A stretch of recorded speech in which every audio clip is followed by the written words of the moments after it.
Yeah, maybe Patrice's mic could be turned on. I don't know. Hello. There you go. Look at Stunt Brain is Stunt Brain attempting to work the board, and it's like watching a monkey on a space shot. He took a lottery guess on what button to push, and that one. Yeah. I think this might be Patrice. Is Joe DeRosa's mic on? I don't think so. No, of course not. Why? One more button, buddy. It's the Russian roulette of microphones. God bless. Is that? No, that ain't it. Is it? Let's see. Hello? There we go. There's Joe DeRosa. All right. All right. We're all checking in. Everybody's coming. Paul F. Tompkins will be in a minute. Opie's gone. They made sure 47 comics in just in case. I know, right? Just in case I didn't show up, Norton didn't show up, Anthony didn't show up. Yeah, a lot of trust they have in me showing up. That they just booked 10 comics for the program. Opie's in Philly. Doing some family things, I think. I think it was the father-in-law's birthday or something. The big 5-0, which is like 2 years younger than Opie. Oh, am I so glad I've never had to deal with a chick's father. They usually ditch the family when they're girls I know are like 5. I thought you get to a certain age and you don't even, like...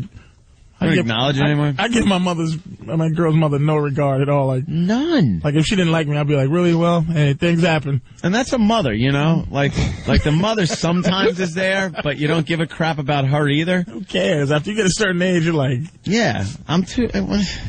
And then it's awkward, but in your situation, I know everybody's parents from now on are like, can I speak to you for a minute? Yeah. My daughter. Excuse me, sir. Why are you seeing this gentleman who...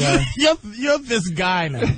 Yeah. That's what they call you when they have to speak. This guy. Who's this guy? Who's this guy? Oh.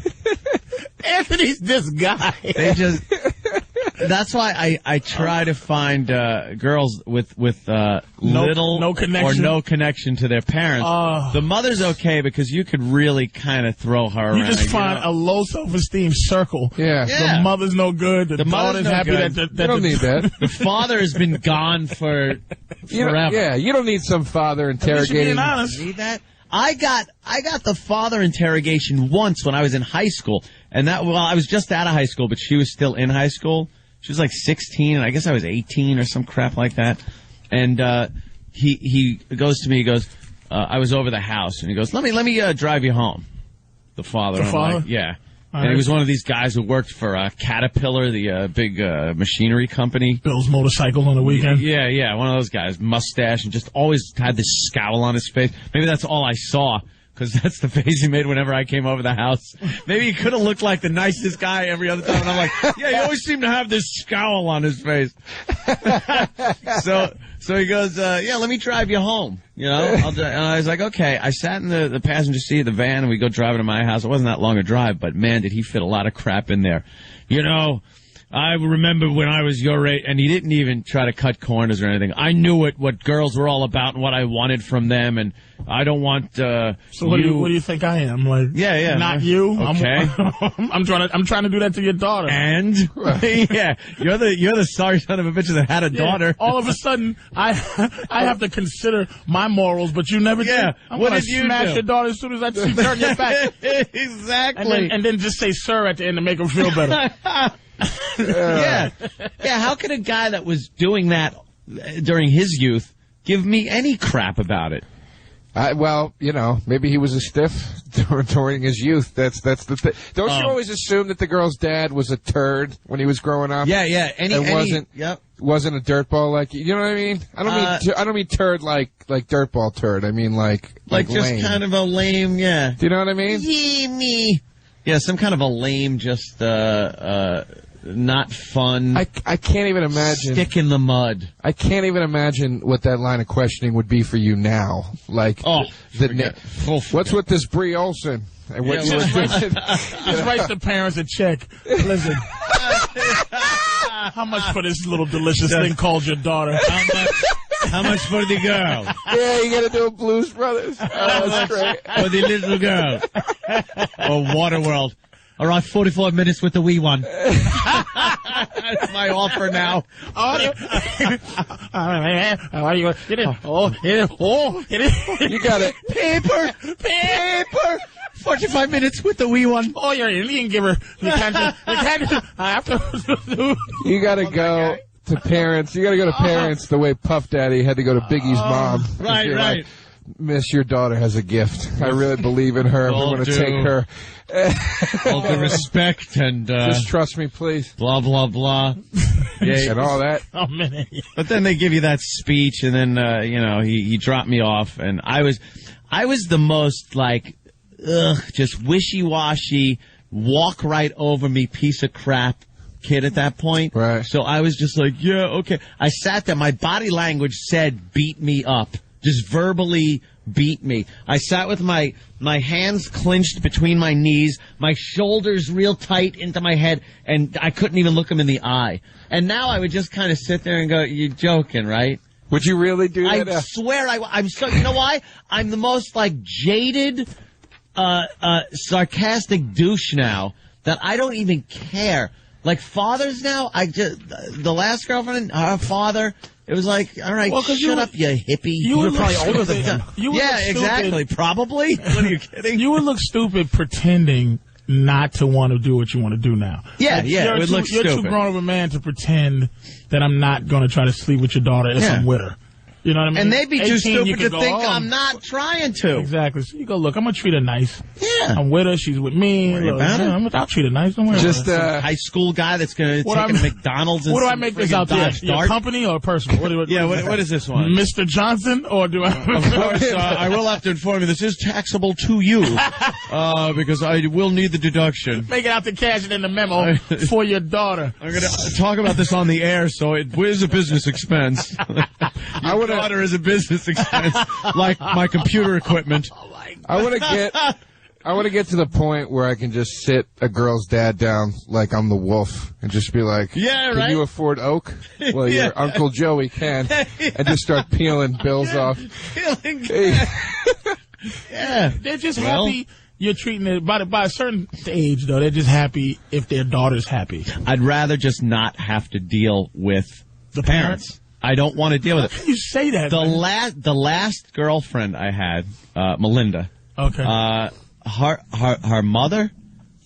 I had to put a goddamn smile on my face every time just to be nice, for the girlfriend's sake. Right. Like, because we were together for quite a few years at that point, and I hated her. I hated her mother. I used to fantasize. We'd be out to, like, I don't know, the Cheesecake Factory or having lunch somewhere. The big old Cheesecake Factory. Oh yeah, big old Cheesecake Factory. That's the big one. Yeah. Guess what this week is? It's the Cheesecake Factory. You rub your hands together. Usually it's Fridays. Last week was Chili's. Last week was California Pizza Kitchen. Yeah. And now we're going to slide in. And then I'd have to listen to some Mr. Haney money-making scheme that she'd have. Well, Anthony, if you think I'm looking into going into real estate, all right, what are you going to do? Well, I'm going to take houses and I'm going to buy them. I was watching this Chinese fella last night about 1 a.m. and he said I could flip my house. That's what it is. He's talking about flipping houses. I'll flip you. So I'd be watching her like eat, and I'd actually have a fantasy that would go through my head, and I'm not even kidding about this. I'd be like, I have the power right now, the physical power, no one could stop me, to lean over and right hand cross this bitch right in the mouth. Right. Just to see that surprised look like, oh my God, this guy just punched me. And I know her jaw would snap like to the side and she'd go, ah, and fall off the chair. And I just would fantasize about punching her in the face. And just I hated her. All of her real estate dreams would just all be those shattered. Dreams, the image of my check being written over to her. I bought that bitch a mouthful of teeth. I wanted to knock him out in the cheesecake. And then I wanted to knock him out in the Cheesecake Factory. Her teeth were so, like, I couldn't even, if she ever came to New York, it was like, oh, I'd like to, meet your mother and Sal and stuff. And, my mother and Sal aren't the queen and knight in shining armor or anything, but, I couldn't bring this woman around with these friggin' black crayons as teeth. Were they rotted? Whichever ones were left. They were like friggin' like a hick. Like some kind of hillbilly choppers. How much they cost? So I go, you know something? I go, if your mom's going to be around, I go, maybe, and then this was it. Oh, you said this to your girl, like your mom's teeth is foul. Yeah. I said, let's look into seeing what it would take. That's how it started. We'll look into seeing what it would take to get her some choppers. To Voss her up. Next thing I know, she's already at the dentist, and I'm getting bills sent to me. So who was you mad at? Was you mad at your girl? I was mad at everybody. I was mad at the dentist. But whose responsibility? If it should have been me to say, what the hell's going on? But so you could have not paid that bill. Yeah. So who'd you curse out though? I cursed out. Like if I said to my girl, check on your mother. Her feet all weird. There's some special shoes, and my girl said, my girl just got her mother her special shoes, and then I got a bill. Yeah. I wouldn't curse her mom's out. It's not a mom's. I was mad at the mother because I knew she was always like this. The second you make an inkling just that you might do something for her, she's just a moocher. She would just mooch. Yeah, schemer. Yeah. Schemer. How many of these little money-making scams did she used to come up with? Dude, I heard stories about her past history with men and ex-boyfriends and stuff, and every one of them had seemed to gotten just screwed over by her. She was living in a house that a guy used to own. Somehow he lost the house, she got it. They weren't even married. Like off of some kind of weird, friggin' carbon copy of a mortgage thing. And she ends up going, well, goodbye, boom, shuts the door, it's my house now. I'm like, and I'm, I gotta watch my ass. I gotta watch my ass. What did the teeth end up? Her daughter. What did the teeth end up running you? I'm curious to know. The teeth over the course of I think 8 months or so that 30. it was going over was probably close to $20,000. Oh my God! Of a mouth. And then all I wanted to do was knock them right out of her face. Did they affect her breath at all? The teeth being bad, or you didn't know? I never got that close. What did mother look like? I mean, other than the teeth. Let me think. Something from Lord of the Rings, and not one of the people. It was like some kind of a troll. Jesus. Looks like a troll. Kind of a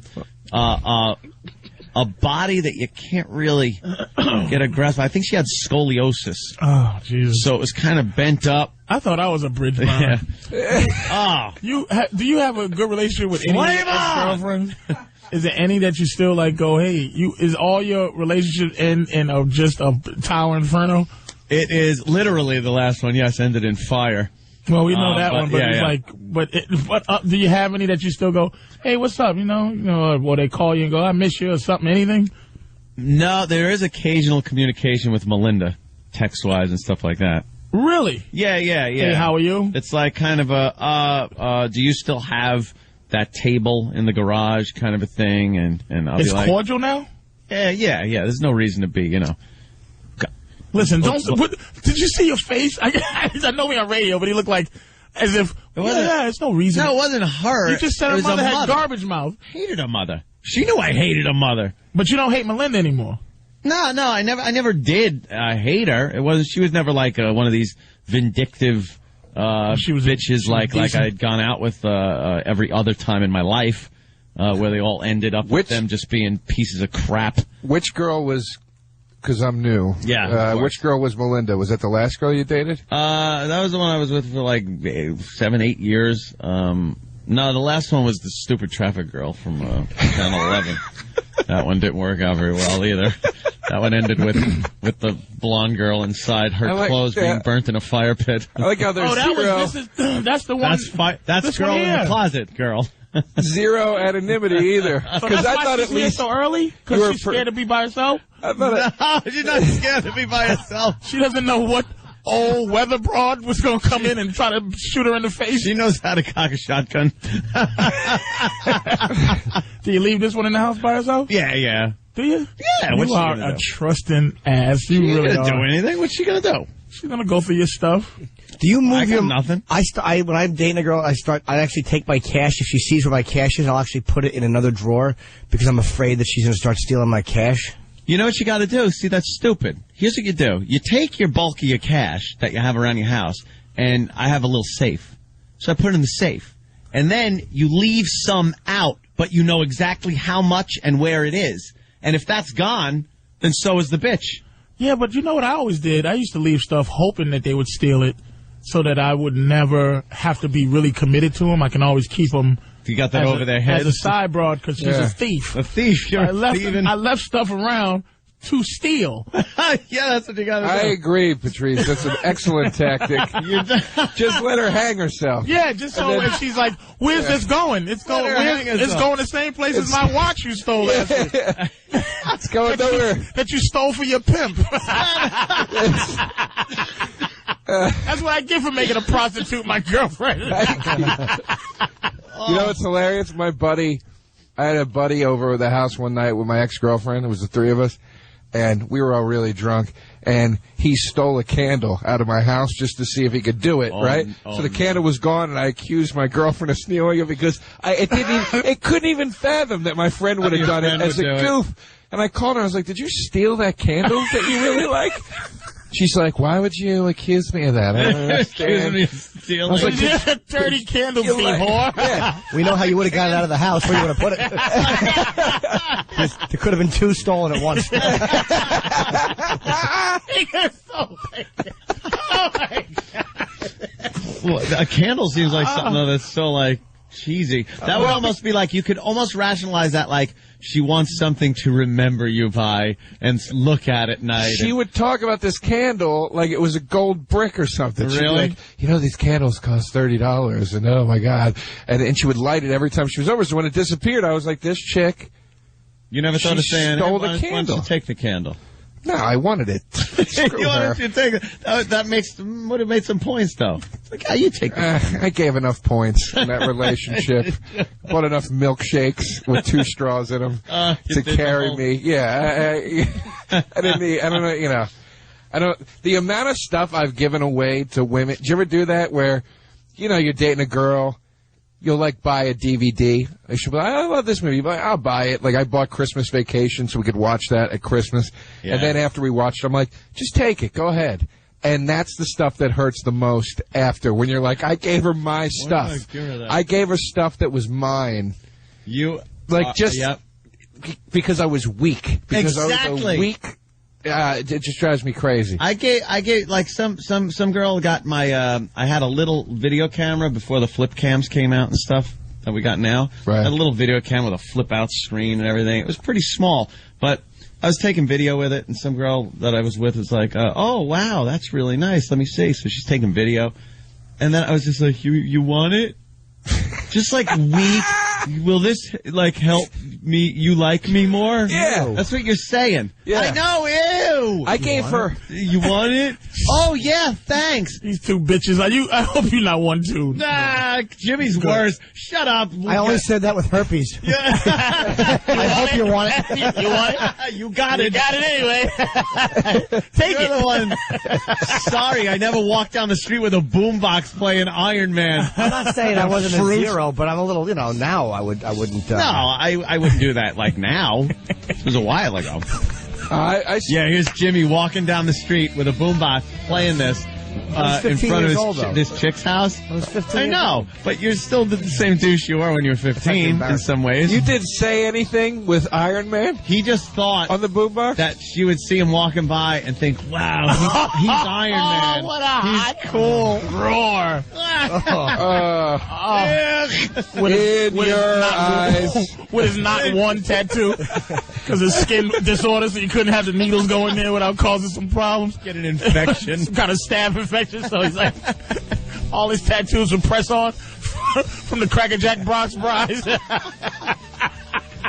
What happened with this? His weak chest. I never asked her out. I asked her out once on the phone, and she said no. Actually, I asked her on the phone. With a wife beater and the collar, and one side of it was hanging off his shoulder because it couldn't sit up on it. When you asked her out, did she say, "Are you the psycho that walks up and down the street with Iron Man?" She was very nice. She was like the hot chick, and I said, "You don't want to go out with me, do you?" Oh. And she was like, "No." Oh. And I tried to be funny, and I said, "Oh, that's the way the cookie bounces." Oh, I did. Shut up. Exactly. One of those moments. Oh. How embarrassing, man. It's awful to tell it now. Yeah. I'm uncomfortable now. Why are there things like that stick out from junior high and high school that you did to get girls that just, to this day, it's so embarrassing being shot down. Because in high, you just don't have that depression blanket yet to go wrap your... Like, if I get shot down now, I'm like, who cares? Who needs you? You scuzz. Yeah. I'll go watch my plasma screen and order Chinese food. I don't need anybody. You know what I mean? It is way before you learn that women aren't us. Yeah. And the stuff you... that's why I think all romance that guys have is made up from what we think girls want. Because I used to draw... Like I said, I don't know if I said, but I used to draw, remember Rebus's? You know Rebus? Where if you said, "I cherish you," I would draw it. You use pictures as the words. So, oh no! So like if I said I cherish, eyeball? I would say I would draw an eyeball, and then I would draw a chair plus the word "ish." Or if I won't it's believe, the name concentration. It's concentration. Wow. Concentration, right? You should have drawn a little bit of condensation on the end of a blade of grass and then shbag after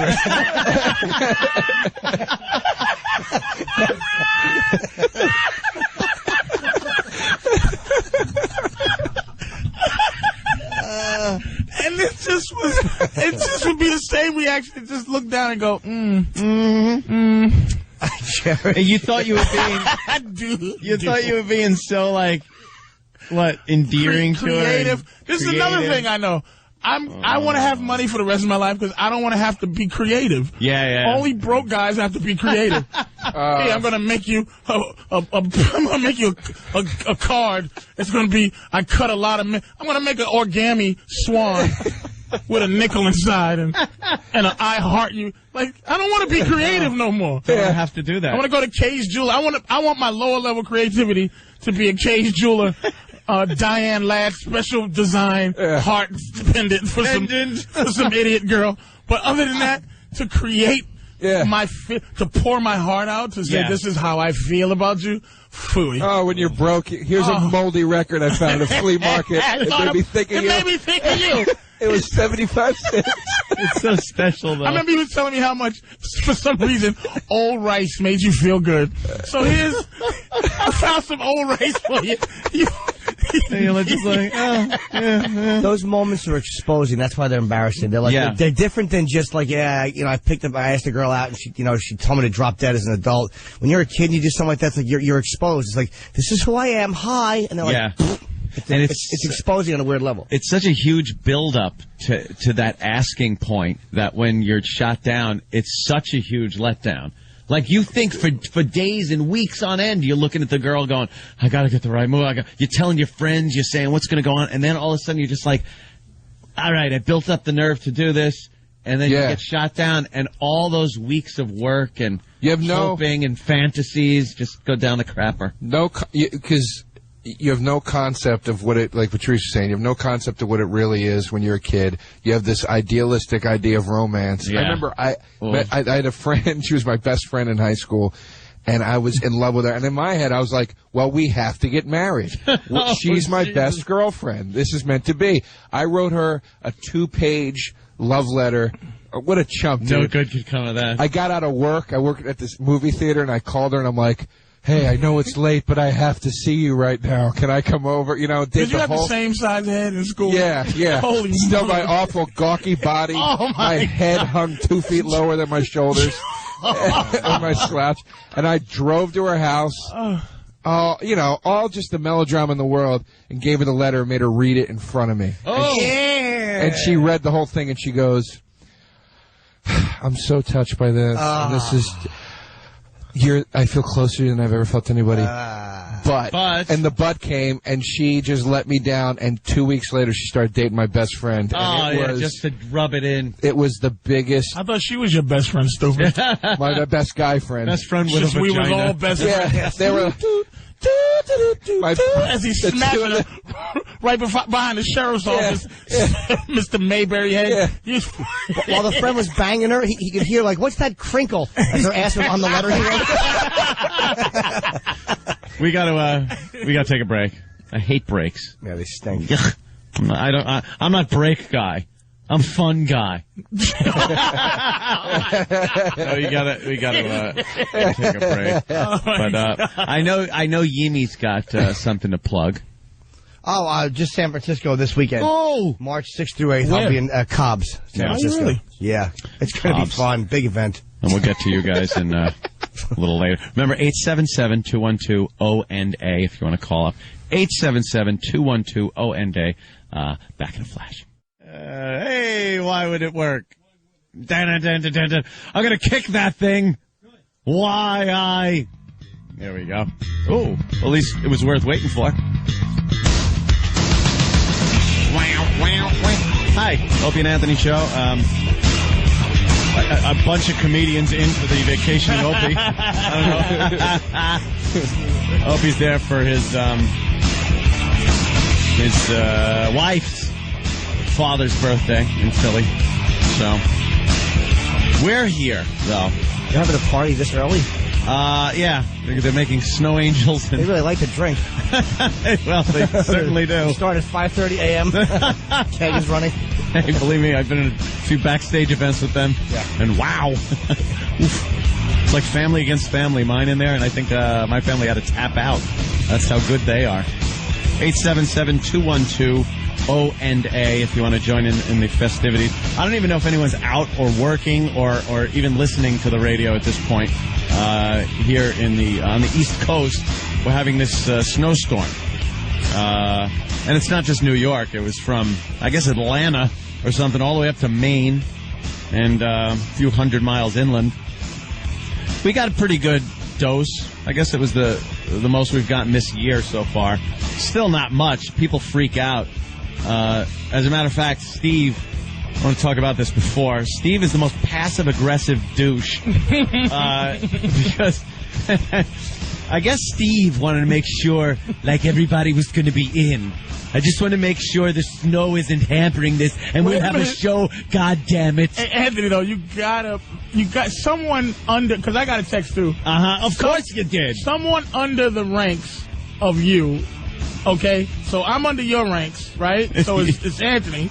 You didn't get a text from Steve, right? No. Okay, so I'm under, and then someone under my ranks. Yeah. Which is somebody like Travis or Danny. They need to tell you what text I got, because I tell you what text I got. They have to tell you what text they got. Yeah. And then and the higher up texts is we'll see how who gets the better text and actually when they get the text. They got the text, right? In all fairness, wait, is this on? I don't have headphones. Yes, I could hear you. Okay, thank you. In all fairness, everybody got sent emails last night to the same effect. You and Jimmy, and everybody got the same email. And then I just saw it was you, though, and deleted. I know. I figured as much. That's why I sent you the text. Which was basically... You're Steve the Spam Carlisi. Yeah, you're on my spam list. You directly... I didn't open my trash folder, so I missed your email. Every one of your emails makes this sound. like crumbling paper. Oh, hey, it's Steve. What? Yes, we all got the email. Multi-pronged attack when I have to get to you and Jimmy. So, the tone of my email yesterday was it's going to snow. Everybody, make sure you account for an extra couple of minutes getting in. And if you're going to have a problem, please let me know. I guarantee that Travis didn't get a lovely message. No, that was what Travis got. That was what Travis got. Just the email. Just the email. No text. No text. Who did you text? You and Patrice and Joe. No, I got no text. No, I honestly, I didn't have Joe's info until this morning. Did Danny get a text? No, Danny got an email, just like everybody else. All right. Well, here's what I got, this concerned email. Okay, yeah, let me hear your concerned... At 6:37 p.m. yesterday. Yesterday? 6:37 p.m. yesterday, you got a text. Patrice, you're going to be able to get in okay with a capital O and a K tomorrow. You're going to be able to get in okay tomorrow with all the snow, ? I'm telling all my guys, just so you don't think I'm a douche by just teasing you. Yeah, I'm telling all my guys. This is passive-aggressive 101. Oh, it is. I'm telling all my guys to leave their houses early. Love, Steve. Mm-hmm. So I imagine Danny must have got, hey, you piece of garbage. You drunk piece of crap. Get in here. Throw the bottle out of your bed. Get in here early, Kunta. And I'm sure he got his at 3 p.m. If only that were accurate. And look at how Anthony's moved up the ladder, though, in terms of respect. The time of mine, the time of mine is very key also.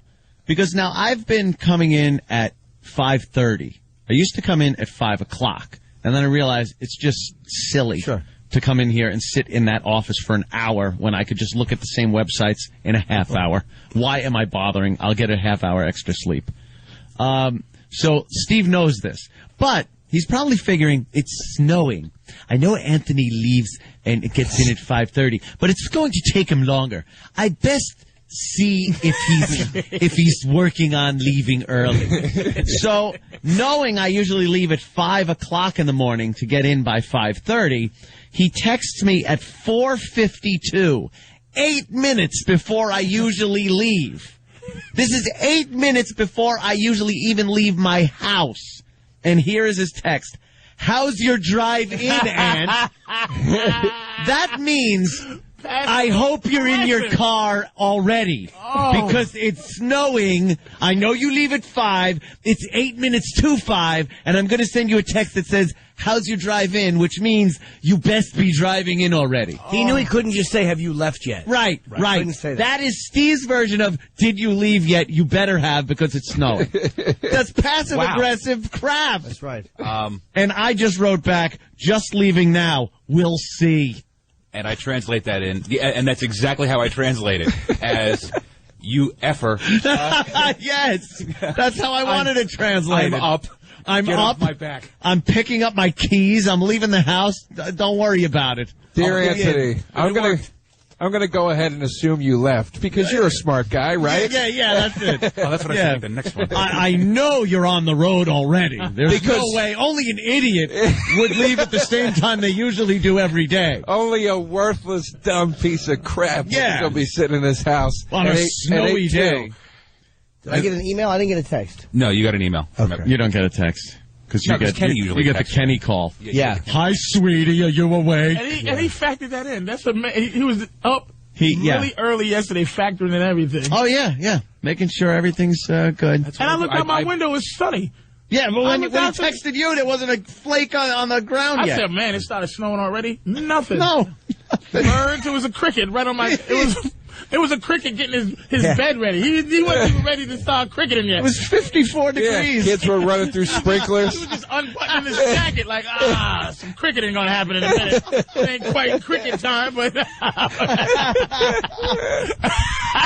There's still pigeons out. I wish I could calm down, but there's like 100 thoughts in my head swirling around at 100 miles an hour. I'm gay. I'm gay. I'm gay. Bears, men, kneeling, holes in between the bathroom stalls. I walk into that one like backwards. Not only am I gay and incompetent, but I'm stupid. Holy Jesus. So when I saw that this morning, and then after I write him that passive-aggressive crap right back to him, that I'm just leaving, and now I got my keys, my water, I got my mail to give to Kenny and stuff. I'm going out to the truck, and then, bring, my phone rings again. And now I gotta, pull the phone out of my pocket with all the stuff in my hand to see, okie dokie, be safe. Did you write okie dokie, be safe? I don't need the okay. I am such I do not like the okay, fine, all right then, right then. I don't like any of those texts. I know. I don't need the follow-up, you got my text. So is there let me ask you, is there any reason, Steve, I'll ask Steve. Sure. Is there any reason why Anthony should get extra attention in terms of getting here on time? Only because I think it's for my own edification. Because I'll know that I'll know that I actually was responsible enough to send edifications. What he does with the guy named Eddie. And I only wrote "be safe" because that's what they say in the community. I get it. Be safe. I do it for my own. Is it Dwayne Reed close to your home? Be safe. Grab those condoms. Be very, very. That's it's a Steve ass covering maneuver. Yeah, which he doesn't do a lot. Not at all. But I mean I mean figuratively, not literally. Thank you. Yeah, it's one of those things where he's got to go. Hey, look. Like what kind I of texted what, him. if Opie was supposed to be here today? What text would he have? Oh, very good. What text would Opie have gotten? None. That's right. Because he gets the Kenny. He gets the Kenny. That's exactly why he gets the Kenny call and pickup. That's why. True. Why don't you get the Kenny? I mean, I'm way out on Long Island. Kenny drives to Opie's. But he calls. Kenny calls you, right? Yeah. He calls me as a fail-safe at 5:30 every morning just to make sure I'm up, and I usually am. Yeah. Well, it's the first thing I hear. It failed today, didn't it? You got here late. I actually left my house earlier today than I normally do, but it took me 15 minutes to get a cab on Broadway. There was nothing. I saw one cab actually going the opposite direction. I had to hop in. You had no cabs? I didn't even see one. Yeah, enough on the road. It was brutal. There was nothing. Yeah. Nothing out there. And why are they not plowing the streets? They're like, we're just starting. The city's broke. Have you noticed that? Like, oh, yeah. Like years back when the city was rich, I guess, there'd be a thread of snow, and the sanders would be out before a flake fell. They'd be sanding the streets down and everything, and the plows are all over the place. There'd be a half an inch on the ground, and you'd hear them scraping asphalt off to the side of the road. I hate it. Now, forget about it. I'm so tired of this place. It's just I'm just so tired of everything costing so much and the quality of service dropping repeatedly. I just hear. Remember in Casino when De Niro's like, "Keep them there. Yeah, you will get their money." That's how I feel like New York is. It's just like we will keep you here somehow and just drain you from. And the service sucks everywhere for the amount of money I'm paying in rent. Yep. Blow the snow off of my sidewalk, man. It's ridiculous. It's ridiculous. They use that selling point that, hey, it's New York. It's the biggest place you got to be. If you're comic, you really? Be here. Really, jazz hands? Did you when you go, man? Do you come to do that with a little thing over your trumpet that goes wah wah wah wah wah? Come on, man! Just dig it, baby boy. That's what Patrice loves to try to criticize people with. What did I do? We both was watching it when you just said man. What did I do? You said man. You really did, Daddy-O. He's not making it. Get your man. This ain't crisp and clean out here on my piddly porch. Steve from Bayshore is calling you Cab Calloway. Everybody heard it. Everybody heard man. We replay that. Do you have that? Iraq's got it. Has it. Hold on. All right, let's hear what he said. Blow the snow off of my sidewalk, man.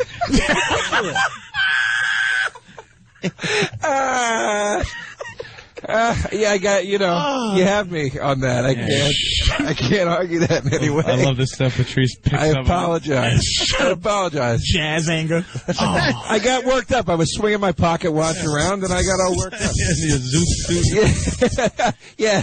I walk across the street like this. Clear the snow, baby. I'm on a Ridley rant. What's up, Malcolm? Scootly. Ooh, wow, wow. We're here listening to 102.8. Rantings of, oh yeah. Joe DeRosa, baby. Clear. I want the snow completely cleared. When I was driving in this morning, I was listening to the winds, the news, and they were just talking about how horrible Long Island is to drive in from, and it wasn't that bad. And they're like, blowing snow and closures, cars, take it easy out there if you don't have to drive. And I'm driving, and the only thing that was in my way were drivers that were panicking. just panicking in this weather. Left lane, I had to get around about 3 of these livery cabs that whenever I read about them slumped over the wheel with a bullet in their head somewhere in the Bronx, I just go, ha, ha, ha, ha, ha. And the less money they were actually robbed for, the happier I am. Yes. All he had was $15 that he sent back to his family in Guatemala. Because these guys are the worst drivers. They're driving rear-wheel drive Lincolns. Yeah. They usually drive in rear-wheel drive cars, so they suck in the snow. They suck. They don't stay in their own lanes. And then this one guy had his hazards on. He's in the left lane, just constantly stepping on his brakes also, and no one was in front of him. He had to be doing about 15 miles an hour. 15. And that, to me, is more of a danger than me doing 50. Because 50, for me, in the left lane is fine. Just as long as no one else is in there doing 15. Well, yeah, if you're in the left... I agree with you. If you're in the left lane, you're doing 15. Yeah. I don't want any cars in there either. You want to have a group prayer that he skids out and hits the pole? And then I got to do the look. I got to do the look when I'm passing him, and then I got to blurt out the racial epithet, which is usually what I do when I'm driving. Usually it's that typical, these people are known to be bad drivers, racial epithet. Right. That's the one. But sometimes I'll see somebody perhaps with a very long, bushy beard driving a cab, and it'll be that racial epithet. And then occasionally it'll be a woman of color. Usually a woman. But when you say guys are all right driving, but women of color, black women. A black woman. Livery cab driver? No. Regular driving anything. Oh, a black woman driving anything stinks. Black women can't. They are the worst drivers. They are so horribly bad as drivers. Oh my God. I have never used that word more. I can't even argue because I haven't noticed who the worst driver. I mean, of course. I think the worst drivers are who the worst drivers are. Right. The ones that are known through history to be the worst drivers. I just think cabs are bad drivers because they don't care. Right. I think all cab drivers are bad drivers. They just drive too much. It's their job, and awful. They and garbage truck drivers are cab drivers just cut you off so they could get to their garbage pile. They don't care. Cab drivers, I think, are actually great drivers. I mean, I'm surprised there aren't more cab I mean, they just drive like stuntmen through regular people, which makes you go, you suck, what are you doing? But those guys actually... Now, they make you be a good driver. Cabbies are terrible because they'll zip across 4 lanes, and if you're not a good driver, there's an accident. Like, there's not more accidents because other people are better drivers. Yeah. But they're such selfish pigs, Cab. They're the worst. Yeah. When they take up 2 lanes, when they're straddling the dotted white line, it drives me insane. If they're a little bit more in one lane, I'll go around and try to get around him and squeeze around. It's like some NASCAR clip. I'm trading paint with the guy, and then I'll just lay on the horn. And the selfish thing, man. When it rains in the city and you can't get a cab, anywhere. There was I was down at Gotham Comedy Club at 23rd and 7th, and I had to get to the comic strip at 82nd and 2nd. I had an hour to get from one to the other, which is plenty of time, but it's raining. Try to get a cab. One of the black cars pulls over. Yeah. And the guy goes, I'll take you $40. $40. And it was just like one of those moments where you're like, the humanity. It's nice to see everybody pull together in this city. Thanks, buddy, because you can, you will. I wanted him to crash into Central Park. Did you go with him after he dropped you off? I didn't. I didn't. By chance, a friend drove by in a cab and was like, hey, what's up, dude? Do you need a ride? It was like the weirdest turn of events. Did you call the guy, like, bad words? The guy in the black car? Yeah. No, I have a reputation to uphold for my 6 fans, just in case one of them, was in the street. So, I was so mad at cab once that even after I got a lift, and it took me an hour to get a cab. It was like you said, in the rain. It's just a pain in the ass. So I get out, and I notice a cab with his light, and I'm like, "What? Now there's a cab?" So I hailed him. He pulled over, and I go in the window and go, "Ha! I don't even need you." And then I said some bad racial epithet, and he drove away. It was terrible. I was just so angry at cab drivers in general, and the fact that it took me an hour to get a cab, and the second I got out of the cab, there was another cab. and he was all ready for action. It reminds me of my Murphy's Law poster. Oh, Jimmy. But you'll fly loose with the racial slurs at any. You don't. I tend to use them when appropriate. I wouldn't just blurt them out for no reason. No, I don't think it's like just, Tourette's. You know what it is? It's the thing about racial epithets. It's the worst possible thing you can call somebody. And if you dislike someone or have a problem with somebody, why are you holding back? Well, you stupid idiot poopy head. You know, what are you going to call him? I'm going to pull out the howitzer. I'm gonna make someone as mad as I can by calling them the worst thing possible. Why wouldn't you? If you can't stand somebody. I yell C. I'll yell the C frequently. I've done that, but I'll use racial epithet C or MF. Jesus God! I'll never drop the big one. You N-word C. I'll never drop the big one. Not to somebody larger than you. Or not, yes. Well, it's usually the case. When the windows are all rolled up, I might drop the. But I'll do it like a ventriloquist because you people read lips. I've noticed that. You could say it in your car, and they'll look at you like, "What did you say in your car that I couldn't hear?" It's hard to read the letter N. Yeah, you don't have to say N or M. I'm not sure. You don't have to be a lip reader.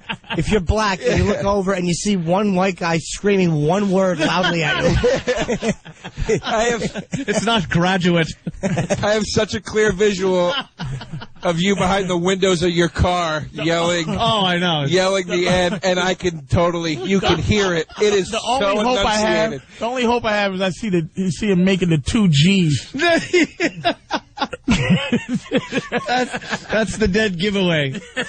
No, it's not usually racial epithets like that. Like if there's cab drivers, I will use some of those racial epithets. Will you blow fog onto the window and just write it in?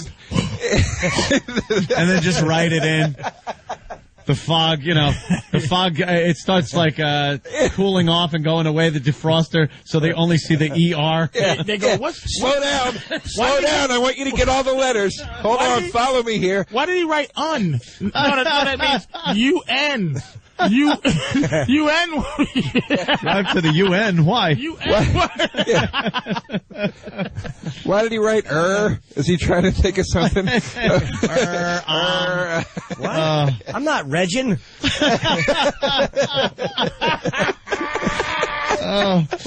Another break time.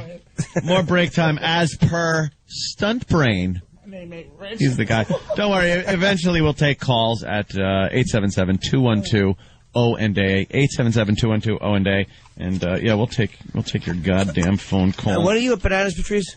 Yeah, Patrice, I'm in Bananas at Poughkeepsie, March 27th, 28th. That is the Poughkeepsie Bananas, 845-462-3333. March 27th and 28th, I'm at the lovely Poughkeepsie Bananas, and I was at Hasbrook.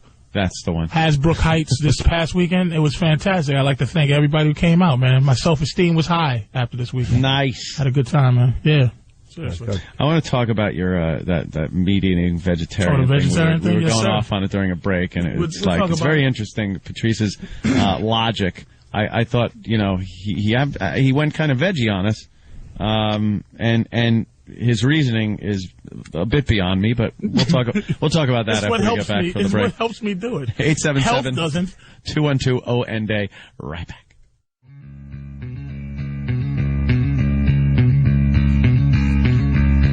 Well, I like where this kicks in.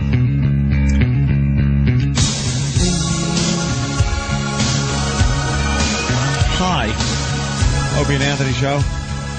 Opie's oot today, as they say in Canada. Oot.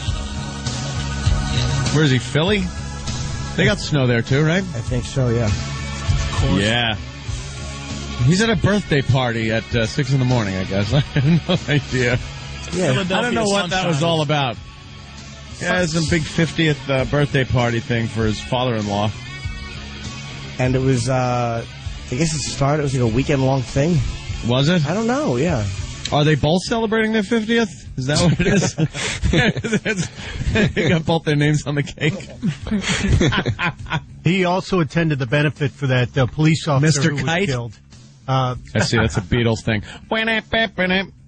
And car crash would have been nice, but I got the volume up on that. Oh, Jesus. If anyone wants to donate, the information's on nopiecentral.com and on Nopie's Twitter to the fallen officer. What was the benefit? I'm not sure. I just got a message. There was a fundraiser for the family of the officer. Yeah. Here, another cop got shot in Philly, huh? Yes. God damn. It's amazing. Philly's like the highest crime rate in the country right now or something. It's yes. Shambles. They like to call it Philadelphia, which is fitting. Especially with the cops. They just don't seem to care about shooting cops anymore. What if he's a bad cop? You know, we own some people on the papers. A bad cop, a dirty cop involved with drugs. They'd like a story like that, wouldn't they? Yeah! What happened? I know. That's fantastic. People on the papers, I stand on them so I can see over the counter. Yeah. What if he was a wig-wearing cop?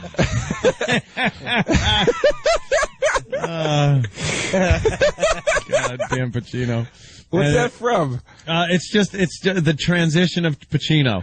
The first one is in The Godfather, where he just kind of talks like this. Okay, yeah, it's my father. That's Luca Brasi. He works for my father.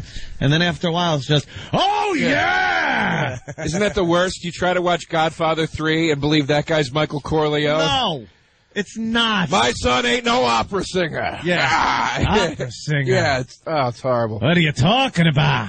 Why don't you horrible. walk next to me in this trench so I look taller? While we're on the subject, how dare they replace Robert Duvall with George Harrison? Or George Hamilton. George Harrison, I was gonna say. Yeah, as the consigliere. I would have believed George Harrison more than George Hamilton. Duvall did price himself out on purpose. He didn't want to do it. Didn't want to do it? Yeah. Well, I understand you get rid of Duvall because of money, but you couldn't find anybody better than George Hamilton? I mean...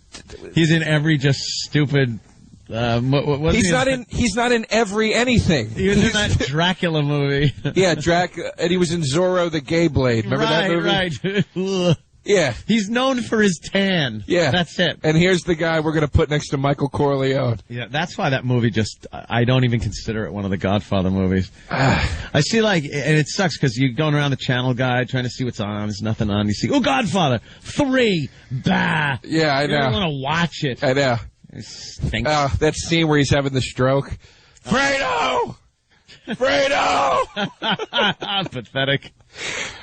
Movie sucks. All right. In between the segments of the show during the breaks, we've been discussing Patrice and his newfound vegetarianism. How long have you been a vegetarian? 3 months. I haven't 3 months. No. So no meat at all. And this isn't like some people have varying extents of vegetarianism. Some people eat fish, and they consider themselves like not a vegetarian, but not a meat eater. And then other people nothing with a face or a family. I don't need anything with face or family. I'm going that way. That's how I'm able. Face not and to eat. Family. Well, no, not necessarily, but other than health. Health is not the thing that gives me the power not to have willpower not to eat certain things. That's the big question, because a lot of people they've gone over to vegetarianism for different reasons. I know people that do it for health. I do it for health. But my platform to be able to not eat meat and dairy is not health. Because if it was just health, then you'd look at a steak and go, I gotta eat this. I'm gonna eat it. It's just health, I wouldn't be able to do it. So you have another reason. Because I haven't eaten veal my entire life. Based on the fact that I see how they made veal. Oh, those lazy little animals. They just stand there and they don't run around. Living the life of Riley. You just want to pinch their fat little cheeks and then sink your teeth into that rump. Veal always reminds me of the little kids from Midnight Express. Oh, the warden's kids. Oh, Jesus Christ. I'll slap a veal's face in a second. Oh, just the veal watching you slap somebody's feet with a stick. The warden's kids, that fat ass, that jerk. As he's just walking his kids to school. His kids dressed like two fat girls and then walking fast. He's got to let him stop. Tweedledee and Tweedledum, they look like. And then he's got to let it stop there and let them watch him beat some convict's feet. And then he's like, all right, back off to school, kids. Little pieces of veal. Oh, they're the worst. I mean, I haven't eaten veal my whole life, and that's when I'm eating meat. So and that's based on the cruelty to the veal. That's based on that. I watched it and I'm like, is that what that animal has to go through for me to just sit down and may or may not finish eating it? You ever have veal marsala? I might have, but it could be. I had chicken marsala. Yeah, chicken marsala is good. Veal marsala could be the greatest thing ever made. Delicious meal. There's capers on veal marsala, isn't it? Love it. Isn't it capers on that? Caper. It's a rat turd. No, it is a caper. It's Invasion of the Body Snatchers. Which one's the marsala? Marsala's like the brown sauce. And it's fried. Yeah. Brown sauce, capers. I think capers. I don't like the marsala one. Little sliced thin veal. And then with the brown marsala sauce. Oh, I understand is also delicious. The forearm of a baby. I understand those are delicious. It's so tender. It's just too mean. I can't eat veal either. I refuse to eat veal. I tease veal and I'll hit them if they're alive. You make fun of their weight and then punch them in the stomach. I'll punch them in the side of their muscleless leg. A little baby arm hoagie. No mayonnaise, just oil and vinegar. I'd love to know the God's honest truth, because I've seen the PETA propaganda films and everything like that. Now, hold on. I've seen those films. I would love to know the absolute truth. I've seen the behind-the-scenes cams of horrible things happening at slaughterhouses. The thing is, you could take a hidden camera into any business at all, and you'll find some bad crap going on somewhere. Right. But that doesn't mean the majority of the places suck. But this is what I'm saying. After I saw, and this is true, after I saw how they did veal. Yeah. Okay. After I saw they did veal, I didn't want to watch anything else on how they made animals. On how they prepare animals? Because I wanted to keep eating animals. You know? So I wouldn't watch it. They are tasty. Because that's back when that show, remember that show came out? The show they used to be on called That's Incredible, and then they had Those Amazing Animals. Those Amazing Animals. So that was the first and only time I've ever seen live baby seal clubbing was on that show. It was shocking. On Those Amazing Animals? Those Amazing Animals. Look how amazing they take it. Why would they show that on Those Amazing Animals? They're terrible baseball players. Because the thing I remember, the guy, he goes, I don't know if it was Burgess Meredith. I think Burgess Meredith was That's Incredible. Burgess Meredith? No, he was not. That's Incredible. Wasn't that? No, that was John. It was the guy that hosted Hollywood Square. John Davidson? John Davidson. But he goes. Let's just throw around 70s hack. No, it was him though. I think it was Davidson, Byron the music Allen man. and Joanne Woodwick.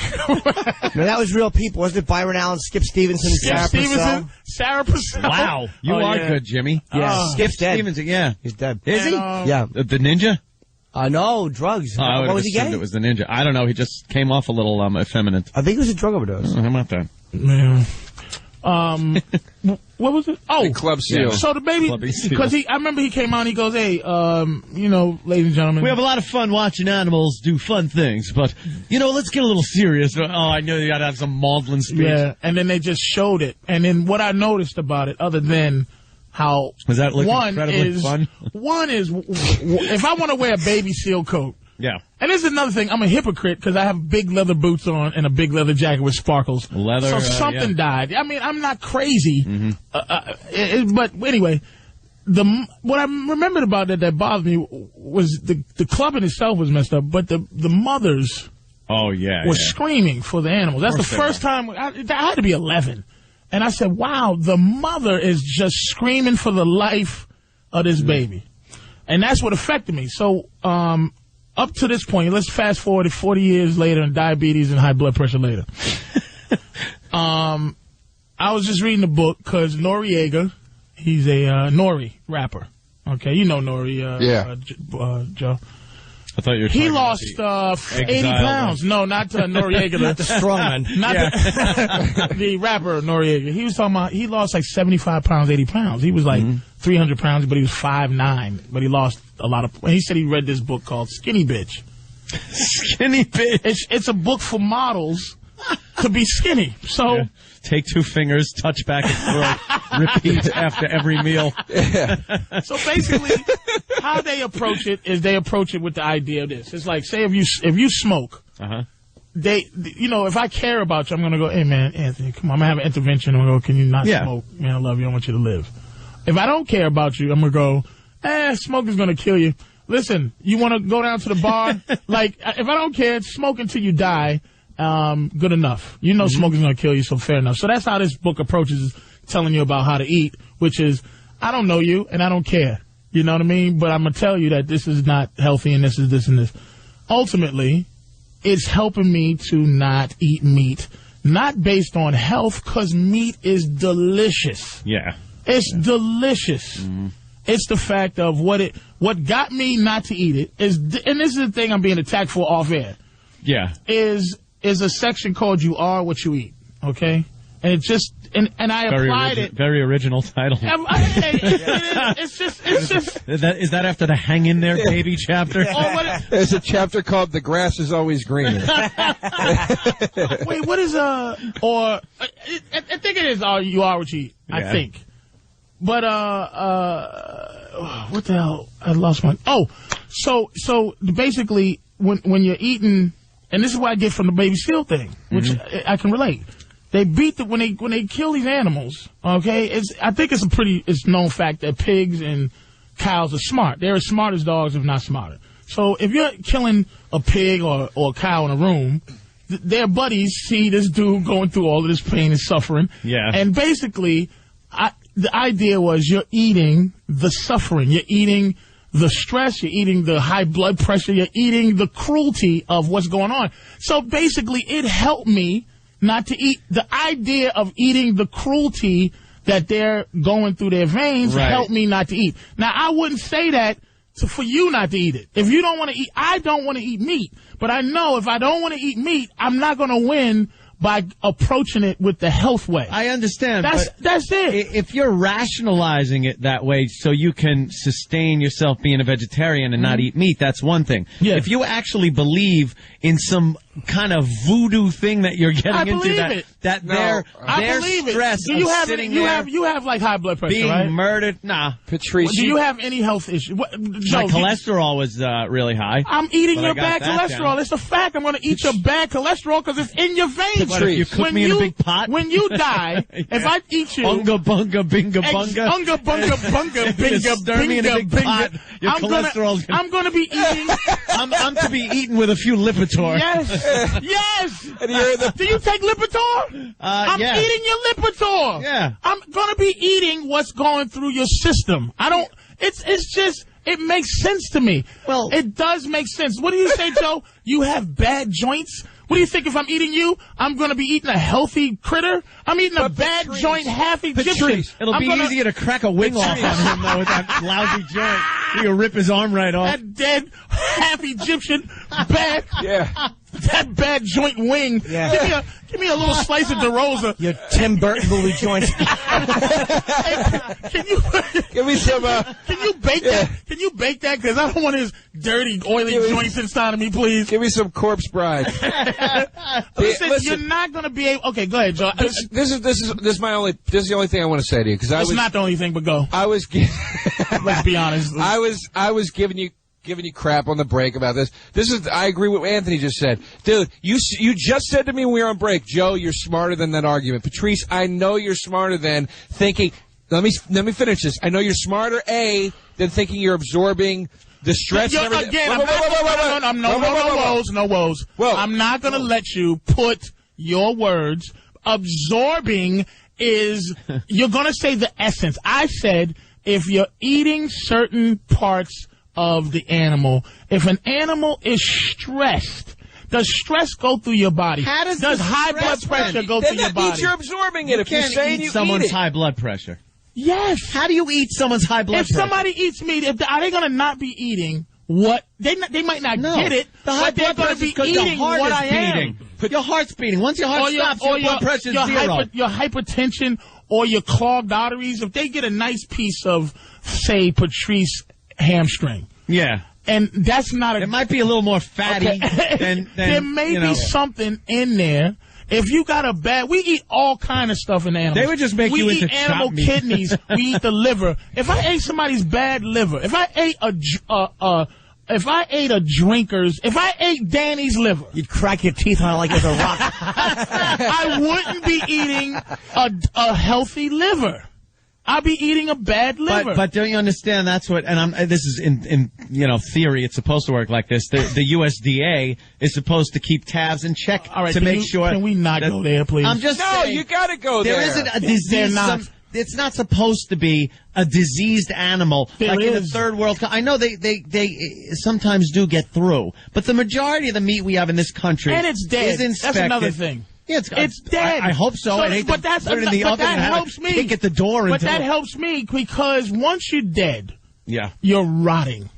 So I'm saying, even if you're in the freezer, I'm applying it to us. If people just said, if something came down and said we're going to eat people, if you die, as soon as you die, and I put you in the freezer, you're still a rotting corpse. I'm eating a rotting corpse. I know you can rationalize why this is goofy, but it helps me not to eat meat. But that's fine. It's a rotting, dead corpse. It's dead. But it's delicious. It is delicious. And that's what I'm saying. It's scrumptious. I want a veal scallopini medium rare right now. Steak. Are you serious? Let me tell you something. The biggest... I went to Fort Lauderdale, and the biggest crisis I've had since I've stopped eating meat was a Wetzel pretzel. Wetzel pretzel. Hot dog. A pretzel wrapped up in a hot dog wrapped up in a pretzel with that does sound tasty. It sure does. with pepperonis baked into the holy moly. So and then they had the dipping mustard. Take it right to my thighs. Oh, good gravy. That actually comes with a trip in an ambulance. I curled up outside that place, and I think I was crying at. You wanted one. But what helped me get through is just a little piggy eyes going, hey, don't kill my friend. I said, all right, cool. And then I was able to fight it. If it was about health, wouldn't have made it. Dog has personality. Dog has personality. Patrice, they got personality. In China, they eat dogs. We don't eat dog, but they will eat a dog. Can you imagine? Okay, I'm in China and I want to eat, and one of the main focal points of eating is a dog, right? Yeah. The only way I couldn't eat a dog is to think about how much. Like I got a puppy, and if the puppy goes once, I'm like, oh man. Please don't let. I gotta go check on him. Yeah. I lock him up a little bit, and I gotta go do what I gotta do. And the first, I'm like, oh. And then imagine if I said, all right, come on now, 47 of you, I'm gonna kill all of you while one's going, whap, whap, whap. Now cows don't go, but they sit there and their boy is getting chopped up. And then their girl, actually. Yeah. And that's another thing. There you go. That's another thing with the milk and the this and the that. It's still cows. We drink cow's milk, okay? Yeah. You only get milk from pregnant animals. We don't need milk because cow's milk is there to make a small calf into 1,000-pound animal. Yeah. Human milk is there to make a 10-pound baby or a 9-pound baby into a 20-pound baby, and that's what milk's for. We don't need milk. And here's the thing, I'm not preaching. I always known that. I always felt that. I felt like we're not meat eaters. We're not natural meat eaters. A natural meat eater is I jump out of a tree and bite your meat off. That's a meat eater. We're not that. Our intestines, I don't know how long they are, but they're really long. Yeah. It takes that's why we getting fire hoses stuck in our booty to rinse out our colons. I'm not making a speech. I'm saying I always wanted to try to not eat these things. That's fine. And the only way I can do it is that way. You got to rationalize it that way. Yes. That's fine. But that's different. The truth of the matter is, moderation. You could eat anything in moderation. If you're eating steak every night, who says that? It's just the USD, Anthony? No. USDA has said anything in moderation. No, it's one of those things where, like, if you're eating steak every night, you F your health up. If you're just having a steak every so often, and then vegetables, and you keep it well balanced and everything like that. You're not chugging milk down by the gallon. I know people that just take it out of the and start drinking. I know that's what some people do. We do not. Okay, do you think that a little milk on cereal? You think it's going to turn you into a big fat pig? We have the got milk thing with the Do you think that we need as people to eat or drink cow's milk? We don't need to, but we do because people like it. Why not squirrel's milk? Why not gorilla milk? That's disgusting. Why is cow milk not disgusting? Because cows don't rip your faces off when you try to get near them. Why not pigeon milk? This is what I'm saying. Patrice, you know how much you don't. Did you ever watch Survivor, man? Watch that show. You'll see how much you don't need to do. I mean, you could live off of scallions and things you pick out of the woods, but you don't do it. I mean, we all intake things you don't need. Meat is delicious. Delicious. But we're not supposed to eat. Why? Because we don't have teeth? Because we have an opposable thumb. We've made knives and forks. We can figure things out. You think that we have thumbs to eat meat? To do everything. We lost our teeth. We lost our teeth so we could because we came up with utensils because we can use our brain instead of our brawn. Okay, now you're calling me a maniac. We got to go running across a goddamn jungle to stick our teeth into. You're saying that Darwin's theory of evolution is that our minds decided to grow thumbs so that we can cut our meat with forks and knives. So that's why we lost our teeth eating, our meat eating teeth. Not the specific reason we grew thumbs, but the way we can build things. We can make things to make up for our physical shortcomings. Like we don't have the huge teeth that you need to sink into the throat of a gazelle, but we have a gun to take it down with. But we have knives to chop them up with. You eat healthy. I try. You're eating grapes. Yes. You're eating a bagel. Look at this big fat veal grape. Why do you eat healthy at all? You eat very healthy, and you eat healthy because you had a health scare. Yeah, and you stopped eating. And why do you think you had high cholesterol? Because I was eating too much steak. Exactly. Any steak. No. Too much. Every night I had beef. Every night. What do we need beef for? It's delicious. Do you know what I do, which helps me? Because I feel the same way with the animal cruelty. Like, I don't want to eat I do eat meat, but the way I try to help out is, like, I'll order veal and steak, and then just throw it in the garbage. What you like to eat, you don't find wrapped up at the butcher. Well, I like to find on its knees in a bed, wrapped up in a plastic bag in a dumpster. Like I'll buy the baby seal coat, but I just can't wear it. It's just too cruel. But the hats are so fun. We got to take a break, of course. Where are you going to be, man? I'm going to be... Joe's plug annoys me, by the way. Does it? Yes. I knew I was going to get guff for this. I'm going to be at the on March 7th at the Harrisburg Midtown Arts Center at the the grand opening of the Harrisburg. How big a gig is that? It's a Joe DeRosa gig. It's like a big theater gig. It's in Harrisburg. Yeah, Jim, it's all, please, it's all I have next weekend. I'm not saying you shouldn't do it, but it's in Harrisburg. I'm sorry it's not as big as Patrice's boardroom gig at Bananas in Poughkeepsie, but but I'll be at the Denver Improv before that. I mean, I was just giving my stuff around the way when I'm on vacation. I could just run and make a couple of... I was wrong for trying to drag you into my meeting. That's right. I apologize. Yeah. Go ahead, middle, finish. Go ahead, slash. Because Joe's a something slash something. Go ahead, middle slash opener. Go ahead, do your thing. Who you opening for? Code dash whatever. All right, 877-212-0&A. Yeah, we'll get to your calls. Don't worry. It's going to be 9 o'clock. People are going to be, well, you never got to my call. We'll be right back.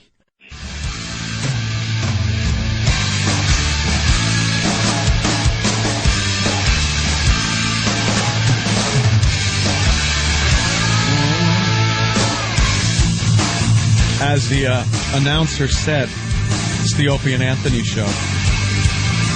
Opie's away for the day, so we've loaded the studio. They have such trust in me. A lot of Opie buffers. Yeah. Opie buffers. Probably the just in case he doesn't show up first. That was actually an Anthony buffer. Yeah. We knew Opie wasn't coming, but... It's like, you can't trust Anthony. He might, it's snowing. He might not show up. It may be the Norton, DeRosa, O'Neill show today. And then if Anthony's too hungover, then there's going to be a problem because who's going to talk while he's in the bathroom throwing up? But I didn't drink last night. Got to bed pretty early. I was a good boy. You did your thing. You was responsible. Yeah, I set the alarm a little early. Not as early as Steve would have liked, I guess, because of his text he sent me, but early enough where I was able to get out the door without any trouble. Was you nervous, Mike, at all about this situation? Not at all. He texted me last night, though. Did Mike. He? Yeah, he's like, hey, how you feeling? I thought that was one of those, too. Hey, how you feeling? Because he knew I had the flu so bad Friday that I didn't make the comics gig. Oh, you didn't come? No. At 6 o'clock, the gig was at 7? 6 o'clock, I was like, I cannot make this. I am in bed. I was laying in bed. I could not get out of bed. And I had that flu thing that everybody wound up getting. You sound better today, though. Yeah, much better. Much better. It was just from, laying in bed. Although I did get up Sunday. I believe, no, Saturday. Was that Saturday I got out of bed? Yeah. And you had to change your girlfriend's diapers. She was she had made wet. And she made boom boom. And I had to change it. No, so I did have a glass of wine Saturday night, or two. What was that, Danny? I think it was like 2 glasses. And Danny was there? 2 bottles, maybe. Yes, he was. Jesus. I was feeling a little better by Saturday. I wound up falling asleep in the movie theater seat to Pulp Fiction. Rent a room out in your house, man. They pretty much do. What are you kidding? There's no rent paid. I don't know who's walking out of any room at any given day at my house. It is party. It's just like things going. Like I was walking past the room and I look in and there's shoes on the floor of one of the bedrooms. I'm like, I guess someone's staying in there. I don't know. How many bedrooms you got? 5? I don't know. Are you the Hugh Hefner of Long Island? It is. A couple great. can be bedrooms. A couple are different. It's just it's great. I don't care. I leave it. The place is is a mess. I come home. It's clean. I don't care about it. Whatever. That's all I do. And then Saturday, access to your mansion. Saturday, too much access. I'm not letting mansion access. I'm not letting listeners in. You didn't see a lot of people in Heart to Heart's mansion. Heart to Heart. It was just them and Woombly or whoever their butler was, but you didn't see a lot of action going on. And no one hanging out in McMillan and wife's place. Yeah, what's the matter with you, man? Just some doctors with bad news. What's the matter with you, man? All this access. I'm picturing you walking around with a bath. Hold on, your mic's on, Joe. Well, where's that mic? Is it on? Oh yeah, it's a little bit on. A little. That's hilarious. Yeah, it sounds awful. Ignoring me completely. I heard. No, I would never do that on purpose. Yeah, it sounds like his mic's being picked up by another mic, though. It doesn't sound like his mic. And give him a new mic. And now Danny's mic or something. Uh-oh. This is what Opie hoped for. It's always the equipment. Yeah, haha. Opie poured some water down the board before he left. I'll show them. So I just got things going on at the house and stuff. And then Saturday, I was feeling a little better. The flu thing doesn't last that long, is what I heard. And some wine is always good for it. Have some wine, Pop. It's good for you. I'm drinking more wine these days. Yeah, it's good for you. Good for you. Meanwhile, fast forward next scene, just grabbing his chest and a bunch of tomato plants.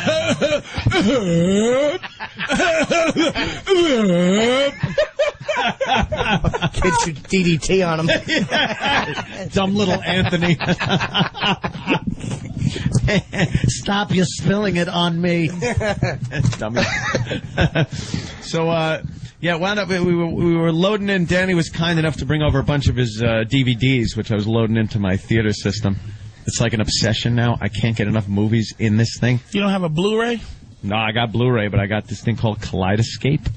Ooh. And yeah, you take DVDs, you pop it in, you press a button, it instantly puts it on this hard drive system that I can then access through this nice remote control inside the theater, and it puts up a huge list of the movies I got. It puts the covers of the movie. Oh my God. It's hard drive modules that you just keep popping in and popping in.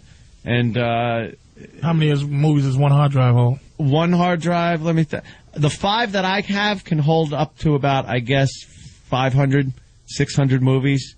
Isn't that how many movies there are? Yes, but that isn't even half full on the system. And if you fill up the system, you could just get another pod, put the modules in there. It's ridiculous. So now my goal is to just get as many movies as possible in there. I have I Love Lucy episodes in this thing from DVD. Yeah, you gotta have people in your house, man, because that's just lonely to have that by yourself. You don't just want to sit in the theater all alone. No. No. Of course you do. That's the greatest. Well, that's the greatest alone thing to do ever. To tell you the truth, it really is kind of nice because at one point, I guess Saturday, we were watching a movie, and then I came back downstairs to load some stuff up, and I decided Pulp Fiction just loaded up. Let me pop that on. So I pop it on. I don't even think I made it through the first scene. I was just out. I woke up to and they're walking out of the diner. Yeah, it's like, all right, they're tucking the guns down their pants, walking out of the diner. Credits roll. Like, I slept through Pulp Fiction in a movie there with the sound like on 8.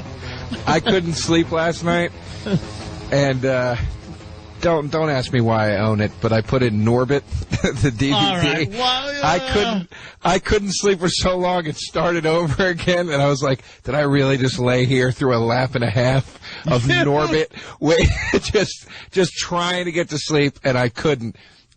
Every time just kept rolling over and seeing Eddie Murphy as a different, in a different foam rubber suit. Eddie Murphy.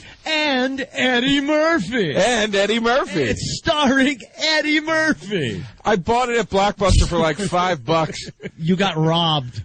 Because I thought, I was like, I just thought it's got to be kind of funny. No, it isn't. You're pretty right on that one. There is just nothing. Eddie Murphy stopped making funny movies. He stopped. Me and Danny were just talking about that. It was like, I think Coming to America, that was like his last funny movie. He's still funny, though. He is. Yeah. That's the thing. Some of his movies may not, but he's still funny, man. What's he doing, though? Because he got caught up in family. For some reason, the whole family's money. He went from adult, when he was a kid, to doing raunchy adult things. Right. As an adult, he's doing things like not Nash Bridges. What's that? Pluto Nash. Pluto Nash. And Beverly Hills Cop 3 and what's the one? He's doing Dr. Dolittle. He's doing what Rock is messing up doing. Yeah. Like Rock, what are you doing? You stop messing with stuff, Danny. My voice just scared me. Something happened. Did you hit a button? Yeah, something just happened. So, The Rock is doing the same thing. He shouldn't family be doing stuff. Too much goofy. Rock should be some type of big time villain, man. That's what happened to Vin Diesel when he made that stupid movie with the duck. Yes. What was the duck movie? Vin? I loved Vin until then. Ooh. Yeah, I know. He was great. And Pitch Black, he was great. How dare you say that's what happened to him? Pitch Black was a great movie, man. And the Chronicles of Riddick. That was a good one, too. This kind of hardcore dude. Right. Dark as they go, heavy as they go, which is what Little Kim face. What's the guy got to come back? He's made a comeback. Mickey Rourke. Mickey Rourke. Yeah, Little Kim face. His only thing is going to be he should just play just heavies, man. Yeah, that's it. And you can't even play like Vin Diesel trying to be the good guy hero thing doesn't work. Like in Triple X. That's what's going on with Eddie Murphy. That's what's going on with Eddie Murphy is that at some point he got caught up into family friendly, which is where all the money is, I guess. But when you see people like Ice Cube doing that crappy. Oh, Jesus. What was he doing? That movie where his whole family. Are you there yet? And are you done yet? Are you home yet? Or are you there yet? When they show like him falling backwards off a ladder as he's trying to fix the roof. Yeah, that's good. Shut up. I think back to when I was 12 when I was such a big rap fan and Ice Cube scared me. He was hardcore. I was afraid of him. I was afraid of him because he just seemed like the realest dude ever. Yeah. And now he's driving minivans around. Yeah. Or teaching kids to play football. If one more hard, tough guy is teaching kids to play football in a movie, nobody here has I swear kids, to God. though. That's the thing. No one has. So I guess we won't understand what the mentality. Understanding. There's something that goes with like your.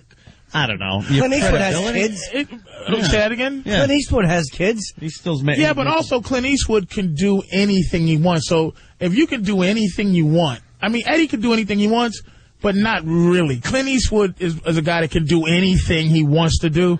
Eddie Murphy still is, you know, he's still at, like, the only dude that can do anything he wants now is Will Smith. Like, he's the only person I know that can do anything he wants in a movie where he can play good guy, bad guy, dead, dark. But do you think he could? Do you think he could really go out on a limb? I mean, I think he's got a box office responsibility to fulfill here. I don't think he could go and turn around and start doing. Well, he made sugar. What is this thing? Chocolate? What is this last thing? 7 pounds. 7 pounds. That was like sugar chocolate. Whatever. I don't know. What the hell is sugar chocolate? I didn't want to see it. It might as well have been called sugar chocolate. That true diabetic would say that.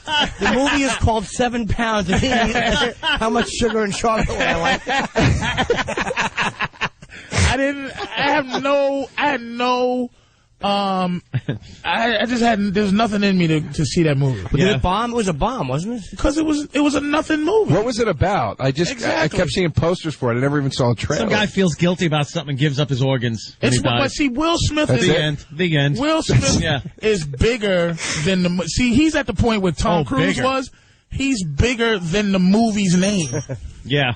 He's just like, it's like Will Smith and then the movie. The movie it doesn't even matter. He could sell a movie, but Eddie Murphy was at that point in his career years ago, and he somehow I would say it was over at Beverly Hills Cop 3 was when that was a wrap. Well, because he made Beverly Hills Cop 3. The guy should have No, but he made Nutty Professor after that. Nutty Professor was all right, man. Big hit. It was good, but he went the wrong direction. I think what happened is, I think Boomerang should have been the way he went. He was becoming an older, smoother dude. There was younger. Martin Lawrence was coming up, and David Alan Grier was coming up. There was younger, hungrier, funny guys. He was more of an older, smooth, funny, and he should have went into that place where he was just like a Billy D. Williams. Right, Boomerang wasn't a failure. It was a failure. See, Boomerang, Eddie Murphy should be having what Tyler Perry has. Tyler Perry is winning, but it's not blockbuster 200 million. It's blockbuster just the black people.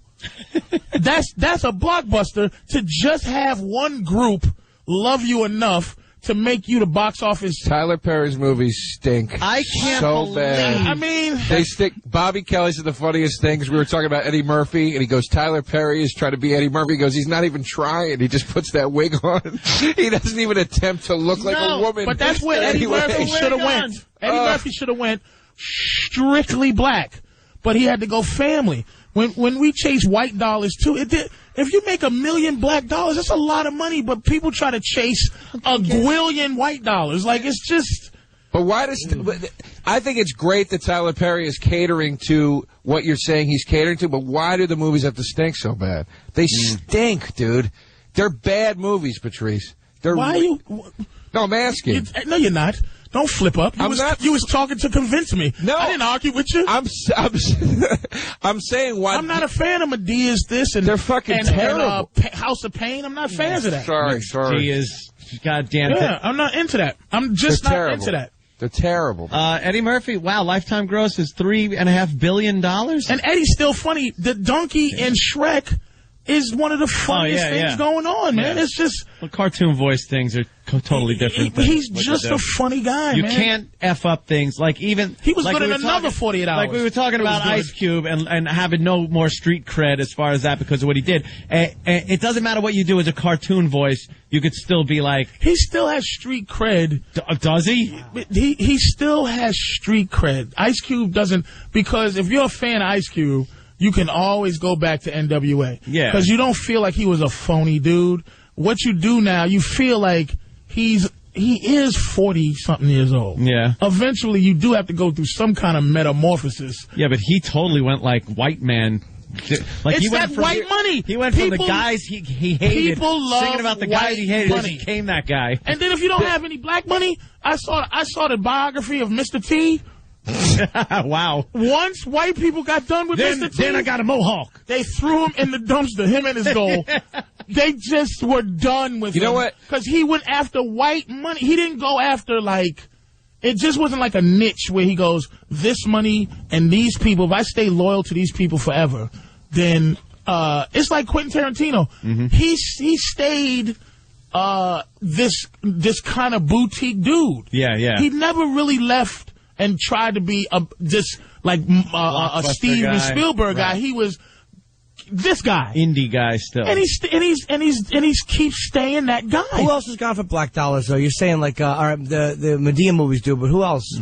Ice Cube did at first. Well, Boys Friday in the Hood. Boys in the Hood, and I mean that was a Kid and Play. Kid and Play. They probably got millions from those goofy movies, but it was like. When I'm saying white dollars, I don't mean white people dollars. I mean family, like the white it's not just the color. It's an idea. Yeah, I know what you mean. And it's like just to make white people comfortable. It's like some of those movies. There's some white people who are not white who want to see gangster stuff, who want to see these things. But it's everybody go look. Rock just decided. I'm going to make the game plan. He went from promising in terms of his first movie thing, which he was playing this warrior. But it's Scorpion King. When he was in The Mummy, that's the Scorpion King that he did from when he was in The Mummy to the one where he actually made the Scorpion King was the difference between Conan the Barbarian and Conan the Destroyer. If you watch Conan the Barbarian, it was gangster. That was a bad movie, dark, evil, nasty movie. Conan the Destroyer was Grace Jones and Will Chamberlain and a lot of skipping and a lot of love. Yeah, you're right. And I'm sure Duck was in it too. Duck has to be in it for it to be. And that's what I'm saying. Rock should be. He should kill somebody in a movie. But you know what Rock did, or what Ice Cube did that exemplifies how cheesy he's become, unfortunately, with the Rock's not doing at least. The Rock at least went 100% in that direction. He's like, I'm going to be the kids guy. Ice Cube puts out Are We There Yet? And then still puts out a record talking about I'm gangster, I'm hard, and it's the two things together. They clash so hard. Makes you look at the movie and go, "There's no, come on, man." Some really? people, I've never met Ice Cube, but Ludacris, when he was on the show, he was like, "I am the He created the character rapper of Ludacris, and the actor Chris Atkins or whatever his name is, and the rapper Ludacris, Chris Bridges, and then the rapper. It's like they create these. This is the thing, as the longer you're in show business, and again, the Mr. T thing, they said that Mr. T didn't continue because he wouldn't play that game. He made a zillion dollars off the back of himself. Just like, and he had one guy hook him up, Sylvester Stallone. He had him cuff him, said, man, make you Clubber Lang. He did that. He made $1 billion off of himself. Yeah, and then after he went down and he had to kind of depend on Hollywood to keep him afloat, they go, oh, no. You didn't kiss our ass at that meeting. You didn't eat sushi with us. Yeah, no. You got to go. I told the kids to stay in school. So when I'm saying black dollars, I don't mean black dollars, Jimmy. I mean just rated R to NC-17 dollars. I'll take that. Yeah. I'll take NC-17. Why do I have to always have PG-13 in my life? When I know, well, they do that. It's for the money. For the money. When you talk about Ice Cube, though, it is true. He tries to portray himself as still being hard. And the thing is, like, you talk about Ludacris saying he invented this character. I never thought Ice Cube was putting on a character in NWA. That was like, you were scared at the thought of going to South Central, listening to that stuff. When I first heard Straight Outta Compton, my God. I remember where I was. I said, who are I thought these were people from another planet. Yes. I was in Boston, and I said, you're straight out of where? Yeah, right. These guys are horrifying. Patrice. It was the scariest crap I ever heard. Hold the thought. Stunt Brain's going to go gangsta on us. Balls he threw his ball at somebody's head. Boing! All that road game he's been using, I'm going to ruin it in one day by not taking breaks. His hair's falling out of his head. He's going nuts. All right, we got to take a break, but we shall return. Please don't go anywhere. Yes, it is. The Opie and Anthony Show. Hi. Having fun in the snow? I know New York City, the kids didn't get school off. Aw. I was thinking about that because I had the Weather Channel on all night. I kind of fell asleep to it finally. After a marathon of watching nothing but murder shows. I'm addicted to those crime murder shows. I don't care which ones they are. The one where they send detectives out to solve a murder, or just the old one, cold case files, forensic files. I can't get enough of that crap. And then on MSNBC, it was nothing but like pedophiles. All day yesterday was Pedophile Sunday. MSNBC, my boy said, MSNBC is the fear channel for men. Oh, yeah, scared straight channel. Just man fear on there. Getting caught trying to pop a 13-year-old. Or prison shows. In the Iowa State Penitentiary. Yeah. Oh, here in the Iowa State Penitentiary. And then it's just I've never seen one prison show. Every time they put one on, I go, I think I've seen this one. Because there's no distinction between Iowa Penitentiary one and Alabama and Alaska. Penitentiary. It's the same show. There's the same lack of care in every prison. Yeah, they're sending the CERT team in after this guy and spraying his face and beating him silly. Here's some tattooed gentleman. Do you ever get bummed out when you watch, like, I'm not, I get a little, not that I would ever commit a severe crime, but like, I get bummed out when I watch CSI and stuff, and I just realize you cannot commit crime anymore. It's over. It's over. It makes me sad a little bit. I think of the guy that's been sitting in his house, going to work for 20, 30 years, and then, hello, it's the police department. And it's like, what? I was 30. Think of your life 30 years ago, and then try to imagine, like, what you did just hanging out one night, and then thinking, like, paying consequences for that now. Well, are they getting DNA off a cup or something? Yeah. BTK could have, if he wasn't an ass. Yeah. Oh, he'd still be chilling out. Same as Bundy.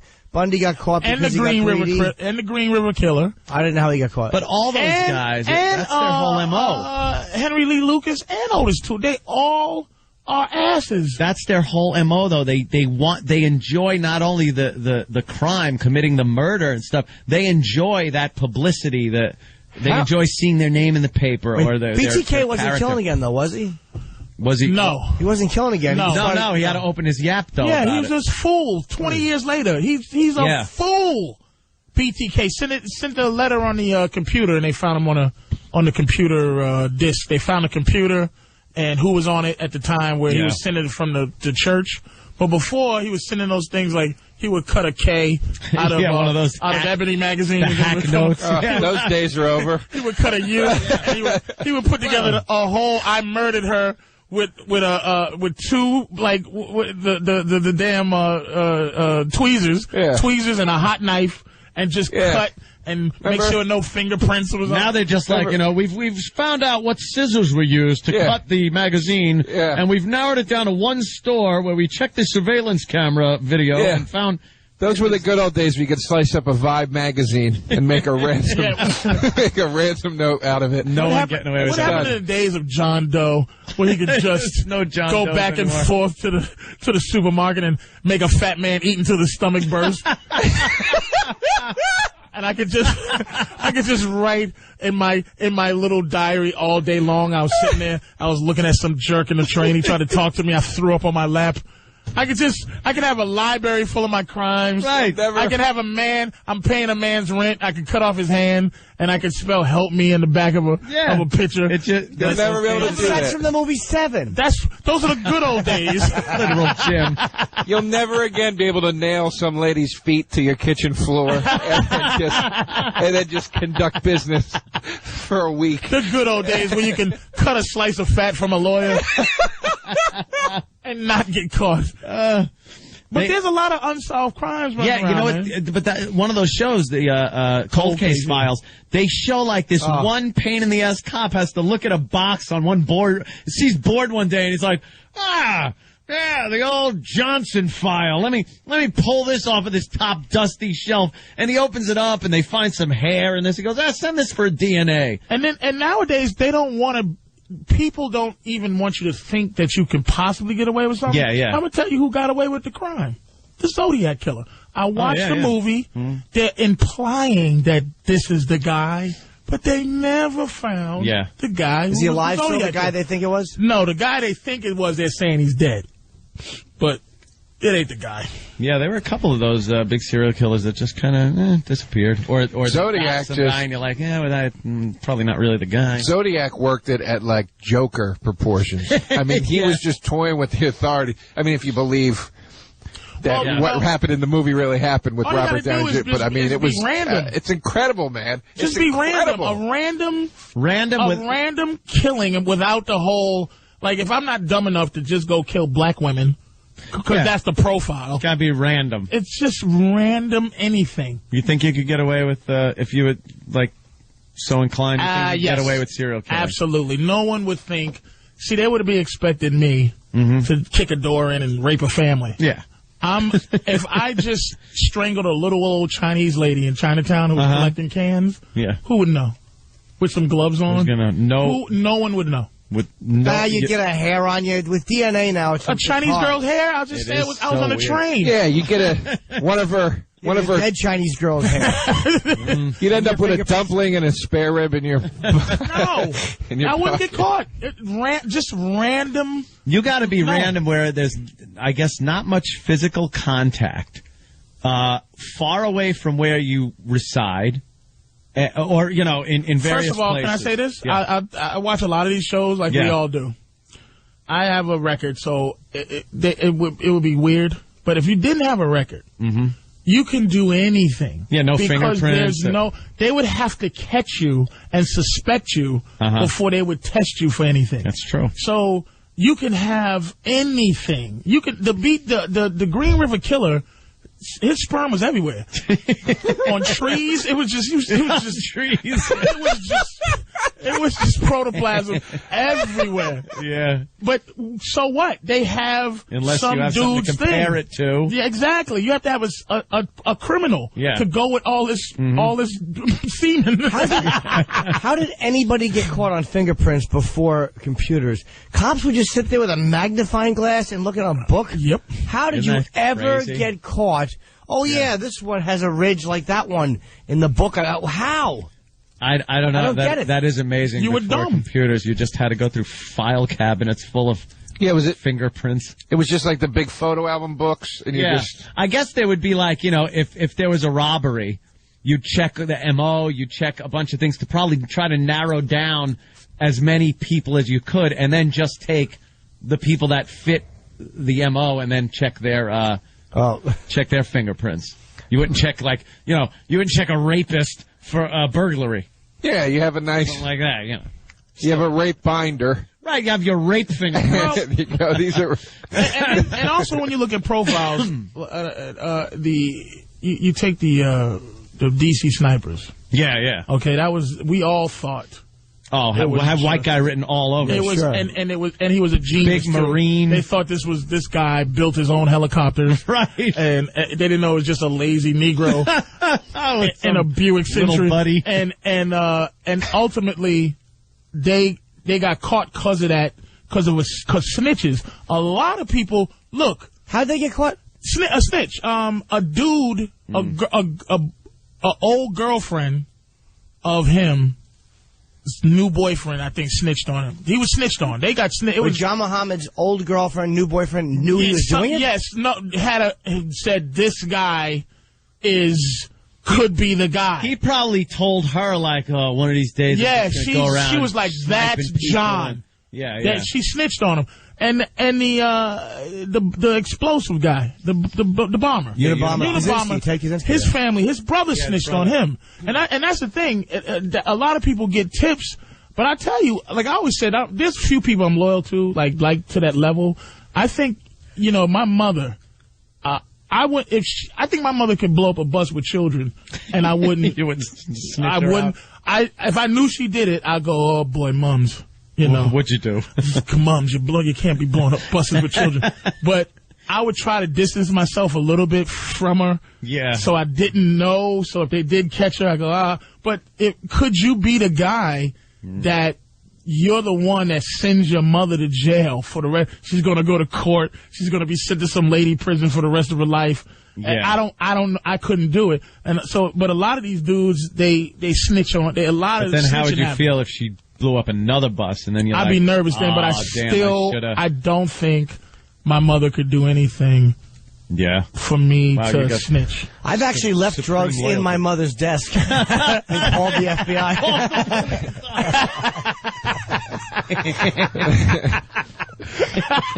I'm not sure. Yeah. I'm not sure if I could go, my mother has been blowing up the children's buses. Yeah, that's something when you get somebody like, it's usually these estranged people anyway, kind of like Kaczynski and his brother weren't, at Thanksgiving dinner every year together. He recognized his writing. Yeah. They put out the manifesto in hopes that somebody would recognize the writing, and it worked. Yeah, that's how they got him. I would always turn somebody in just out of the fear that if I didn't, they would say that I was an accessory or something, or that I was covering. Yeah, aren't you always scared of that? It's like, yeah, you got to tell. Yeah, I would absolutely turn somebody. I don't care. I was petrified one day because these two guys I knew had one of these low-end stock race cars that they used to take out to Jersey and race at the strip out there. And they knew some guy who had a better car. So they stole his car, took the good parts off of it, and then burnt it in the woods. And I knew that this was going to happen because one of the guys told me. You knew it? Okay. Said I wasn't involved, but I knew it was happening. They told me, we're going to steal this guy's car and just take the parts. I go, what are you crazy? What are you going to do with the car? I'm going to take it into the woods, just dump gas on it and burn it. I was like, you guys, I go, I want no part of this. I go, I'm not even happy you told me. So I'm sitting there watching TV. You saw it. And I hear sirens in the background. And I was like, because I knew when they were going, where they were dumping it and everything. And I just hear the sirens from the fire department. And I'm like, oh, my God, I know about this. But what if, didn't you feel like, what if they had to start doing the Goodfellas, covering up? Just and they just find frozen carbone. Frozen carbone hanging up in the meat truck. Just kill you. Just like, ice pick. Anthony knows about this. Maybe you told him. Why would you tell me that? That's what I was pissed that they told me. I'm like, I don't want to know. Yeah, they got caught. Thank God, because I'm saying this conversation now is implicating. Nah, it's statute of limitations. It's a long time ago. And they didn't give you any pressure to jump in? This sounds like, I like this 1950s Stand By Me crime. Yeah. You're in or out? What are you, chicken, Anthony? No, I wanted no part of it. I don't know why they told me. But they told me everything, what they were going to do. We're taking the parts. I hate that mother F, I'm going to take his car. And when you said no, they were just like, okay. They didn't even ask me to get involved. They were just telling me, like, hey, guess what we're doing tonight? Like, oh, what, hanging out? You going, drink some whiskey or something in the woods? What are you doing? Oh, no, we're going to steal a car and burn it. Hey, thanks. I got to sit here shaking, thinking the cops are going to knock on the door, and then I got to try to look like I don't know. Like, I was expecting the cops to come to the door, and then me going like, I don't know anything. I'd try to seem like I didn't know anything. But I didn't know anything, and then I'd be screwed. Is that because of the code of not snitching, or you just didn't want to be involved? Like, didn't want to be involved, and if I knew something, I didn't know if I could be implicated as having pre-knowledge. Would you have done time? Would you have snitched if you had to? If I would have had to go? If they said you've been implicated? Your buddy Anthony's down there singing like a pigeon. I was like, hey, I didn't ask to be told. What could your mother do? You love your mom. Yeah. What is the most your mother can do, and you won't snitch on her? Yeah, I'm probably in the same boat as you. I wouldn't. I'd just turn my head and make believe nothing happened. No matter how violent and horrible. Sink into a bottle of something and not talk about it. Push it to the back of my head like it never happened. Would you do time for your moms? Boy, that's a tough one. No. She's no way. She's 69 years old, She's had a great life. Exactly. She's not going to get brutally raped in jail. Exactly. See my ass, Mom? Some girl prison. Mom, she'll be dead in 6 years. Don't worry about that. You'd go to prison for your mom? No. Okay. All right. I wouldn't send her to prison, but boy, no. I'm not going to prison for my mother. No. Even visit my mother in prison. I mean, but if I wouldn't either, because if I visit my mom, she's just sitting there frail in prison. I'd just be like, "Whoa, man, I feel hurt. I try to break her out." Oh, yeah? But because you can't get that much time for prison break anyone out. Sure you can. Man, well, especially your mom. Like, you need someone who's kind of nimble. Here's the plan, see? You tie a big bomb with like a little string on it outside the prison wall, circle bomb. Round 5 versus 5. Tie a stagecoach to the bars of the window. Oh, I say, Mom, listen. All right, I need you to go and first get some plaster. Make a plaster head of yourself. I need you to get a raincoat, and I need you to go get the England sisters, and I need y'all to tie some stuff together. You could borrow my accordion. Yeah. No, the greatest breakout is Lex Luthor in Superman, where he makes the hologram. A hologram of himself on his chest. Yeah, it's just looks over. Hey, Luther, I said lights out. Hey, Patrice's mom, I said lights out. That is a good one. I think I would not do time for my mom's. Yeah. I would definitely if I was in a room and they were putting the bright light in my face and I'm sweating, did your mother blow up a school bus? Yeah. I don't know. No, I don't know anything about it. No, she didn't. I probably would risk going to jail because I didn't snitch. You know what? But I wouldn't go to jail for a crime my mother If you're committed. up to that point where you're in an interrogation room, you're folding. Yeah, but I've watched more of those shows. They get these hardcore they get them in these interrogation rooms. I mean, tatted up, pipe-hitting brothers in there, murdering sons of bitches.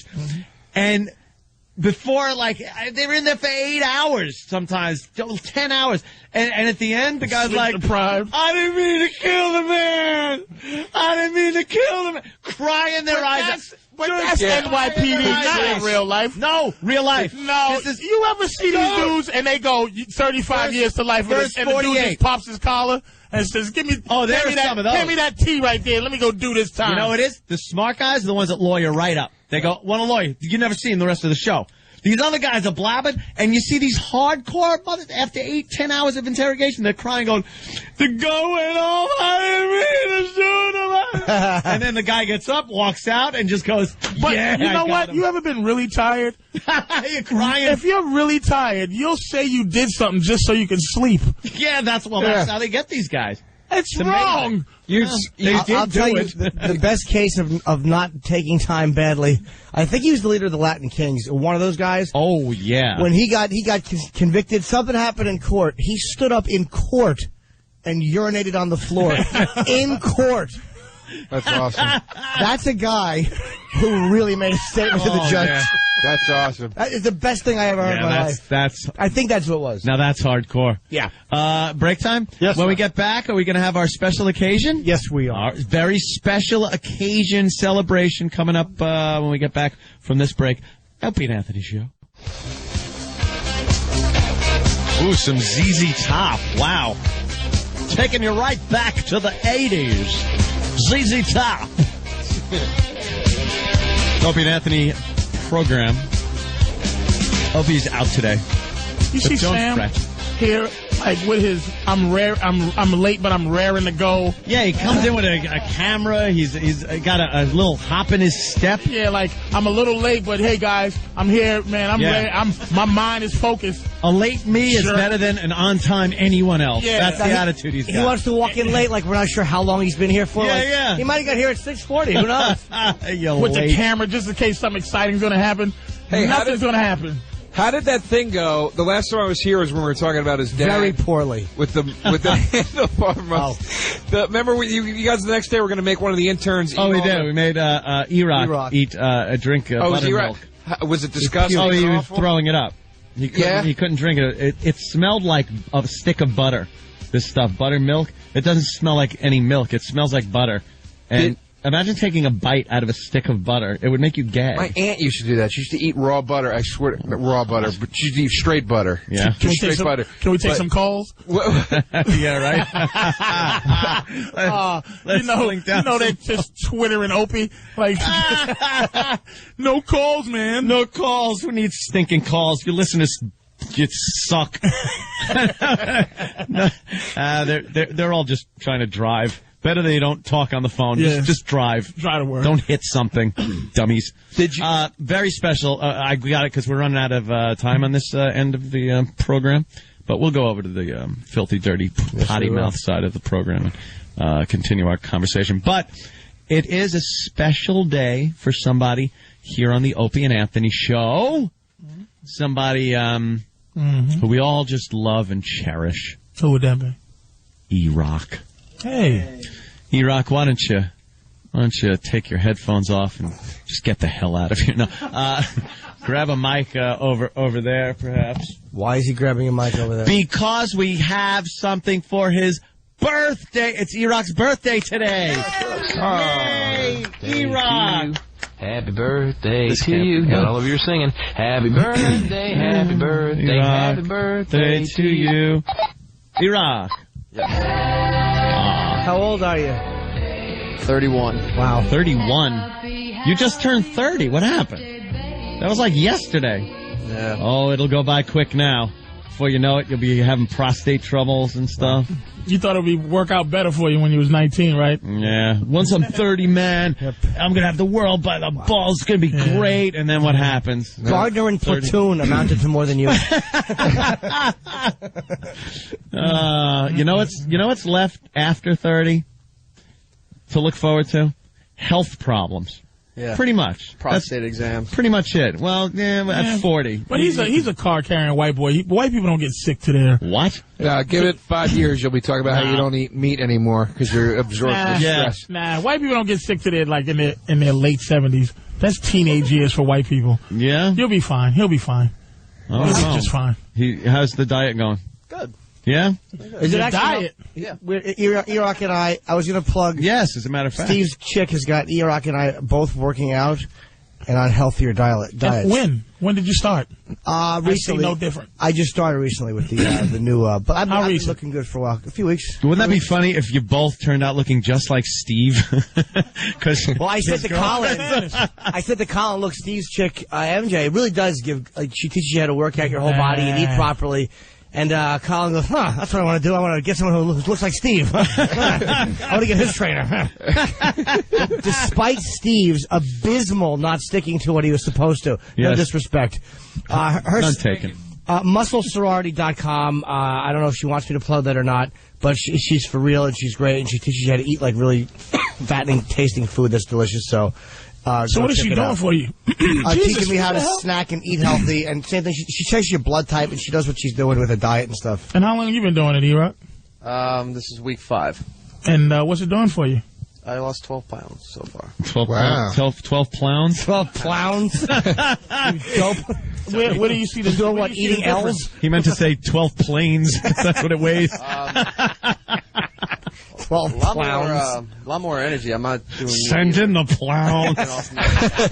Where are the clowns? You're not eating meat? Nope. So why would you not stick up for what I was saying when I was talking instead of sitting over there like a 12-pound smaller bum? Yeah. He loves his steak martini. But I'm saying he could have just said that I'm not eating meat, though. Whatever works for you. Yeah. Why would you not do that? Wasn't by choice, but... And you're not eating meat either, Norton? Sure I am. My diet, my blood type's different than his, so she has a different diet written out for me.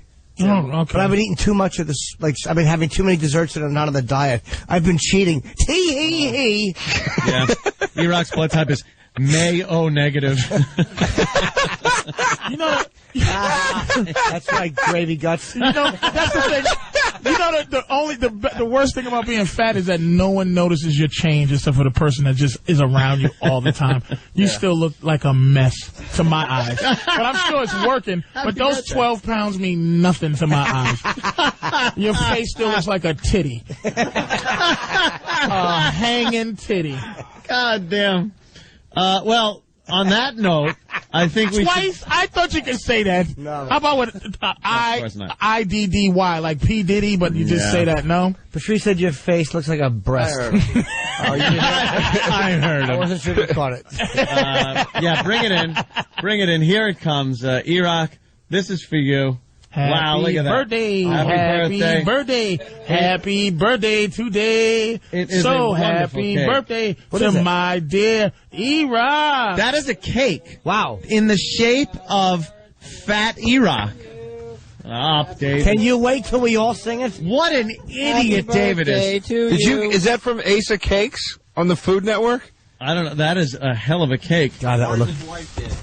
Who? Mars. All right. Mars, the guy over there who throws water on the equipment to the XM. It is wow. Fat E-Rock from, if you go to faterock.com, you can see that lovely picture of E-Rock's head superimposed on some fat dude's body. Not much different Can I than plug regular something E-Rock. while this is... Yeah, of course. Yeah, I'm going to be at, while you're looking at E-Rock's cake, I'm going to be at Poughkeepsie's Bananas in Poughkeepsie, New York, March 27th and 28th. The number is 845-462-3333. That is Bananas Comedy Club in Poughkeepsie, New York on March 27th and 28th. And I hope to see you guys there. Go see Patrice. Can I do my annoying plug, too? Is that okay? Oh, why not? We'll have this as plug time. So Joe, you're going to be middling where? I'll do it. Joe's going to be opening for me in San Francisco. Shut up, Patrice. Joe's going to be doing like the Tampa Mid-Civic Arena. I'll be performing at the Harrisburg. Who are you opening for, Joe? Nobody. I have a show there. It's in Harrisburg, Pennsylvania, which is Pennsylvania's capital. I'm sure you'll have some stuff. Joe will be headlining with 30 to 35 minutes. He'll be stretching. Please let me do this. Just in case the headliner's late, Joe will be stretching doing about 40. Harrisburg Midtown Arts Center on March 7th, 717-441-7506. That's this week. That's this Saturday. That's right, Patrice. That's right. Wow. It is. All right, go see Joe DeRosa, baby. Thank you. After you go to the early show of Watchmen. You want to see Watchmen this weekend? David, give the mic to David. What were you doing there? Were you told to, sing Happy Birthday or something? No, I wasn't told to, no. So you just decided you'd just start singing while we're talking? Yes, I did. Why? Because we brought the cake. That's what you're doing. Bring someone a cake. Hey, calm down. Good point, He really, David is, woof. He is a mouthy little son of a bitch. David, you know what David's acting like? Like somebody got him pregnant and he got him over a barrel. Yeah, He's been acting very strange lately. You know what's great, though? I never met David, and it was awesome to try to imagine what he looked like hearing that voice coming from around the corner. And it's exactly like it, right? With a capital J. I'm singing because Gargamel came in. And, all right, what was you going to say, Woody Allen's son? That's what you're doing. You bring someone a cake. Why with his mic? Birthday for their birthday. Talk into the mic. That's what you do. What do you do, Dave? Say it again. You sing happy birthday when you bring someone a cake for their birthday. That's right. No, that's right. He got a point. He has a point. The service doesn't sing. The waiter doesn't sing. He comes down and places it and gets I sing waiters sing out. before. I sing Shut waiters up. sing happy birthday. Yeah, at a singing waiter place. Yes, that's right. You're the help. You're the help. he sounds like when you turn the reel-to-reel player into fast forward. Yeah. Speed through the conversation. So, David, basically, Ant's saying that you kind of you didn't do what the on-air staff was doing. You just started belting out a tune. You got to take your cues from what the show is doing. He's a rebel. That's true, but I thought only appropriate to sing them happy birthday. Do you want to sing happy birthday to him? I think I already did. Well, no, now on mic. You were so eager to sing happy birthday. Now on mic, sing E-Rock happy birthday. Where did he go? Okay. That's right. Do it like Marilyn Monroe did to the president. That's right. I like that. And I mean, with his in your mouth. Or sing it like Jackie did when she was picking head up off the back of the car.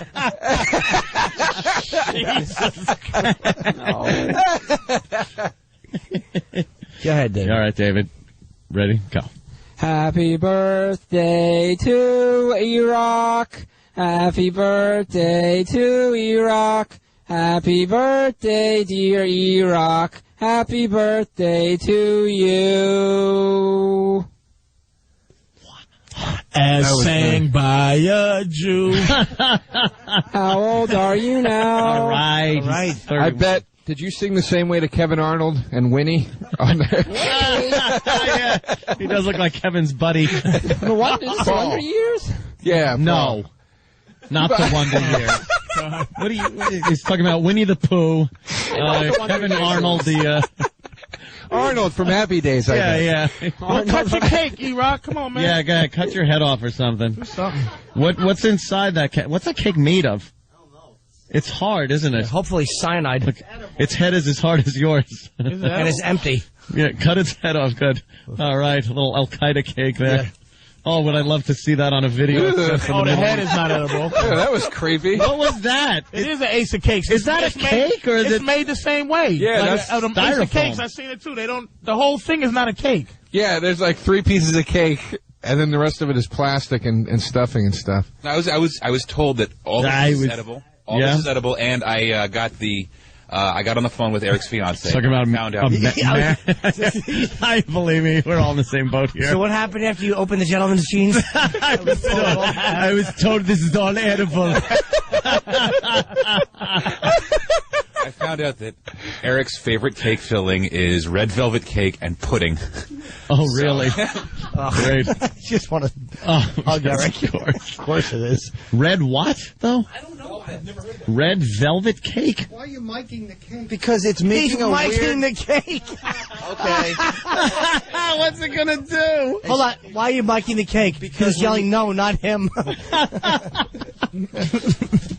ahead, sorry. What, you heard it was full of pudding and thought it was going to belt out a George Harrison song? Totally unnecessary. No, when you cut it, it sounds like you're cutting through plastic. Let's hear it, E-Rock. Stop talking. Excellent. Jeez. That was certainly. Let's good. mic that for another few minutes so everyone can really get a good flavor for Great. it. You're like a Foley artist. Why do you have a sledgehammer? It was given to me. Oh, okay. Don't hit that cake before I eat some. Yeah. Smash the head. Yeah, go ahead. But is it Gallagher?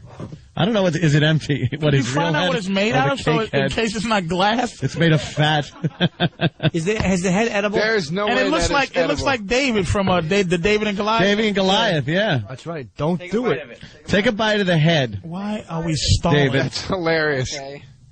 David, go ahead. Take a bite of the head. Right, put it in your mouth. No, just bite it like an apple, you dunce.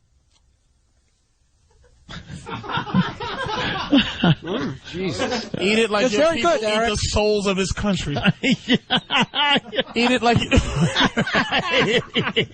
Eat it like a little Palestinian child. Oh, here All we go. right, stop stalling. Come on, stupid. what are you waiting for? All right, wow. That's Boy, this is fantastic. What a radio climax that was. Yeah. Folks, you missed it, ladies and gentlemen. The head is on the table, and he's hit it with the thing, and it crumbled. Eric's favorite is red velvet and pudding, none of which are in this cake. Here. That was a who cares moment. Yeah. As it was 31 years ago today.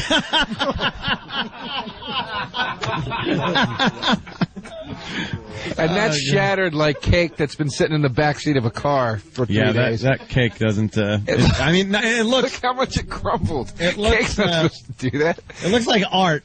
You know, because it's very artistic, but as far as deliciousness goes... Looks like it was stuffed with breadcrumbs. Yeah, I'm not too sure about that. No, not too big. Correct. Fantastic. What are we going to go over to the other side and let that... Good. Jimmy's getting some cake instead of saying where he's going to be. Because I'd like to know where Jimmy's going to be. Is he going to be in San Francisco? Yeah, I'll be in San Francisco. You'll be in San Francisco? Yeah, what a fat show. Oh, wow. Look at that piece of cake. Is that a big piece of cake or what? Yeah, I'll be the punchline at Cobb's. At where? Cobb's in San Francisco. Cobb's. It looks pretty good. Yeah. I have been eating like such a fatso lately. That's why I'm putting weight on. Are you? Oh. I haven't noticed. Thank you. Is it good? Yeah. I'm not having a cake. Nah. Why don't you have these? I'm not going to have cake. It's friggin' 9 in the morning. Can't have cake before I have a drink. What's a half hour?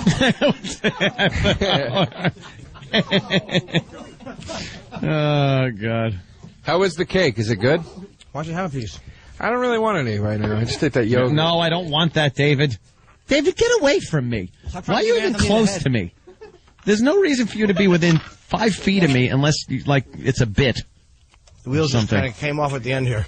Yeah, well, the cake did do that. All right, we'll go over to the other side there, and we'll take our little walk in the snow. That'll be nice. We'll see what the city's like in the snow. It's still awful out. It's really snowing. This is the second wave that we're supposed to get of snow, so we're going to be walking through this. But, yeah, we'll see you over there. And, see you later. The last time I was on Red Eye on Fox News, the story was that they were... Sorry, that's just... I actually like doing it. I know you do. And if just key the mic down, and we'll just start talking in the middle of a conversation. Hi, Opie and Anthony show. We're just eating our soup. We all decided to get soup like a bunch of fucking watch women. Hey, it's snowing out, Aunt, and how are we supposed to keep warm? With a nice hearty soup. That's right. I got mine, Patrice, I'm sorry. I got some pulverized animal parts in here. I hope you're not offended. I got pulverized chicken. I got veal noodle soup. I'm offended by your soups. Yes, we got offensive shredded animal soup. Chickens, you really have a feeling for fucking chickens? Not until I seen them. They saw their beaks off. Yeah. So they don't peck each other. Do they? Yeah. I've been to chicken farms. I never saw sawed-off fucking chicken beaks. I saw the sawed-off beaks. Pictures. Yeah. You saw that? Where? What country? Here? Yeah, because I know there's some savage nations that treat their animals like shit. We treat them like shit here. We do it terribly here. Sawed-off chicken. And then they pump them with... Hormones and everything. They're blaming girls' early puberty on that, by the way. Are you serious? No shit. They're blaming, and actually this was kind of a racial thing. They were blaming black girls getting into puberty earlier than white girls. Because of the chicken? Because of the chicken and all the hormones in it. White girls eat chicken, too. Yeah, but it's supposed to be black people apparently eat more. More chicken? I would love to know that as a fucking group. Black people eat more chicken. I know, so would I. Well, where's all the KFCs? You don't see them on Rodeo Drive. You see a lot of KFCs, and they're all in malls. White malls have KFC. White trash loves KFC, too. I lived in Harlem, and there was a Crown or Kennedy Fried Chicken every it doesn't have to be KFC. It could be like Popeyes. There's nothing funnier than the hood chicken places that could, and they call it KFC, but it's California, Kentucky. No, not Kentucky. Kennedy. Joe said it. Kennedy. My neighborhood had a Kennedy Fried Chicken, and it was like it was every ethnic place in one. Like, it's like you get fried chicken or a gyro. What is a chicken head blown apart? Or a slice of pizza, all in the same roach-infested place. I got it. He got it. He got it. That's funny. And then you got to make a chicken transaction like you're at a bank through the fucking bulletproof glass and the little rotisserie thing that you got. Like I'd like to withdraw one chicken leg, please. Yeah, give me a bottle of whiskey, half a chicken, and cash this check, please. It's like going to the post office. Yeah. And an ounce of Coke to go with that. There's really nothing I miss. I have dreams of filet of fish. I really want a filet of fish. What, like a McDonald's type? Yes, I really, really want a double quarter pounder, no onions, extra cheese, extra pickles, extra lettuce, little mayonnaise on the bread. I want that. I used to always get the quarter pounder with cheese and was just like, oh, this is great. And then I would get a quarter pounder with cheese and a cheeseburger. Because it's not, it just wasn't, no, I'd eat the quarter pounder with cheese first. And then it wasn't quite enough. So then I'd mow down the cheeseburger and then get the fucking large fries and plow that down and then realize my fucking arteries look like space food containers. A triple Wendy's burger, no onions, tomatoes, heavy pickle. With cheese on each piece of the meat. Make sure... Hello? Make sure... What is that, sir? Cheese on each piece of the what? Could you make sure that there's cheese on each piece of meat, please? Like one cheese... But there's only one piece of meat? No. I want a triple cheeseburger. Oh, triple cheeseburger. Not a number. I want... Listen to me. Yes? You want 3 cheeseburgers? I want a triple... Drive around, please. I love when they just get annoyed at your ordering and just go, you know, it's pretty much a fuck you. Just drive around. We'll do this at the window face to face because you don't know how to use this little machine. Here's when before I stop fucking around, here's what I would order from Wendy's. When I go to Wendy's, this is an absolute fucking. This is your fantasy order. This is my this is fantasy order. Every single time I went to Wendy's. Wendy's. Used to talk about girls like this. When I get I want this bitch with big tits and fucking that. And now it's like, oh, here's what I would do. Yeah, at Wendy's, sweet and sour. This is it on the fucking chicken sandwich. Oh, first thing is, can I have a not a Frosty, because they have milkshakes now. Yeah. Can I have a strawberry milkshake, large, please? Can I have a double cheeseburger, heavy pickles, heavy tomato, heavy cheese, double cheese? Do you still have that ciabatta bread? Yeah, we do. Give me that put that on ciabatta bread, please. Give me 2 99-cent bacon cheeseburgers, the 2 99-cent ones. Holy shit! Holy shit! Hello? Yeah. Can you give me give me a large fry and give me 2 McNuggets. Sorry, 2 chicken nuggets. Just 2. That sounds good. With I want what kind of sauce with that? Give me 2 sour creams because out of the 5 nuggets, yeah, I use all the dipping sauce with 2. Yeah, they never give you enough of that shit. 4 sweet and sours and a barbecue, 2 barbecues for my fries. Yeah. And give me a biggie water. Wow, really? So I can wash it all down. No so I can soda, feel. And you would eat wash all that. this down. I would fucking eat it and be in heaven. But I noticed something after you eat. And for years, you just notice. Even though vegetables taste like shit, like I made some 3-bean chili last night. It was pretty good with some rice. I didn't feel, even though I was full, I didn't feel awful. I've never eaten Wendy's or Kentucky Fried after and felt good. Well, Kentucky Fried, just, I mean, but it's delicious. It's so good. Those fucking mashed potatoes with that gravy. And you just delicious. Ladle that gravy into your mouth. You know what I used to do? Oh, the drink, let me tell you how fucking fat I am. I fucking I would eat the goddamn potato, get it in my mouth a little bit, and then drink a little. Of the chaser. I had a gravy chaser. I used to take. Holy shit! I used to take the coleslaw because I always get coleslaw and the mashed potatoes. I would take it and I would mix the coleslaw into the mashed potatoes. So it was just one heaping fucking side of mess. And then I ripped the skin off the chicken and dip it in like it's chips and salsa. Wow. And just, it's so good, dude. It is so fucking good. You know what I'm craving? I've been dying for White Castle. Really? Mainly because I want to come in here and fart the next day. Like, I want to have White Castle you would kill farts. us. But I want to have 4 or 5 or 6 White Castle burgers. I've been really jonesing. Never really liked White Castle those. almost made me. I got violently ill once with White Castle, and I never had it again. Did you ever get the chicken sandwiches from White Castle? Oof. I don't like the burgers. I can only imagine what the fuck that is. You get them with cheese and some mayonnaise and pickles on them? Oh, my God. Since 1992, when I came to New York for the first time, 91, I traveled to New York with my friends from college. Yeah. Ate White Castle. And that was the first time, by the way, I never forgot it, was the first time I ever jerked off at a White Castle. No, first time I ever applied for a job. In a booth.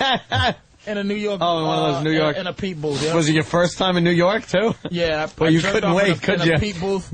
And I felt, New York. I felt like such a creep. Statue of Liberty, Empire State Building. Where are we going? Oh, I'm going to go jerk off in a booth. So that's when they had naked girls behind the window. Yeah. And I ate a girl's ass behind one of those. You heard about that? Oh, yeah. I used to like, on 54th. Oh, please. Yeah.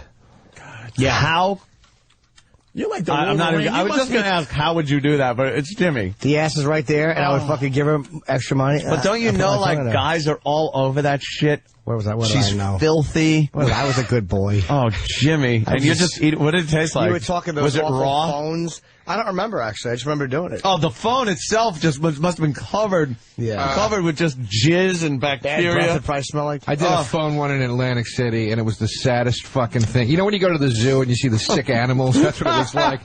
Just a stripper sitting behind the glass. I mean, just putting no energy into masturbating. Yeah. And I go, you going to do a little show? And she goes, literally like this. And she goes, this is what it is, honey. And like, just dude, spreads her legs and lays back and does nothing. Yeah. I still whacked one out, but I mean, it was so fucking Obligated. sad, dude. The worst part of a Pete booth is the sound your shoes make on the floor. It's like like a light Velcro. Like contact cement. Yeah. Did you guys Like being at the movies. Did you guys ever whack off in the movie? Yes, I'll one? just say, what? No, I never did. Did you ever movie whack? one. Odds are it's a yes. So In a movie theater? No. Yeah. In the little porno booth where it just shows a movie. I never understood that when guys do that. Yes. Yeah. Huh? Jimmy's like, yes. Have I ever taken a breath? Have I ever stood in a booth and jerked off watching porn with like 200 choices? Yes. But why not just go home and whack off to the porn? Because it's not Because creepy. it's your lunch hour. Yeah. And it's not creepy. It's just not Why creepy, not just man. marry a girl instead of paying a hooker? There were days before VCRs and stuff, too, where that was the only place to get, like, real motion picture porno, unless you went to a porn theater. There used to be one in Bayshore, I guess, out on Long Island. It was the only place to see, like, motion picture porn. Would you have a fucking projector and pull that out with the screen, your home movies, and then pop in a fucking porno film? I wouldn't even know where to get a porno film. I don't know what this dark age that you're talking about is. It was the 31. dark ages. Yeah, there was a time. Dude, it was the dark ages, bro. There was no fucking way to watch moving pornography. You had to get magazines. Yeah, that's true. You could catch some softcore shit on, like, Cinema 100 on your cable provider thing, with turning a key like fucking War Games. But as far as films go, I remember I found a film once. It was an 8mm. I had to go to my school. This is how fucking horned up I was to see this movie. Because you'd unroll it and see like 80 frames of the same fucking thing because it's film. Yeah. And you're just like, oh, I want to see more. Went to my school and said, I need to take a projector home for a project. They gave it to you? Yeah, let me take a projector home. Good for you. Yeah, they let me take an 8mm projector home. I invited all my friends over, and we watched this fucking thing. It was just some, like, almost like a, what's his name, Johnny the Wad Holmes kind of fucking whatever. One of his old Johnny Wad movie. Big hairy bush on the fucking woman, and it was great, no though. sound. Wasn't any sound on this thing. It was still great, though, It right? was so great to be watching a porno movie. It was unheard of. Now it's the same thing you do it on, they got thank God. I will say this. There are some generous people out there that upload great porn for free for you to watch. Yeah. And that's what I do now is that uploaded any porn, any category. Yeah. Hey, I'm in the mood for cream pie today. Dude. I'm in the mood for fucking Asian, and it's just a movie. The weirdest on thing there. is, we went through this phase with the internet where at the beginning, you could get fucking porno. It took a long time to download shit, but believe me, you would wait. Right. And then you'd get it and watch it, and it was like, fucking look, it was great. It's porno. And it was free. Then everything cost money. They shut the fucking doors down. You could not get on a site. They try to taunt you by saying, hey, free here. Put in your credit card. And everything was like pay for, so you couldn't see anything for a while in the internet as far as porno went, unless you knew news groups and stuff like that. And then, now, it's back to being free porno again, and at lightning download speeds. And because of Kazaa and all those sites that were stealing it. Best site on the net, well, one of the best ones is hotmovies.com is a great one. Yeah. You have to pay, but it comes to like $1 a minute or whatever. Not even $1. No. Jesus, nowhere near that, actually. Yeah, that's a lot. I have like 800 minutes left. It's like so nothing. And it has thousands and thousands and thousands of porno movies, every category, but the whole movie. Great is that. So if you want to go watch Taboo, you want to go watch fucking... Really? I go on. I have them all, because they all... X videos. Tube8. Tube8's the greatest. Xvideos. Tube8. Pornhub.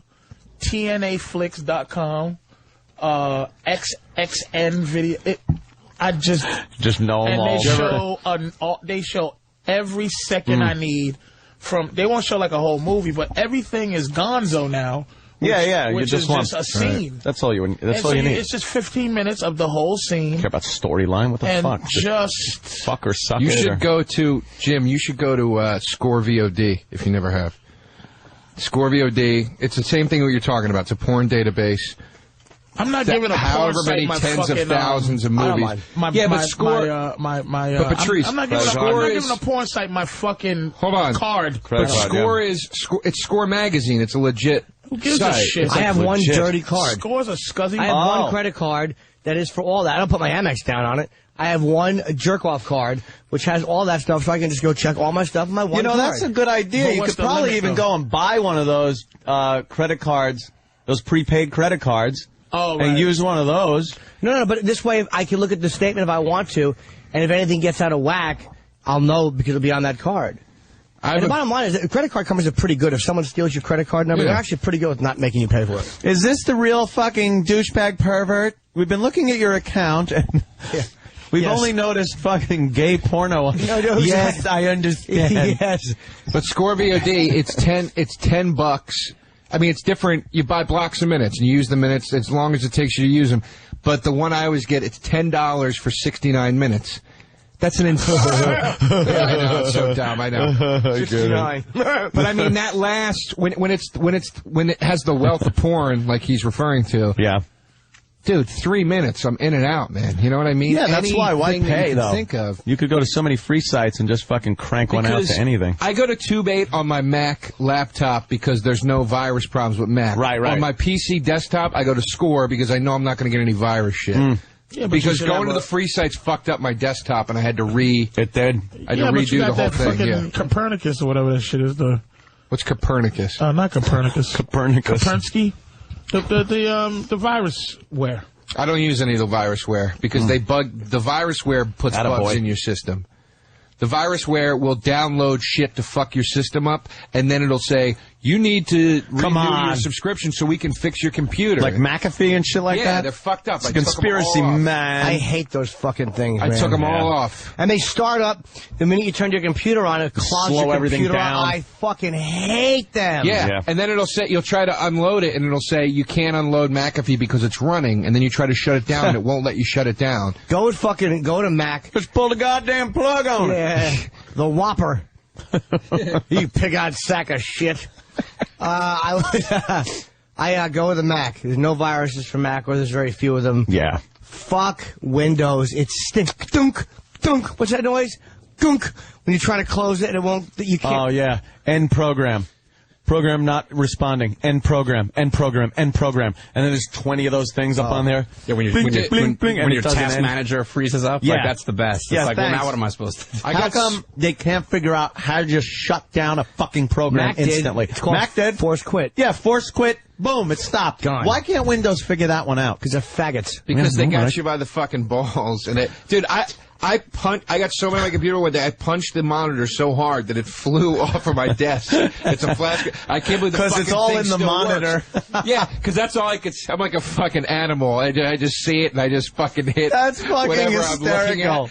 I punched it and the fucking thing didn't break, thank God. But like, I have screamed. I live by myself, and the walls are thin, and the amount of screaming I've done at that computer over porn. Yeah. Just download the fucking movie! Like, just scream, you fucking cunt! They must think I'm an abusive boyfriend yelling at some chick. Download. Do you guys got any good free movie ones? Free movie sites? Regular movie ones? I got one, movies/on-demand/ .tv. Like regular movies, right? I fucking watch Notorious, Friday the 13th. Everything. How is that? I don't know. I mean, I don't understand how that's even done. It's illegal. FreePass.tv. It's completely illegal, right? I didn't fucking them. It's on. Motherfucker, I didn't make the site. You're not even downloading it. You're just streaming it, right? I'm just watching a movie on my computer. They shut down watch-movies.net or whatever was one, and they shut it down. it was like, you know, you can just go and watch. I watched Notorious on that one. Then one day it was just gone. You know when you type in a web address and it pulls up that Roadrunner screen? Yeah. So they got YouTube. I watched Valkyrie. Just streaming. You watched on the computer? Yeah. Was it good? On what? Yeah. On what? I thought it was pretty good. On PC. On a computer. What's the name of it? Just streaming it from one of those sites. What's the name of it? No. What's the name of the site? Yeah, Patrice, tell me that site that you just said. Movies. What's the slash? Yeah, it's just a slash. Everyone knows the that middle means slash, not the underscore. Oh, a dash? The dash. Dash and slash, very different. That's what somebody cursed me out about. I told him, go fuck yourself, nigga. Don't be slash is the sideways one. Asshole. Dash is the dash. Okay, ready? Mm-hmm. Movies. Dash.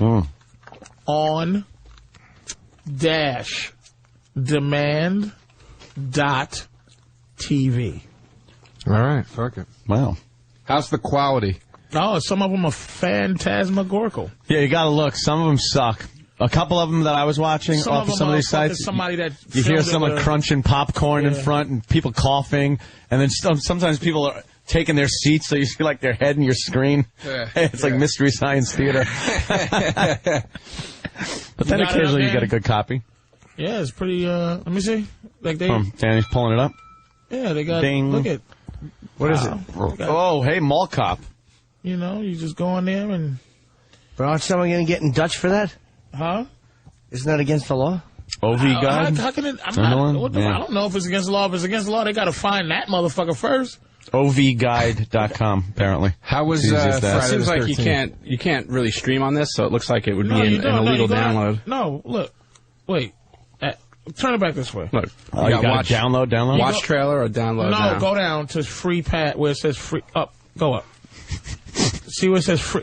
Down. Scroll. No, I don't see where it says free anything. Look at. Turn it this way. Danny just swings around. Go here, motherfucker. Click the second one. The second one? The second blue line. Click the thing. Yeah, but that's an external link, though. No. Click it! And there's something wrong with the site right now, too, by the way. All right, because this is a completely different site now. Now go to... Yeah, but this isn't the site anymore. Fucking Danny, stop. Just stop. Just stop. Oh, look at all the pop-ups coming up now. This is great now. Oh, fuck. The Wood Doctor. The Wood Doctor. Click out of The fuck is the Wood Doctor? What is the Wood Doctor? It isn't even porno. You would think it was. That's usually a mouth. Can you put it up here so I can see it so I don't have to keep telling you to fucking... Jesus, frustrated fuckface. I'm trying to help you. Just let me help you. Let me help you help you. But Patrice, Danny is saying that a lot of pop-ups are showing up. Fuck, man. I'm saying that this is a completely illegal website also. They got commercials We're definitely not doing this. Huh? No, that one ain't working. He's saying it's an illegal website. And that illegal website can't be Patrice, No, it's not true. Doesn't sound like this thing is on the up, Patrice. It is on the up. Doesn't sound like, I think Joe's right. I'd like to get the skinny on this. I didn't fucking say www.littlechildren.com, nigga. It's fucking movies. That's probably a nice one. Uh-oh. I wonder what that'll get you. I made that up. I don't think I've ever typed that one in. I'll bet you that littlechildren.com is probably a fucking innocent site. Is it? Yeah. What is it?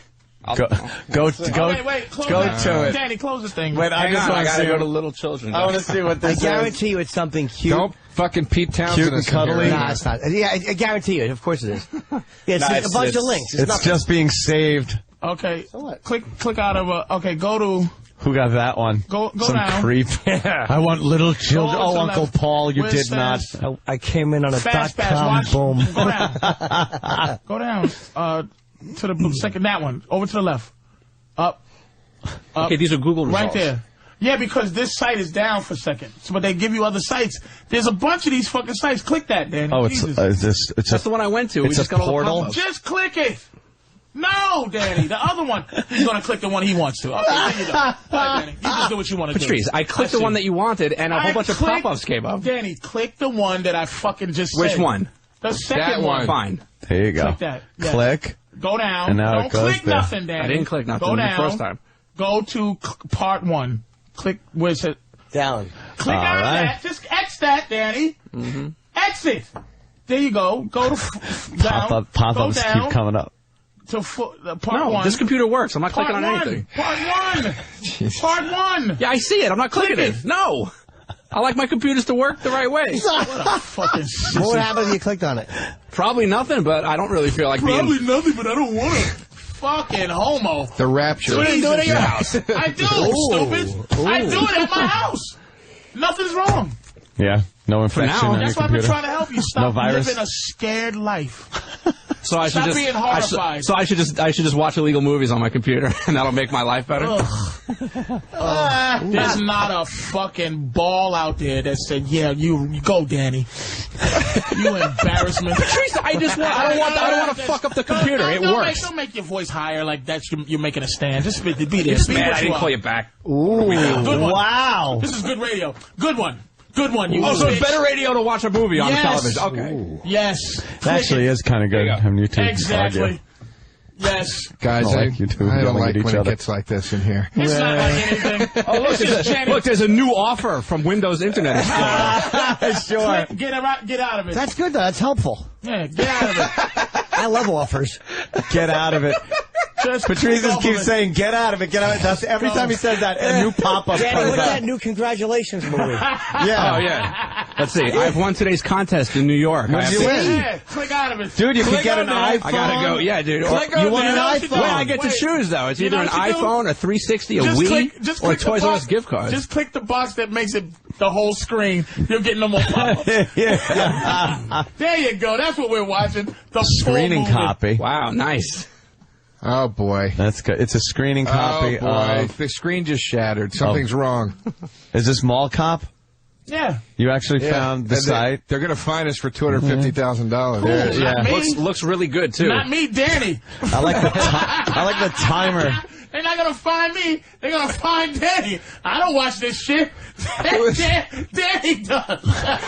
Do you know there's actually an option to watch this in a lower quality? I had no idea. That's when the script just comes up and you read I was it. just going to say. What about the, what is that little timer for in the middle, Danny? That's like a pre-production version of... That's before they even, color correct things. Jim, I believe that's called time Simpty. code. This is the That's a audition. Simpty. It's the audition. Yeah, but you see, here's the problem. Patrice just goes, oh, well, there's all these sites where you can watch Listen, free let me movies say on. something to you. This Do me a isn't big even a favor. movie site, though. This is just linking... Don't attack me. I'm not attacking you. Like I'm the substitute teacher. You would never talk to Opie like this. You would leave him alone. If he told you to put up your illegal site, you'd just fucking do it without opening your fucking mouth. Now, don't try to get tough with me. I'm your friend. I'm just saying, this isn't even a movie site. Anybody could upload anything to a potentially malicious What am I, the website. fucking, what am I, That's all I'm the saying. impotent lieutenant that sits here and watches the sergeants yell it out? No. Fuck you. I'm the fucking boss. Exactly. I'm the boss here. But that's what I'm saying. Danny's voice just got higher to attack me about... I'm telling you this. I don't give a fuck. I put it on my computer if it's illegal and all this shit. But don't get all fuck that with If me. there was an illegal I'm just telling download, you there to will fucking- be an investigation. But I need you two to stand down. That's true. Appreciate that. I'm just saying. Yeah, it's not because it's not like anybody's ever been sued over the internet for watching Yes, they illegal have movies or been. music. Oh, literal Jim. Yeah, let's just broadcast breaking the law. But if that is the case, just don't do it.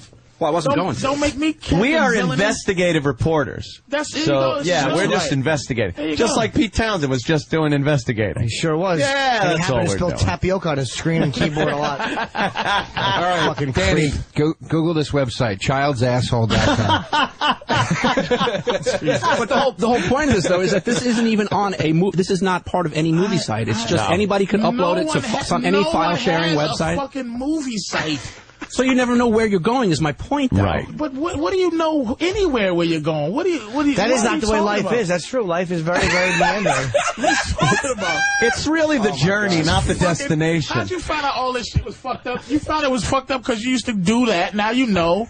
Now, you learned the hard way at some point. Yeah, because a website that I know and trust is something called zshare.net TV / you know what I'm saying? Why do you trust that one? It's just something I would never go to, and it's something that I would never recommend going to. That's why. I'm not taking your recommendations. That's why we can have a conversation. How fun would this be if I just agreed with you? You're spiraling out of control. I'm not trusting you. I drink tea and I watch this site. Mm-hmm. You don't go to it and you're a fucking alcoholic. That's true. Why would I listen listen to you. Well, you got to bring up his alcoholism. I'm not gonna fucking listen to a alcoholic with some type of thing where he's holding on to his what's the word I'm looking for? His fucking thyroid. Yeah.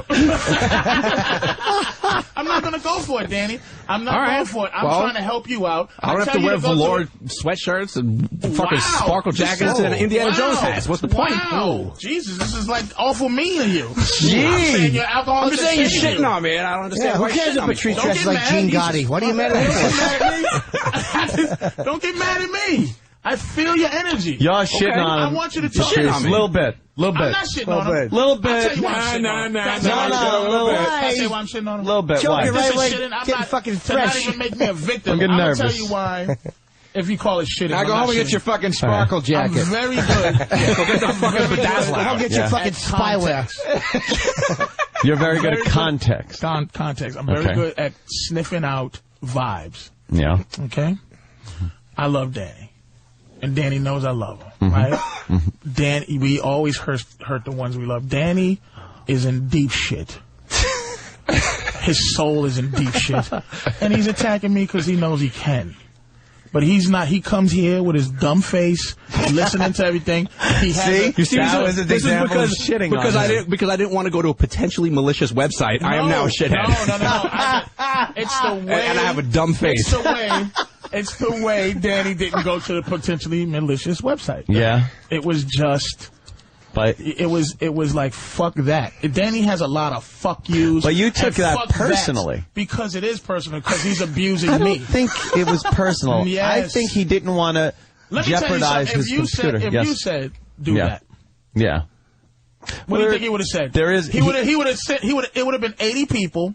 And again, I'm not you. And he probably would have advised me. Advised me. And it would have been at least Steve or 47 people I've never seen before. A small man, this small man that's around.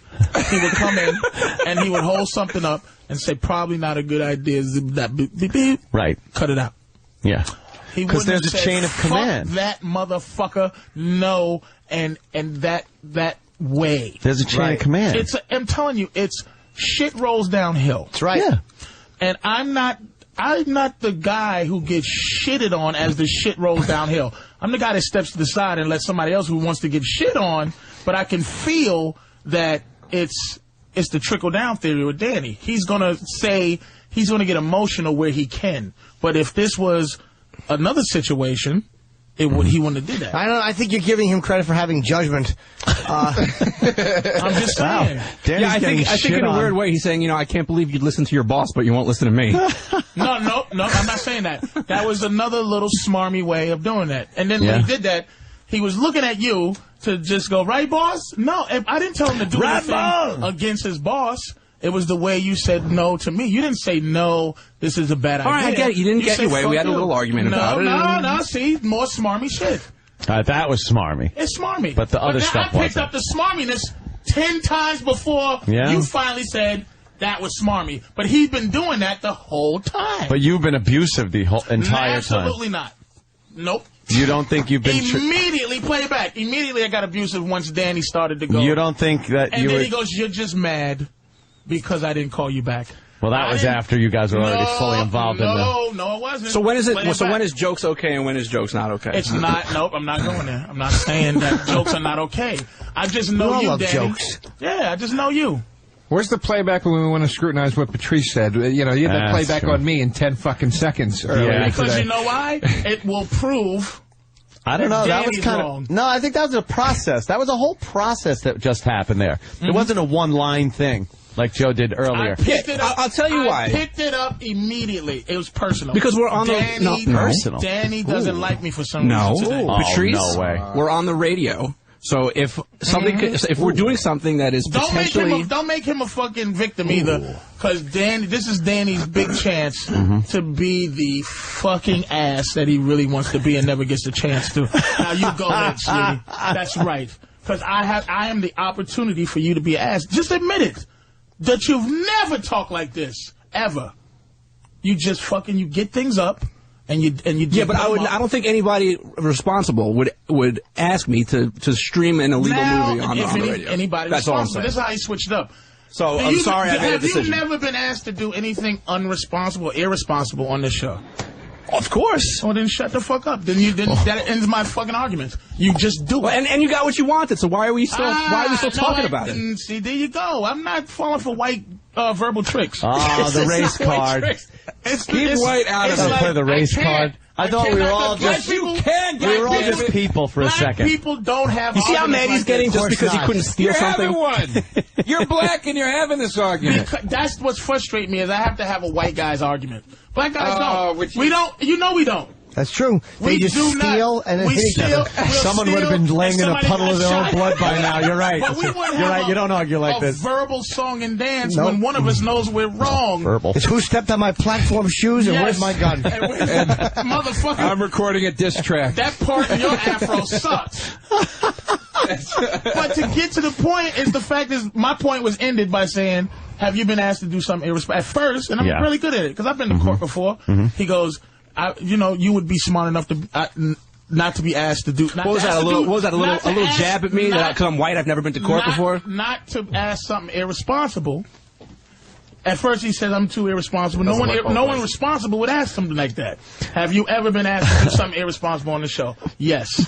Ends his argument, and then he reversed it into something else. No, the thing is, because there's a protocol on this show, and I understand if Opie was sitting there and said, "Pull that up," yes, Danny would do that because he would have the wrath of Opie on him if he didn't do that. Exactly, and I understand. And the wrath of Opie is a lot worse than the wrath of Patrice because he doesn't work for me. But you can't do anything to make his life miserable, but Opie could if he. But he didn't place it like that. He said it was irresponsible. Why should he have to preface the reason or anything? But he still does. That doesn't mean, right?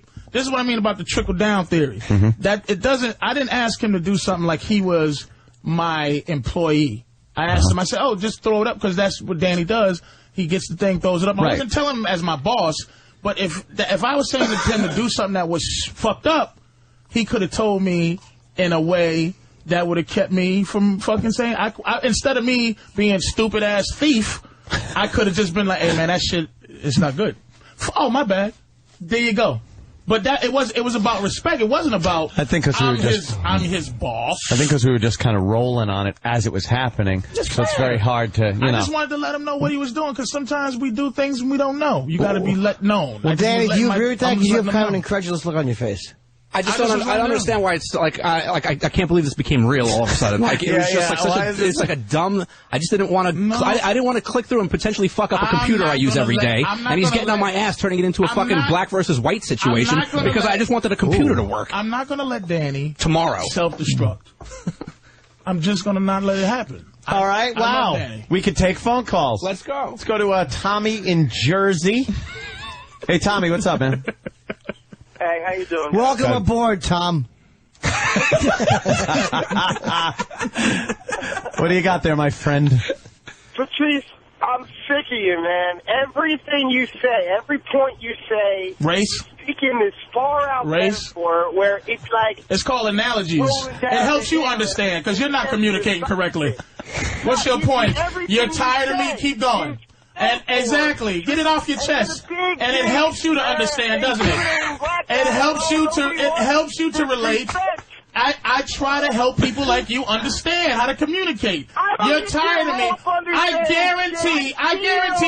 guarantee if I let you keep talking, you'll say tired of me 6 times. You'll talk about women and relationships for 20 minutes and make no point. Go ahead. You'll talk yourself in circles. I got to disagree on that one. You're just a guy who had the opportunity to hate me. Go ahead. Because Patrice's relationship shows are very good. Fucking stupid. And Patrice, I like you. No, you don't. Don't try to switch it. That's more white tricks. You don't like me. White tricks. That's more white tricks. I wish I knew what all those good white tricks were. Man. It's tricky white shit. You give white people too much credit, man. I know. Yeah, really. No, he doesn't. No, I don't. Not enough credit. He has an emotion.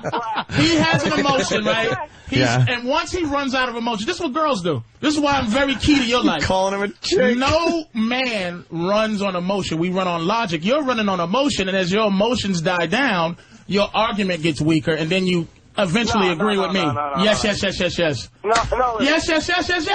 Just be honest. Look how soft you're getting now. Look how angry you was when you first called. But you see what he just did though? Look how Look at you're agreeing with this guy. No, I'm just saying. No, I'm just saying. You just did to Tommy in Jersey what you did to me. Any little thing that became a disagreement, it immediately became it was black versus white. I didn't do it because I'm white and you're black all of a sudden, and you're giving it to him too. He's just saying that he disagrees with you. White people are amazing. I'm not saying what his disagreement is. Just cut your sentence there. White people are amazing. Exactly. I'll take it.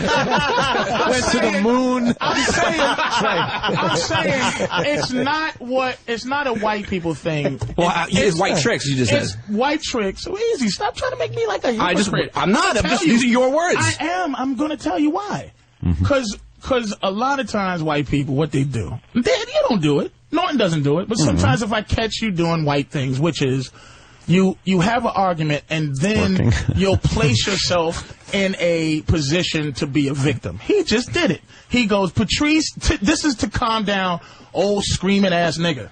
Hey, I love you, as he's telling me I ain't shit. Dude, look, it's a trick, dude. You just don't know you're doing it. You're too dumb to know that you were raised to do it with your whiteness. No, I disagree with that completely. All right, well, see, there we go. He don't even know how to respond to that. I just want to see. What?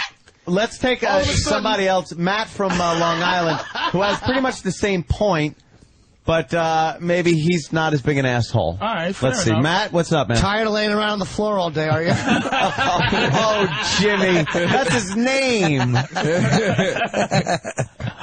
If I may get a word in with the great Patrice. Patrice, I am a big fan. I do think you're hysterically...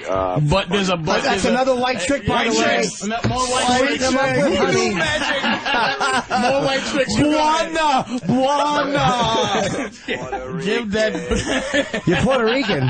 He's Puerto Rican? Don't trust him. The bottom line is this. I don't know. I think it came off of Patrice's esteemed weekend at Bananas a couple of miles south of the one in Poughkeepsie, where he had such an esteemed weekend that he came in this morning and stated, actually...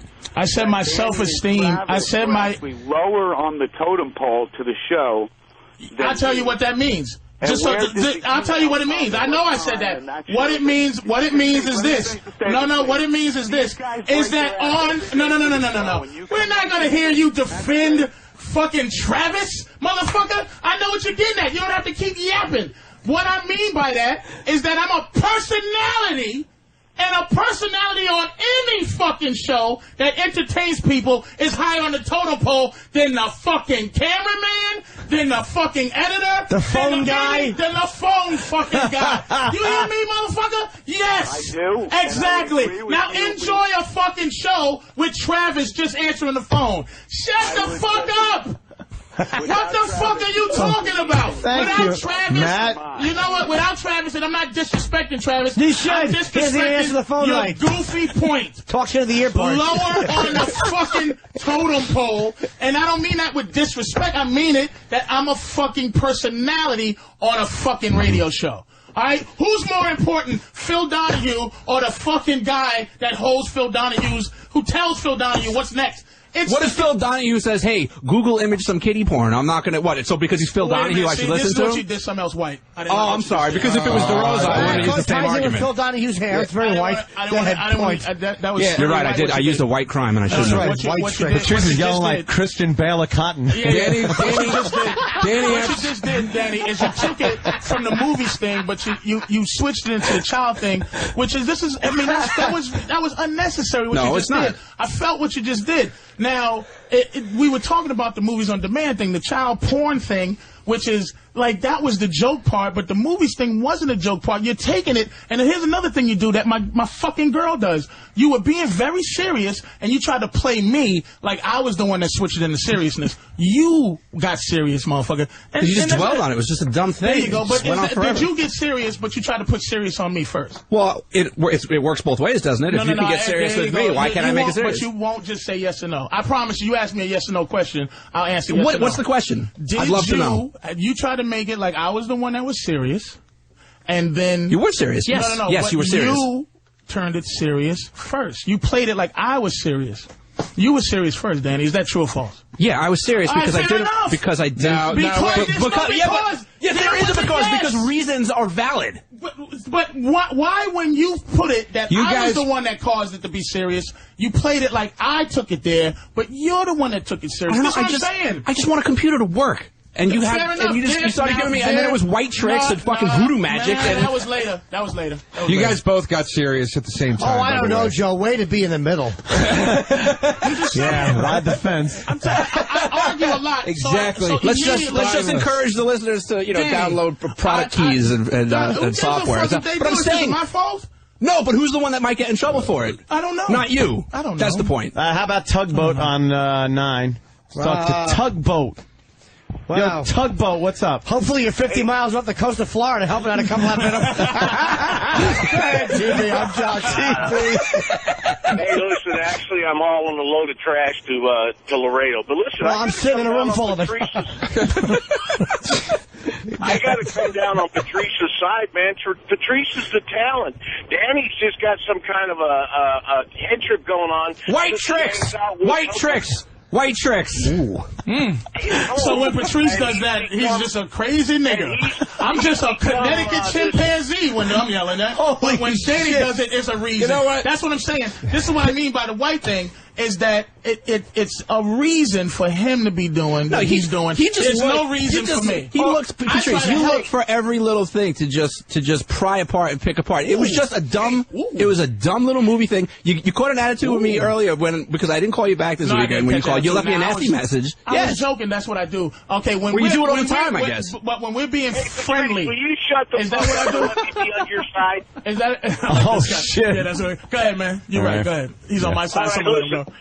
Danny's hanging out at Anthony's house. He's got his own bedroom there, so Danny thinks he's above his station. Right. I don't know. You know what, Danny? You're a fucking employee. He hears Act it. like an employee. He hears what I feel. Thank you, Tugboat. Hey, Tugboat, you fucking retard. There you go. You got in your whole body. Anthony? Well, I'm just saying, you want me to... He wants me to... He sleeps on the couch. No. That gives Can him... I gives him a lot. Oh, shit. Patrice, keep rolling, brother. I love you. Even though I am a 63-year-old white man. Thank you. So you can all go fuck yourselves. Goodbye. Tugboat wants me to act like an employee, and I thought that's what I was doing. Sorry, Tugboat. What's up? It's your fault. How is it my fault? He feels he has a friend in Anthony. Yeah. And, it's like reading the message board. Go ahead. This is why that guy... Look, I'm not taking anybody's side in this. Of course you're not, Joe. Why would you? This is why that... Hey, I want to keep right here in the middle and make any waves. This is why that guy's a fucking moron, because it's easy to sit in his goddamn truck or whatever and why didn't you say it was easy those other two that was against me to be and make it? I didn't think they were bright either. White I'm just saying, the guy's sitting there. These white tricks. The guy's sitting there going. By white tricks. The guy's sitting there going, do your fucking job, Danny. Patrice, if you showed up at that dude's job and said, why don't you do this, he'd tell you to go fuck yourself. That's the truth. But it's the thing is that this was wrong with sound bites and all this stuff. Look, I'm down with Travis, down with Danny. I'm just saying, when you pick up... Who is Travis, by the way? Travis He's a useless piece of shit over there behind the glass. What bothers me... fucking nothing? Yeah. What bothers Tell me him not to look me in the eye. Look, it's context. I know that, look, Danny, you can tell the difference between somebody's yelling at you, right? Or yelling with you, and it's something, or you can feel something else.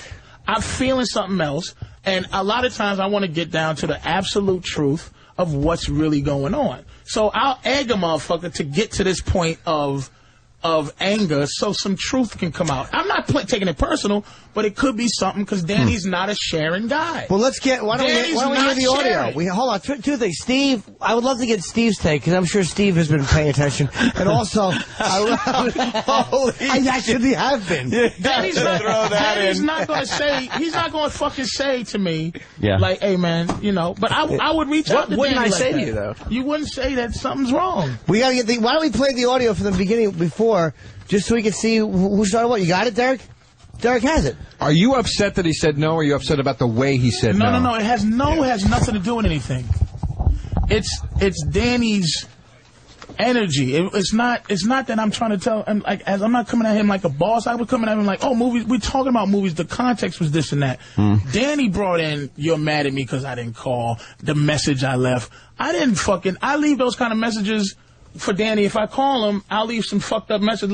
It's like if we had an argument, right? Yeah. And then I always leave, hey, sweetie, right? And then, you're a fag. You're always leaving me messages saying, sweetie. Like, what? What's going on? It's going that place. That's because something's going on with Danny inside that is got to get out. It's some evil. Is something going on? And it's not nothing personal with me. I know something's wrong with Danny, and he's not going to tell me. Is something going on? Something's going on. What's going on? He got that look of what? He's looking. Something's wrong. I don't know. I don't know. Look, I went to the website. It was Paul Blart. It made me mad. It has nothing to do with this. Well, Derek, you got the audio, right? It's something else. Derek has the Derek's audio. got the audio. I honestly don't remember. I wasn't paying attention. I think you're reading far too much. Yeah. I really just didn't. I don't think I am. I didn't want to play a movie from a website I'm unfamiliar with just because you say so. I want a computer. Well, I gotta use this machine every day. Download a movie. Fuck the fucking DS, bro. Yeah, but you were gonna do it. I told you not to go to that site. Because the thing is, I was giving you shit, but the thing is, if you had a fucking not did it like you didn't want to, I still might have gave you shit, but you would have been happy not doing what you wanted. All right, here it is. So you were manipulating me with your black tricks. That's Maybe, what he was I don't know doing. what the black tricks are. Patrice Whatever tricks. black tricks are. Here's what we'll do. We'll play. Make money disappear real quick. We'll play the tape now with hindsight. Ruining white pussies. Caving them in. Wait, I just heard someone say hindsight. It's just hatred. Never get a chance to really explore Patrice hatred. That's why I don't look at fucking MySpace. Oh, you're just a fool. That guy, emotional men sicken me. Yeah, well, it's split down the middle. We got tired of hearing Danny's voice guy there. Who would say that? Patrice is acting like a teen girl. Oh, please. Patrice is uppity. Uppity. Oh, shit. Oh, so all Patrice was doing was trying to help? And that was sarcasm in there, of course. Patrice just can't let someone finish a point. Ooh. And Patrice has no rights in this situation. Go ahead. All right, let me hear that one. And I don't. Mike! Hey, how's it going? Hey, man. Yeah. Thanks for letting me talk into you all day. Jimmy, it's a person. Oh, it's Mike. It's his name. Not that Patrice was actually trying to help. Patrice is the help. Patrice just kind of shows up and does a little bit of help and, whatever. Travis actually works there. The other guy actually works there. I forget his name, whatever his name is. Patrice, you know what's great about this guy's voice, which is scary? He has, this is the white person I've been looking for. This is the holy grail of white people, is the reasonable sounding racist. You mean the guy that, that works hard all day and says, no, you can't have a job, but it's not racist. I want to find this guy. This is the guy we can't find. You seem to have gotten a lot more racial since Obama's been in office, which I don't understand. Kidding me? Yeah, a little bit. And you've gotten a lot, less? No, I figured you would get less, but I'd get more. No, let me tell you something. I'm like the aliens from Independence Day. No peace. No peace. No. Because I know that guy exists. You fucking, I'll let all other black people that I'll let them be happy about it. Because I'm not falling for the banana in the tailpipe. Yeah, no, I get you. This is what it is, because there's too many of those guys around. Let go home. He is the help. Yuckity yuck yuck yuck yuck yuck. Come on, nigga. So yuckity yuck yuck yuck. So he made a point. So I'll just smash him because he's a white guy making sense. No, he just called me a racist. I mean, he called me. He was just saying racist. You're the only one that brought race up. No. Ooh. He said I'm the help, and it was being racial. But it's amazing. That's what I'm saying. If that's the way that you interpret it. Yeah, maybe you're the racist. Yeah. I don't know. Hey, Patrice, that's the way I meant it. I didn't say Listen. He just said the way he meant it. Listen, Danny. Could you say that again, I'm just saying. Sir, can you say that again? That's the way that I meant it. You meant it racial, right? Well, yeah, it's called, satire. What? Why are you talking to me? It's called, satire. Yeah, it's racial satire, correct, sir? This guy doesn't sound like every white guy, by the way. He sounds like every imitation black guys do of white guys on stage. So I was talking to my neighbor the other day, and he was like, hey, Bob, I'm clipping the hedges. That little green man that used to pop up on the Flintstones. What the fuck was that guy's name? The Great Kazoo. Yeah, that's what, you sound like the Great Kazoo, you cunt. Hey, Derek.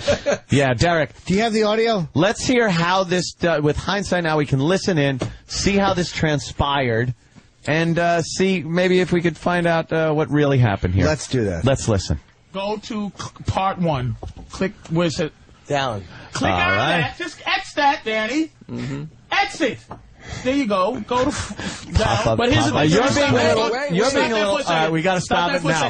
You're being combative. Let me say something to you, though. All right, and Mr. Combative. Make sure that this is not, which is what I am. Yeah. But Danny worked with me a few times when we did the XM show. Sure.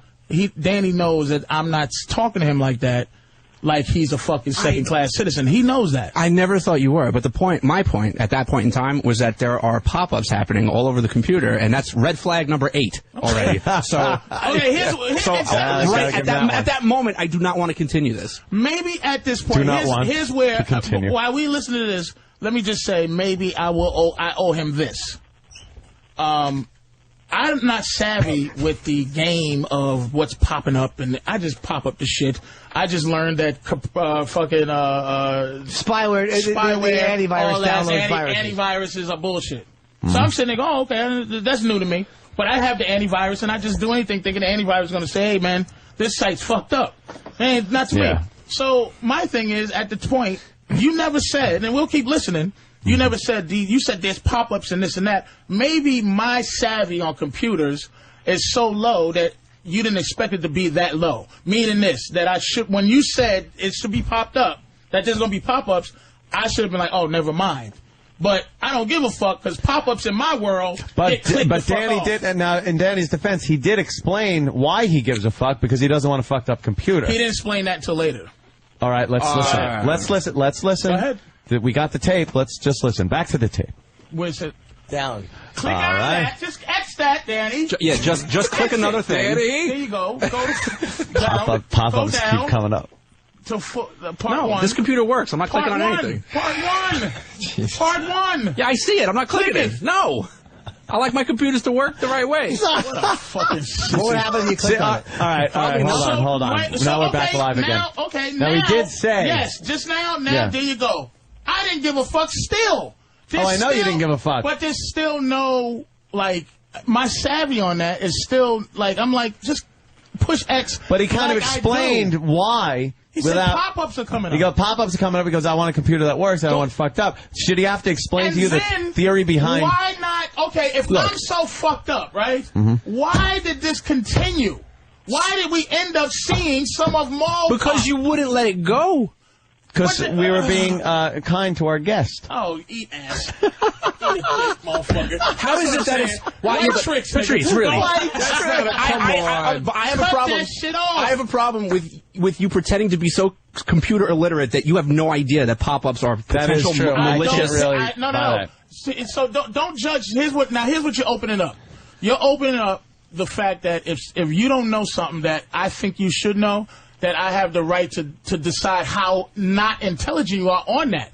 I'm not savvy to where I give a fuck about pop-ups because I have the Well, I'm sorry that the host of Web Junk might know something about pop-ups on the internet. That doesn't make me need to know about pop-ups. That's a good point. The Web Junk. He's got a point. Oh, look who came off the fucking fence. Don't take a stance, Joe. I'm trying to jump in here. Oh, my God. You're crazy. I got to say this. You don't need to, though, Joe. I know, but I do want to say this much.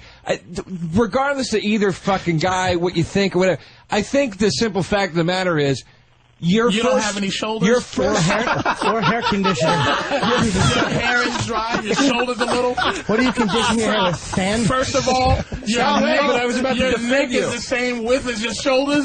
Is that what's wrong? Holy shit. Go ahead. I think Joe's about like olive oil. Look, I think the bottom line, you know what, go fuck yourself. I was going to come to your fucking defense over here. Of course you was. Yes. No, I was just going to say, I understand that, like, your first responsibility is to XM, or as an employee of XM, so you're saying, I didn't want to do this thing. Right. That, whatever. Yes. Was that the worst point to make? No, Carmine's the big ragu hair. Oh, shit. Should be sticking your dick in Shirley Feeney. I can't believe we're so dwelling on this. I'm super done. Yeah. I wasn't even upset, but I think I know Danny a little bit. Yeah. Danny is in pain. That's all my point is. Who isn't? Who the fuck is it? That's what I'm saying, but it's not my right when I'm in pain. Yeah. To come out like what's the word I'm looking for, man? What's the word? To project. Yeah, but it's not my point to project on. Like, put it this way: if Danny's upset about anything, how is this me being upset about something? If he's upset about something, Well, just hypothetically, if you were. I would tell you might be a little upset too. I'll tell you because you were late over at the CBS, right? That might have annoyed you a little. You might have been annoyed at something, a little bit of something. But I'm saying I'm not the guy that you project on, even if it's not my fault. That you can't trickle down to fucking anger. I don't want you to whatever's bothering you. Don't trickle it over to me. We still have to hear more though because we don't know exactly what happened. I think I'm more upset that you think I'm projecting anger onto you. No, it's just you. I just didn't want to click a website, Patrice. It's not this whole big grand scheme of things. I just didn't want to click on something. You're in pain. You talk to me later. Let's hear more. I don't want to have an intervention on the radio. Call me. You got my number. I will hear a little more. I want to hear a little more. Such a fucking so far, Danny has been good. He's such a fucking douche. See what I'm saying? Joe's against me too. No, I'm not against you. Don't act like for a minute that you don't do that when you're in a pissy mood. No. I've seen you corner a woman backstage in a show and take her entire fucking life apart into rubble because you didn't like what happened on stage. No, that's not true. I've seen you do that. No, you haven't. Patrice, yes, I have. Listen, I've seen when it. When you're opening for me in San Francisco, we're gonna talk. We're not gonna do this. Are you opening for Patrice? Yeah, he's my opener. Let's not talk about it right now. He's my opener in San Francisco. What did you make that face for? What? Why can't you open for me? No, he made like a disgusted face. Why? Leave him alone. That he's flying cross country to the middle? I got no problem with that. No, I might not do it. Nothing wrong with that. I'm here to say that I love Danny, Anthony. Yeah, I know. I get that. I'm just saying, as a friend, I don't want him to be in this kind of pain.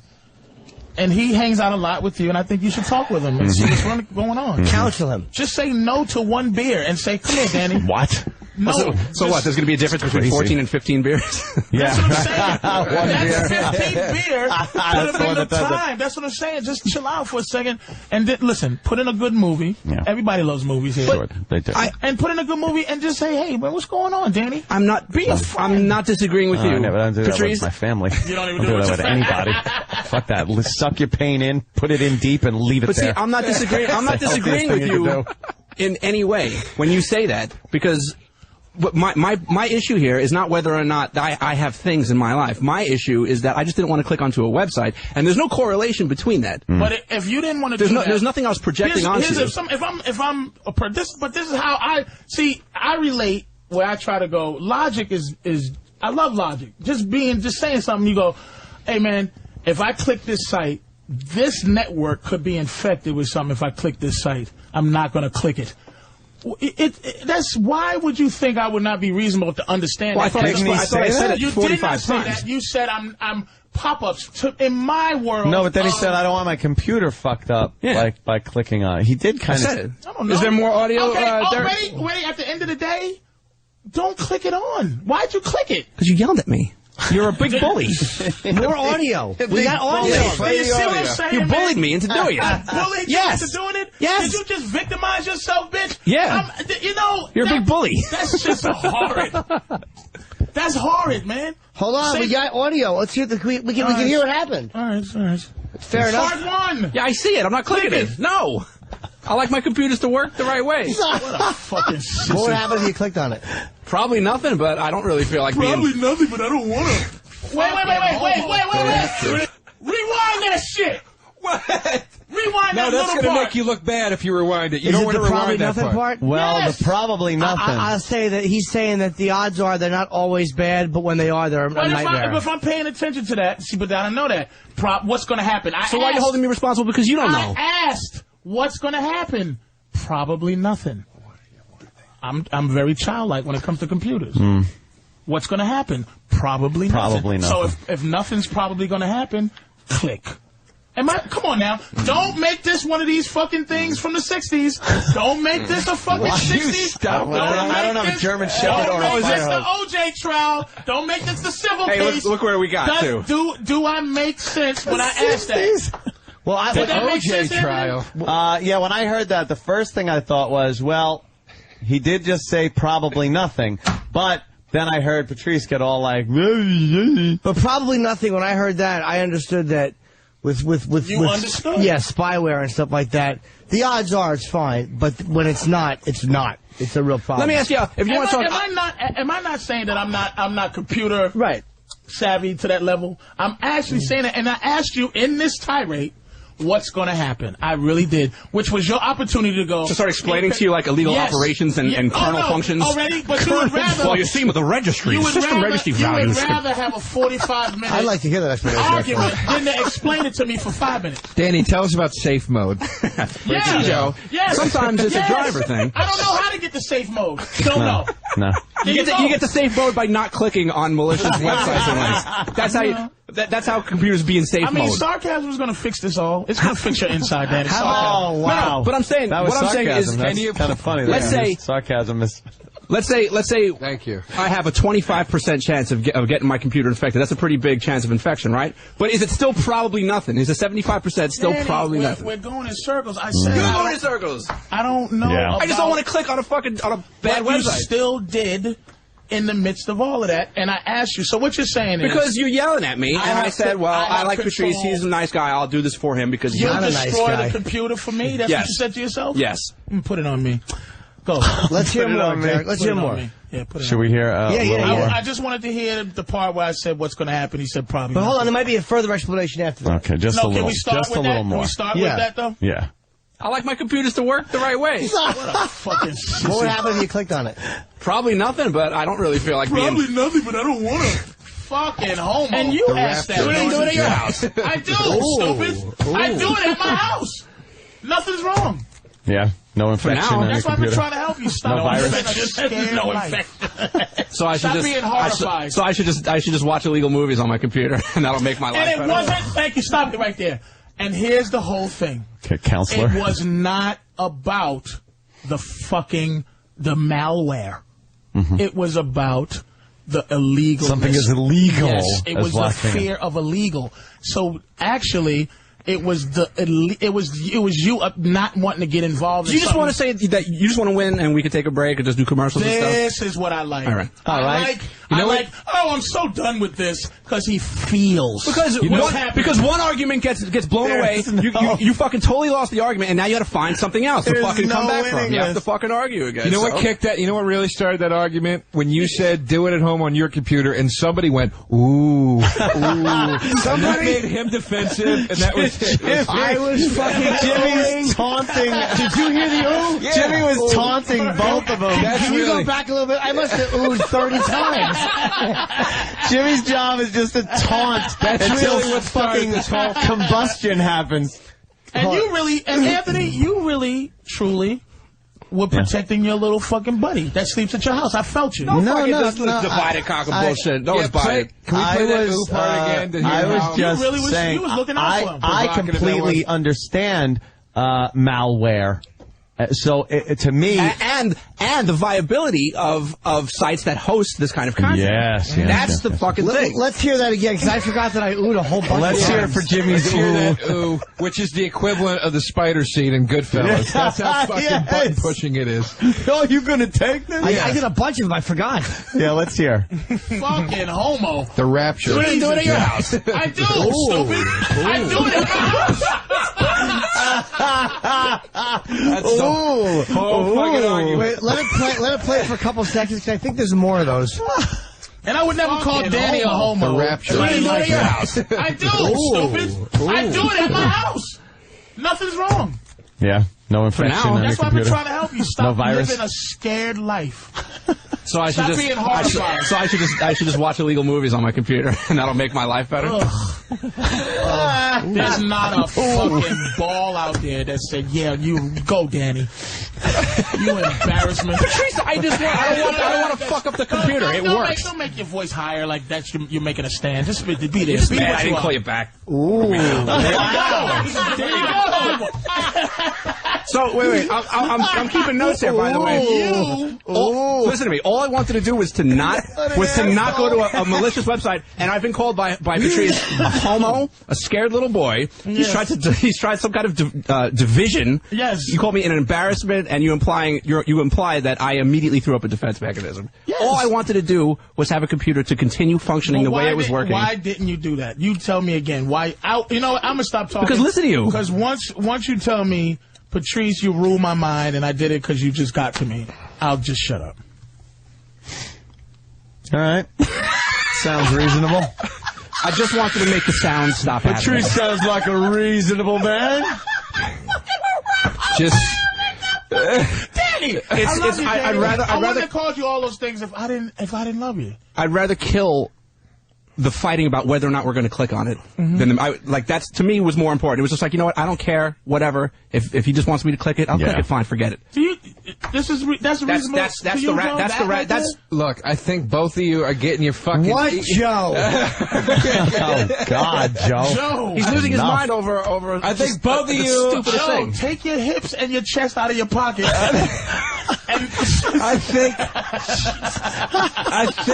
think he was trying to stand his fucking ground for XM, and he didn't want to do something that was going to fuck up his job and get him in trouble. That was for XM? And I think, listen. That was for my computer. I use this every day. For the computer, I mean. I'm saying for I need it to work. Yeah, but I need it to work.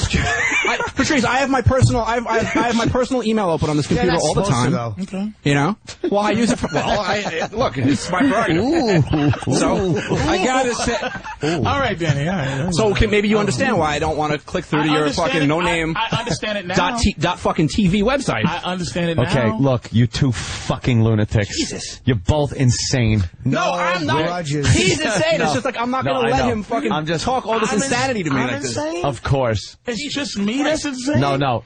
You're both fucking crazy on this issue. I'll take that. As long as it's there's full credit. You guys can, I would fucking be exhausted if I battled it out with somebody over something so inane as this. That's why I can't let him win this, because it's so fucking dumb. I'm not losing. You're invested? I didn't know we were fighting. I'm not losing. I didn't want to click on a pop-up argument. The only winning move is not to play. Yes. And I wasn't playing. I just was talking.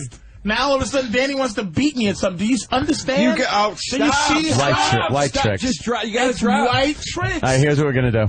We are going to take a fucking break. Ooh. Then when we come back, I want to get into a real discussion about Patrice wanting another girlfriend. Why? Because that's a good discussion. All right, that's not crazy, old crazy. No, that's good shit. Old nutty Negro. No. There goes again. No. I don't understand why you take whiteness. And you're a fucking Egyptian. You That's sure what are. bugs me about you. I'm only half Arab. Shit. I didn't know that. You have to go. Look at my fucking skin. I'm fucking white. Goddamn Egyptian. That's what bugs me about you. I'm white. I'm half Arab. I'm half Arab, but you go on. What's the other half? Muhammad Atta was white. Who the fuck is that? Exactly. He's exactly. A guy How do you not know? Plane into a building. Fucking dick. Yeah, you want to be a surgeon in Egypt, don't you? We all know who the fucking Al-Qaeda number 2 is. Al-Wahari. Don't act like you don't know. White. He is pretty white though for an Arab. He's an Arab. Sure he is. He comes here and he's silly. Albino? You look Arab. Yeah, I know. Anthony looks. You look really Sicilian. Half Arab, half dove. Anthony's an eggplant. You're a dirty terrorist. What are you, Egyptian or what? Italian.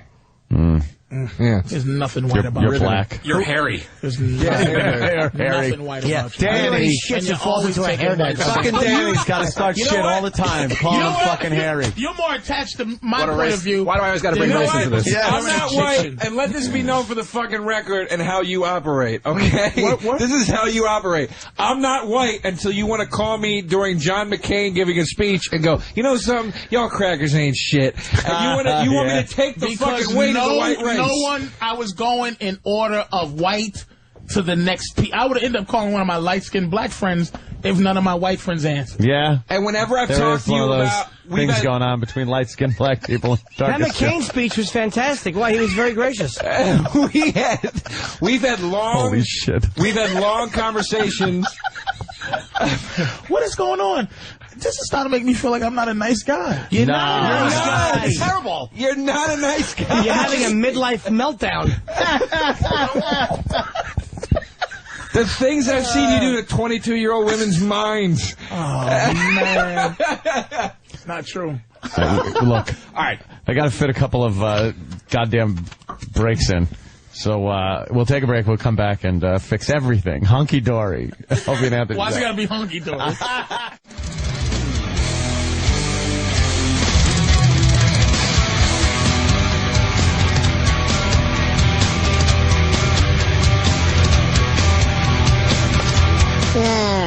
Hello. With Joe and Danny bonding. That was I don't like good. it. Stop snowing. Oh. I don't like it. Fellow white man. I don't like it. Yeah. I don't like what's going on. It's that conspiracy going on. Patrice, I did want to get into a little bit of your, because I heard you talking about that. Yeah. That whole threesome thing. We talked about it before. That's old news. Which I'm not into anymore. Right. But you're into something that sounds a lot like it, and people might mistake for a threesome if they didn't have I'm just trying to figure wisdom. out. I'm just trying to figure out the fundamental argument to it. It's like where it's not religion and it's not psycho nonsense. Yeah. It's basically I'm really trying to figure out. I always said this. Why do you? Because I'll start by saying it's threesomes. Yeah. There's a lot of rules to them. You had threesome before, Joe? No, I never had one. Naughty?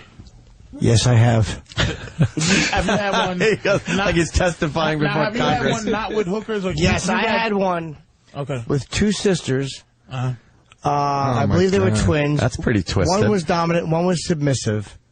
They were eating each other's pussies. With your girlfriend? With a girl that's your girl and another chick? One I was spanking and one was spitting in my face. Yes, I have. With my ex-girlfriend, years ago, we saw another couple, and we didn't do full swap. She sucked the other guy's dick, and the other guy's girlfriend and my girlfriend sucked my dick. This is not a threesome. You're not describing threesomes here. Yeah, that's swinging. Did you really do the twins thing, or were you joking? That really happened? Totally happened. Where the fuck did you meet twins that were willing to do I don't remember. Reading, Pennsylvania. I don't remember that. Oh, that's nice. beautiful. The reason I asked that is because, you do it with your girl. It's like there's some rules, and a lot of the rules is no intimacy. Basically, it boils down to you just can't be intimate with the other girl. And I was just getting tired of that. I was getting tired of, going through the whole rigmarole of meeting someone, and then do a threesome. But you have to the other girl you got to treat like garbage, kind of thing. Yeah, she's like just the fucking object in the room. Yeah, I mean, I could do anything except for kiss her. Yeah. Or look at her for any long period of time and enjoy anything on her body with any loving, deliciousness. Don't look too interested. Yeah, don't like her. And I was just getting tired of that, so now I'm just really trying to put together the fact I want another girlfriend, and my first bit of preparation to the dogma is how come you can love both your parents, all your kids, all your fucking relatives. You got 2-3 dogs, you love them all, and they love you. Why can't you love? Excellent point. More than one. 2 girls. Because none of those people fuck you. That's the difference. None of the aforementioned people fuck. But I understand that, and that's still I think it's different love. You have the thing that makes, if you love your dad, you love your mom, they love you. The thing is that everybody is, involved in the love. They're into the fact that your mother and your father would never bring you in a room and go, Anthony, choose one, because I can't have you loving him or loving her. I think they did when they got divorced. But you know what I'm saying? It's like you just love them all. Yeah. And your 3 aunts, if you got a few aunts, you love them. You love your Uncle Ted. You love your fucking kids. you just love everybody's. And the only thing that keeps you from having extra love in your life is that there's a person that doesn't allow you to have that love. There's a person that you go. You look at it that way, doesn't allow you. Well, but there's the point of monogamy being because you're so in love with this person that you don't want, or there's nobody else that could Is that kind of possibly, replace that. does that exist? I don't know. No, it I'm doesn't just saying exist. that's what the theory is behind it. I think you're about to. I'm telling you, you got a good one. And like all of us, we all max out on anything. Like with pornography is a bad one. Like when I'm into pornography and I'm trying not to watch it because it desensitizes me to everything. And then I'm like, okay, what's next? What's next? What's next? And I got to one up, and I got to one up, and I got to one up just to keep myself interested and sexually excited. But it's like, when you look, I know you for years, and the girl you dated many, many years ago, who was a nice girl, but, you know, sexually you said she wasn't as, you know, experienced, and poured duck sauce on your penis. And then a few years later... Oh, that was years ago. But you know what I mean? I know you from those...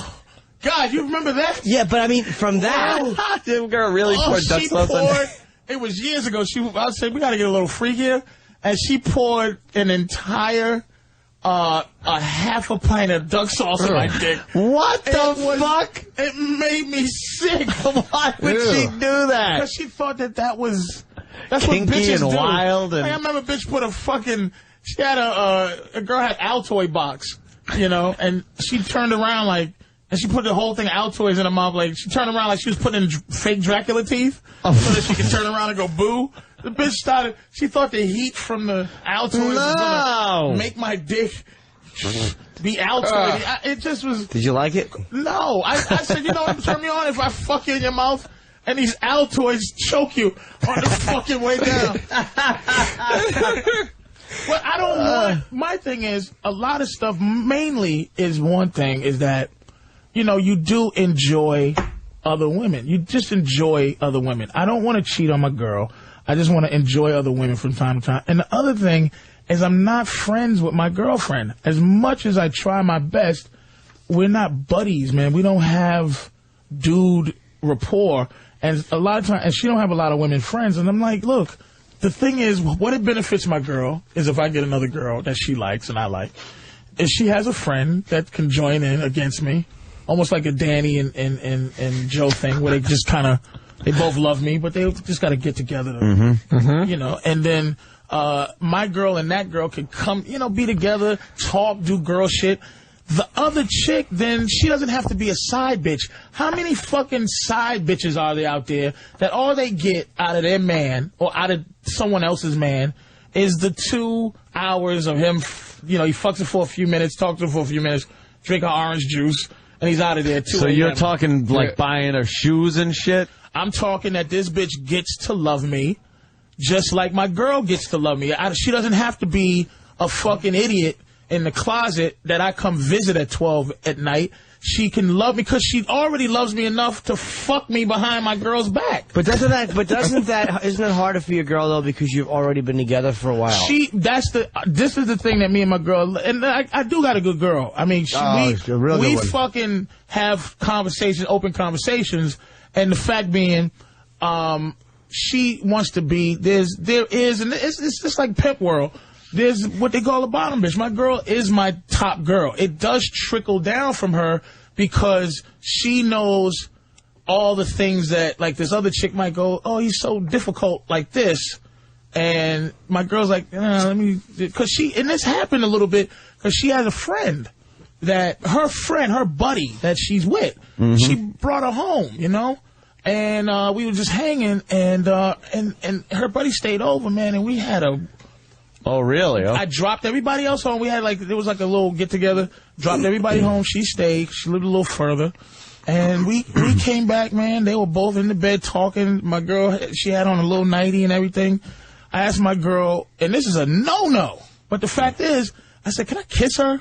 My girl, yeah. And I didn't even ask the girl. I asked my girl. Jesus Christ. So the girl's screaming and running for the thing. I want to go home. I want to go. Can I kiss her? I don't live that far. And she, you know, we was kissing a little bit. So we was kissing a little bit and this and that. And then we had a little session. And then I didn't go to sleep. I wasn't that tired, so I got up. They stayed in the bed. And I went to sleep in another room. And, like... Why'd you do that? Because I was just wanted to watch TV, but they went to sleep the same way, completely dark, no fucking TV, but I wanted to stay up, you know. So I went into another room, watched TV, chilled out for a minute. They fucking slept till like 4 in the afternoon. Then I left, and we ate dinner and shit. I took the girl home the next day at about 10 p.m., and I just said, like, when we was all driving home, and they was talking about some bullshit, and I just looked at them both and said, I love y'all. I just love y'all, and I'm gonna miss us.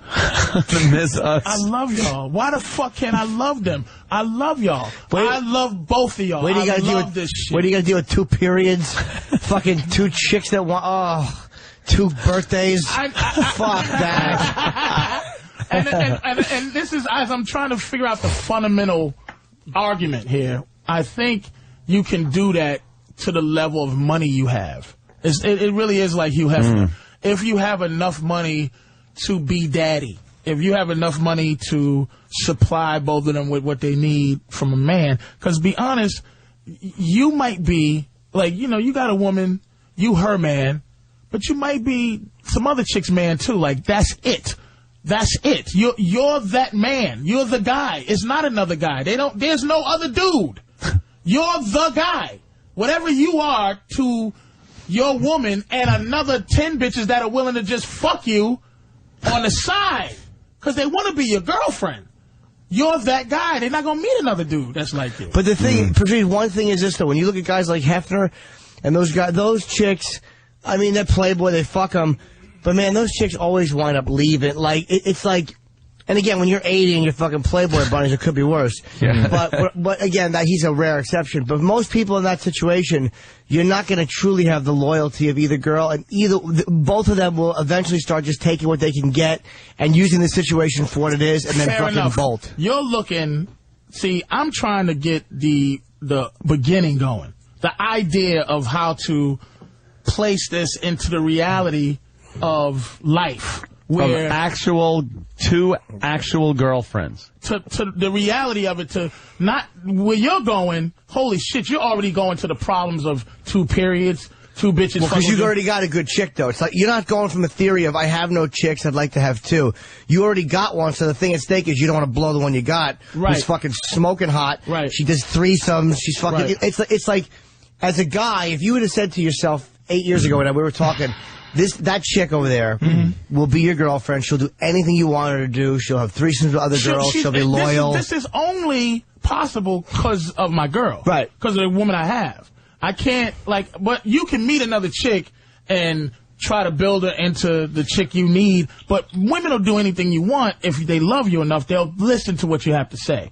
So what I'm saying is, I don't want to replace her by any means with another. I'm just saying, why can't, fundamentally, why can't, if I can't meet another woman that I might like also, and without even changing me and her dynamic, that I just bring her in and it's just like, instead of it being religious, it's just the beginning of it, meaning where you meet a girl at the club to introduce this to society, where you meet a girl at the club and she understands, look, if you meet a guy and he says he doesn't have a girlfriend, he's lying.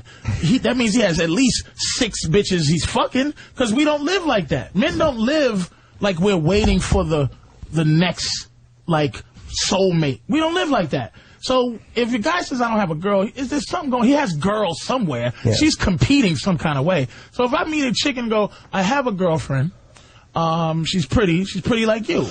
We getting along. But I don't want to tell you I don't want to be with you because I got a girl.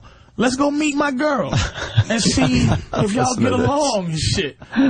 Let's take a drive together. Let's go eat together. We might all get along. Ideally, I understand what you're saying, but it just seems like such a volatile situation. I mean, it seems... Let's not work on the volatility. But you have to Let's a little work bit. on the... No, wait a minute. Okay. Would you say that cheating is socially acceptable? Let me explain what I mean by that. It's so acceptable in society that there's a show called Cheating that exists because you know somebody's cheating. But they're shaming it, though. They're shaming it, but it's such a meaning that there's enough people doing that you can have a hit show. You'll never run out of that. Yep. It's accepted in society that you're gonna cheat on somebody. It's not acceptable in terms of the relationship. The relationship breaks down, but it's acceptable to have that as a part of our life. Yeah. You know what, though? So why not have the idea that you can meet another bitch and she may get along with your girlfriend as a part of life, and then you deal with the volatility, but you don't. But the idea of even going, man, I like you, but I can't like you. Hey, bitch, you know what? If I'd have met you Monday instead of Sunday, or if I'd have met you Monday instead of meeting you Tuesday, because I met my bitch on Monday. So when I met my bitch on Monday, she's my bitch. But I met you on Tuesday. Fuck! Man, I wish I'd have met you, because I like you too. But you want both. I want both. Would you share her with another guy? If she wanted to, but we talked about that. And it's not, see, I'm not being irrational. As guys go, you know this, we don't cheat, and it has something to do with her. If a man cheats, you ever see motherfuckers cheat, they always go, baby, I love you. No, no, no. We do. We don't cheat as a fucking vengeance to our woman. Women cheat because of us. They cheat because you fucked up. Or because the excitement is not the same. Or you used to do this, so I met a man who does this. It's all fucking, it's never, I want fucking 2 boyfriends. No woman wants that. Women want one guy. Because even if you look at girls who are whores, like hoes, they fuck a lot of guys. I always say a girl that fucks a lot of men, she's not a whore. Because if a girl's fucking 10 guys, she could be fucking 20. If she's not fucking 20, she's not the whore she could be. And if she's fucking 20, she's not fucking 30. Right. So they're never the fucking hookers that they could be. Because they can fuck 365 guys a year. So what if your girl said to you, I want another guy and you, not because I don't love you, but because it's my way of not feeling like I'm being better deal. Like, let's say she's like, we do threesomes, we do all this stuff, and I'm starting to feel like I'm not appreciated or loved, which is why women cheat to begin with. So she's saying, I don't want to cheat, but this is what I want to do. So let's just say that was her justification. So she wanted, I'm only saying to you, just as a guy who loves this girl, how would you feel knowing that she was just going to go into the room with the other guy while you were out in the other room? We've done that before, though. We've done that before, and swinging, though. Yeah, swinging. But if it was in some intimate way, I would have to know that that's what she really wanted, okay? Because I know that my girl wants to, she sees some guys that's in better shape and shit, she want to fuck them. And you got to understand that. You just got to understand that. Do you let her do it, though? Would I let her do it? Yeah, if she wanted to. She doesn't, because look at me. I'm a mess naked, right? It's not about, women don't objectify us like that. So I'm not making an excuse. I'm going to have to say yes because of what I'm talking to. If I end up being unreasonable hypocrite if I say no. But the idea is this. A woman can't respect 2 guys that she can talk to and they both sit there and love her. She'll be like, you 2 fucking idiots. But a woman who has a man who can talk 2 women into loving them, she's going to be like, that motherfucker. If my girl loves me and then I talk some other girl into loving me and then I talk that girl into loving my girl and then talk that girl into loving us, and us into loving her, and I was the creator of that, they're both going to look at me like, that's a bad motherfucker right there. That motherfucker just talked me into loving him with this other bitch. He's bad as shit. Women look up to that kind of shit. Women don't look up to guys that look up to them. It just don't work out like that. Good luck with that whole thing, because it's a tough thing. Tall order, Patrice. It's a tough thing, but I'm saying like the threesome thing, I don't want to, we've had some really beautiful chicks, right? And I'm like, damn, I gotta never see this bitch again. I liked it. I like her around. There's nothing better than 2 naked girls just anywhere in your vicinity. Of course, but the two key things to this to me are, number one, of course you love it as it's happening. You don't know what that will translate to in a long-term sense, right? You know? I had a taste of it. See, I'm leaving the sex part. The sex part is not what I'm talking about. It's the togetherness part afterwards. It's the idea that no one's uncomfortable. And the reason why this worked this last time is because my girl was friends with this other girl already. So I was the outsider. And I'm built to be the outsider. I'm like, fuck it. You know, hey, bitch, ignore me. Y'all fucking talk about sandals while I sit over here and fucking watch TV. And then they come in and they just sitting around doing the same goofy girl shit that my girl do when we're alone, except for she's doing it just me and her. Now I'm forced to not be able to just live life, but they were talking to each other, just sitting around in panties and shit, and just commenting on each other's titties, and just like, your titties are great, and your titties are great, and I'm just sitting in the corner like an asshole, just watching TV, like, yay, this is great. I know it was the good thing. You want a harem. Every guy wants a harem. Well, you want, like... instead of fucking working against me, help me figure out the theory. I'm not working against you. I just don't want to see you blow your chick by screw up and have her fucking walk. There's a few people on the line that kind of have something with this. Jake from Utah. Utah. Yeah, I know. That's what he wants. Yo, Jake. Yes, sir. What's up, man? Hey, Patrice sounds like he wants to be a polygamist. Yes, but here's my thing. What's the difference? Here's the difference, sir. I want it to not be, because if you can get a religion involved with anything, if you could get somebody to be convinced religiously about something, it doesn't even matter. Like, I want it to be almost social. Like, you can go in a club and a chick might meet you and go, I know he has a girlfriend. Let me talk to him. Maybe I'll like. I'm trying to introduce a paradigm, not a religion, but like, instead of a chick going, I'm going to go home, suck his dick at 3 in the morning, and then I'm going to feel like a cunt, I'm going to maybe meet something and have some love in my life. So, yes, I'm down with the polygamy idea, but I don't want it to just be... Because I think that the Mormons, man, it's religious. And you can, bitches walk around with veils on their face. Yeah, you could sell them anything with religion. I want to sell it like, this is some square shit. Like, this is life. There's a couple of people that say they have this. What's that, Bill? Bill! No, that's double trouble. Fuck Bill. And, and here's what I'm doing that I could make a mistake, Anthony. Arizona, Travis. I'm trying to deliver it so that it's for every guy who wants to maybe try this. A lot of guys know how to do it, but didn't have the whole fundamental idea of how to do it worked out. So it really is key that they meet a certain kind of woman. I'm trying to introduce this trying to formulate this whole thing. Yeah, formulate it correctly. Travis? Yes, gentlemen, how you doing today? Hey, man. I've had this pretty much the exact situation that Patrice was talking about the past 5 years, and it was one of my wife's friends. She's lived with us. I mean, I just left the house. I drive a truck over the road. When I leave, give the kids a kiss goodbye, tell them, love you. Do the same thing with both of the girls. I mean, it's actually like an ideal situation. I mean, my wife gets what she needs. I get what I need. There's actually just more people in the house, almost like building like a, I don't want to sound corny or not, but it's just like a bigger family, I guess. Exactly. You love your kids. You love your wife. You love your dogs. You love your mom and your mother and father. You have the ability to love more than one thing. You don't think you have the ability to love more than one woman? And I'm not talking to the guy. I'm talking with him. He loves everybody, and everybody loves the situation.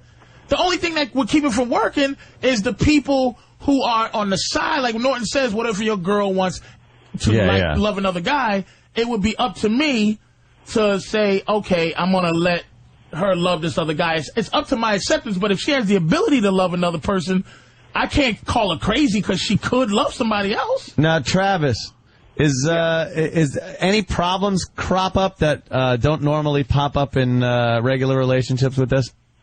Well, like in the beginning, like say one of them wasn't in the mood to screw around or something, and you go in there, it's just jealousy in the beginning. Jealousy in the beginning? Well, because from my wife in the beginning. This would happen to me. Jealousy, and it's kind of, it's gone away. Did it go away because you kind of stopped doing certain things, or you felt kind of weird, like you stopped yelling, "Get out of the room, cunt"? When you what I'm trying to get at is, if you have to start altering what you're doing based on trying to keep the peace between these two girls, then it's not working. Then you're you're putting on a fucking facade. Shit, though. It's not that. I mean, just like, any group of people, somebody has something that the other one doesn't have. There's going to be jealousy in the beginning until the person gets used to the situation totally. I don't know if I'm putting that across right. Yeah, sure. It makes sense. But I'm just picturing my girl fucking other people and, like, But you got to stop always thinking in terms of what they're going to do. They're not us. No, but I mean, like, I'm just trying. That's the only way I can think of it is, like, it would just drive me nuts. Here's what happened too. My girl, she you know, her period came on one of the days after, because we did it like a couple of weeks. Thank you, Travis. We did it like a couple of weeks. So she had a period, you know, and the other girl didn't. So we messed around that night, but then the next day I'm looking. Yeah, I knew my girl was on a period, but I'm looking at her friend's booty, just like, So you don't fuck on the reg? No. And her friend just goes, no, you know, solidarity. She wasn't going to do it. It was respect for my girl. Yeah. But if my girl had been like, you know what, I want to watch both of y'all just do it. I'm gonna just sit it out because I got a headache. It wasn't happening, and I was a greedy motherfucker. You know, trying to mess with a friend, and that's what I don't want to deal with. I just want to deal with, you know, if it's possible. Yeah. I don't know. I still don't have it all worked out, but if it's possible, oh yeah, this one's on a period. Hey, come on, sweetie, let's go, me and my girl. And if my girl can't do it, come on, this one, they're all, come on, sweetie. I think with 3 people, man, it's nearly impossible because somebody is going to feel like they're getting fucking shafted. Yeah, that's right. Somebody else is going to feel the jealousy. Someone's going to start getting more attention. How do you know? Yeah, right? I thought I had all that shit figured out. I'm trying to get to the first Do you know who you're talking to? I am the fucking king. I thought that's why I'm paying so much money in alimony. I thought I had everything fucking set. I could have the best of both worlds. This is fine, dandy. And then the wife is just like, you know, no. Because she started seeing a little too much, you know, friendliness going on. So you had 2 between girls? Pretty much, yeah. For a whole summer, I guess, about. Then your wife knew that one, and then she knew... Oh, yeah. We were all together. Oh. All together. And then it was like, the wife was like, you know, what are you doing? I'm noticing you know, she noticed I was paying a little too much attention to the other one, and... Yeah, and shit like that. Wait, were you trying to bang the one you weren't married to when your wife wasn't there? Or, like, would you bang her At with not your first, wife? it wasn't going to work that way. It was just going to be, nope, this all is together. a 3 thing. See, that's what I don't... And then after a while, it turned into, I don't care who the fuck is here, who's not here. Yeah. You're getting fucked. Yes! And then, that's what I'm talking about. And then it turned into the wife giving me an ultimatum. She said, look, it's gotten to the point where I can't take this anymore. It's me or her. Goodbye! Wait a minute now. But see, that's what I'm saying. The fucking ability to approve of this is, like I said, if you had 2 children and they both walk into your room, now, I mean, talking to the parents out there, if both your kids walk in the room and they say, Ma, we both love you, but we're tired of you loving both of us. Pick one. Like, why doesn't that make sense the same way? It's like, what? Because it's your mother. It's you. These are the rules we set. So it's like, I know that you love my brother and me. And I go in the room and I make you choose one, like Sophie's Choice and shit. That's so different, though, because you know why? Because you're almost as a parent obligated to have this unconditional love for both of the kids. But you will notice that many times there is a favorite. There's a favorite. You'll never tell the kids, like, you're my favorite. How do they deal with that? They learn how to deal with that. They never think that this is not the system. They go, man, Mommy, you love him more than me. And the mother goes, she goes, oh, no, baby, exactly. no. Why the fuck can't you just introduce that same problem? It happens with dogs. Because the kid can't just fucking leave. Exactly. And that resentment gets carried well into adulthood, and Joe, I'm sorry. How you know too, Joe? Yeah, that's true. Poor trying to help me. I'm trying to help Poor Joe you, Joe. wasn't the favorite. No, I'm the only child. And you still weren't the favorite. Hi-oh. They made him sleep in the closet next to the hangers. In a ditch in the shed. Joe, you love both your parents? Yeah, but listen to me. Let me just make this one point. Let me make this one point. These are the two problems I think that you would arise. It's all this stuff with favoritism and everything that we've been talking about. Yes. But the other thing is,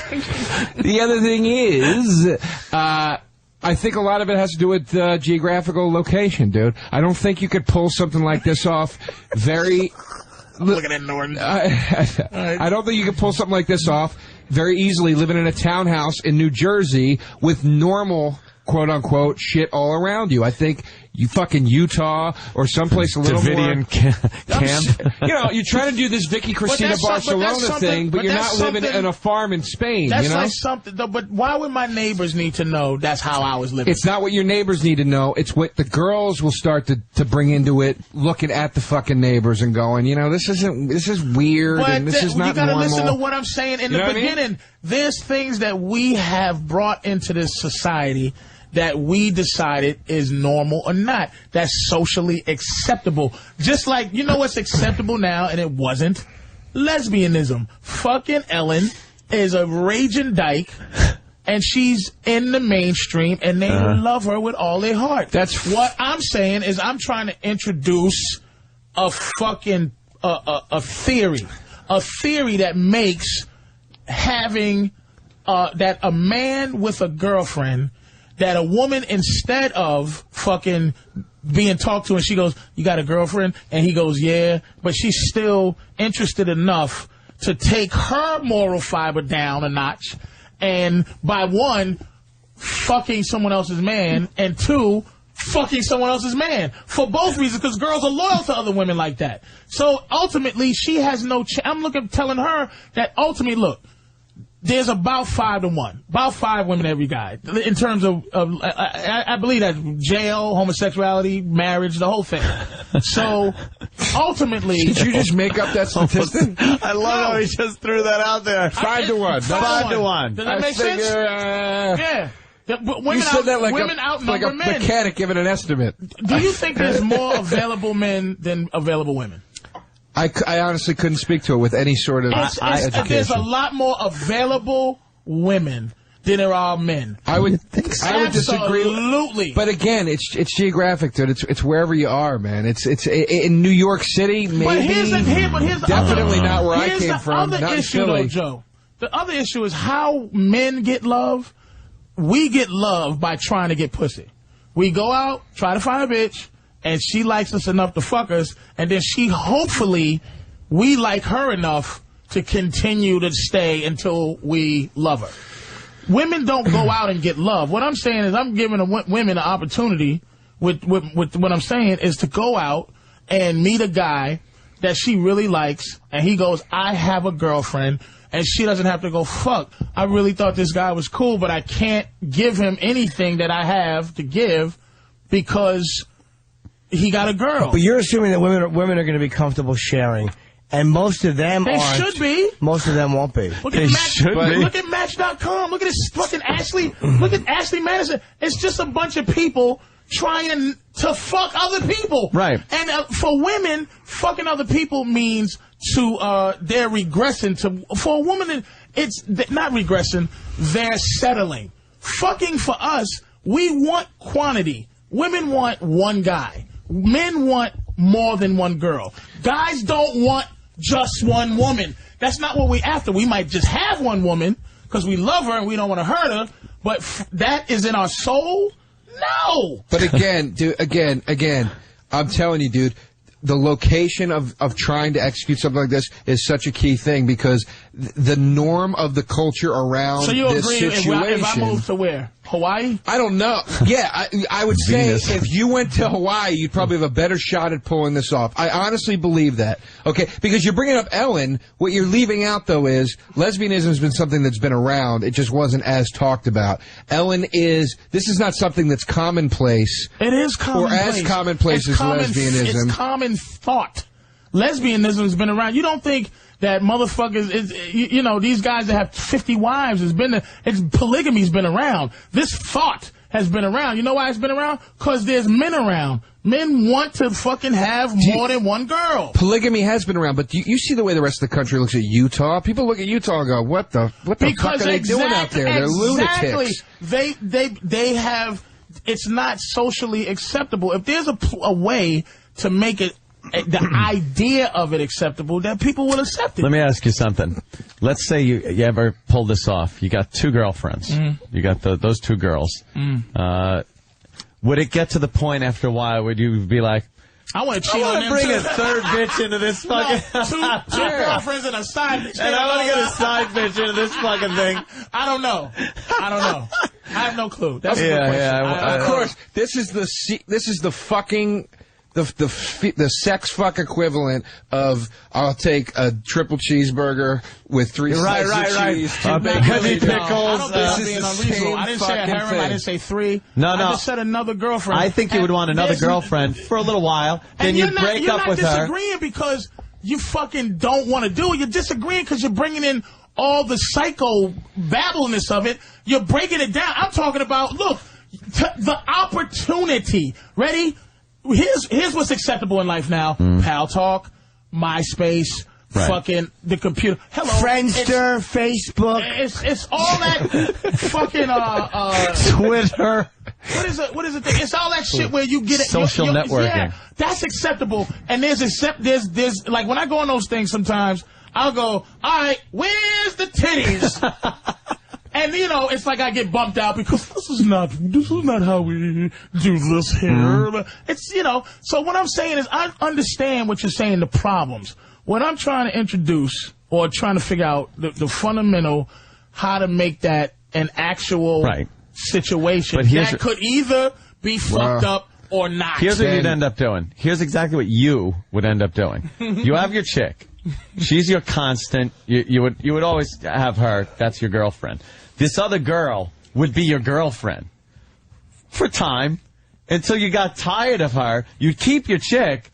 You'd get rid of the girlfriend and try to find another girlfriend for more. You just want a longer threesome. You want a threesome that lasts longer than just a night. It's possible. Patrice, I have to think about that. You know, I have to think about that. It's possible because I haven't thought that far ahead. Right. You're just trying to swing it, and, but I just don't want to hate the bitch that, Right. But I might like her enough. And the thing, like I said, there is benefit in this besides just me. It benefits my girl, and it benefits this other bitch because she doesn't have to just be some goofy bitch who gets fucked, and then I bounce. They hang out, they get shop together, and you can sit there with the remote in your hand. Whether that works or not, in the long term, it's some. We all want some. We haven't gotten into phase 3 testing yet. You're in phase 1. One can cook while the other one cleans. One can iron while the other one sews. But see, why are you being sarcastic? I'm joking. No, I'm making a joke. You're being sarcastic. Listen. I want you to work with me. I'm trying to help with you. I know. You're allowing Nana glasses to really shoot on your theory. I'm going to bring back a quote that this is a direct quote from you. Okay. Remember when we were in Birmingham, Alabama a couple years ago? Well, go. All right. Well, I'm glad you remember hanging out with me to that level. It was nice. I had a nice time with you. You're welcome. You're welcome to San Francisco, too. Go ahead. Fucking I like asshole. the things I bring to him. I don't even remember you were with me anywhere. Go. Please, God. I'm not going to remember this anyway. You see, you've been on the show 20 times. He remembered 2. Anthony remembered. Like he's been on 2 times or something. Twice, huh, Bub? Go ahead. Positive. Go ahead, memorable. Finish your statement. Memory. Go ahead. Oh, shit. Go ahead, unforgettable. Finish your statement. This is you're the worst human being I've ever met in my life. He raises a fair point, Joe. Go ahead, vague DeRosa. You are a sandwich 3 weeks ago.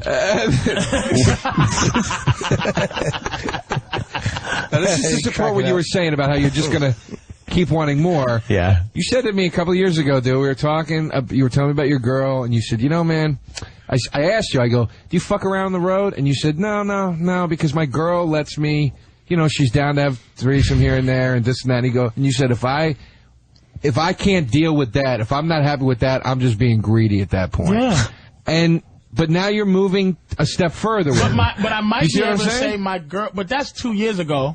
I know. And I might be able to say, you know what, my girl, and I'm putting it on her, my girl might, if I can, my thing is, one thing my girl will do is she will let me try to logic my way into a situation. If it makes sense, she argues it. I really didn't think I had to have this argument with a guy. But it's good because you're a sweet man.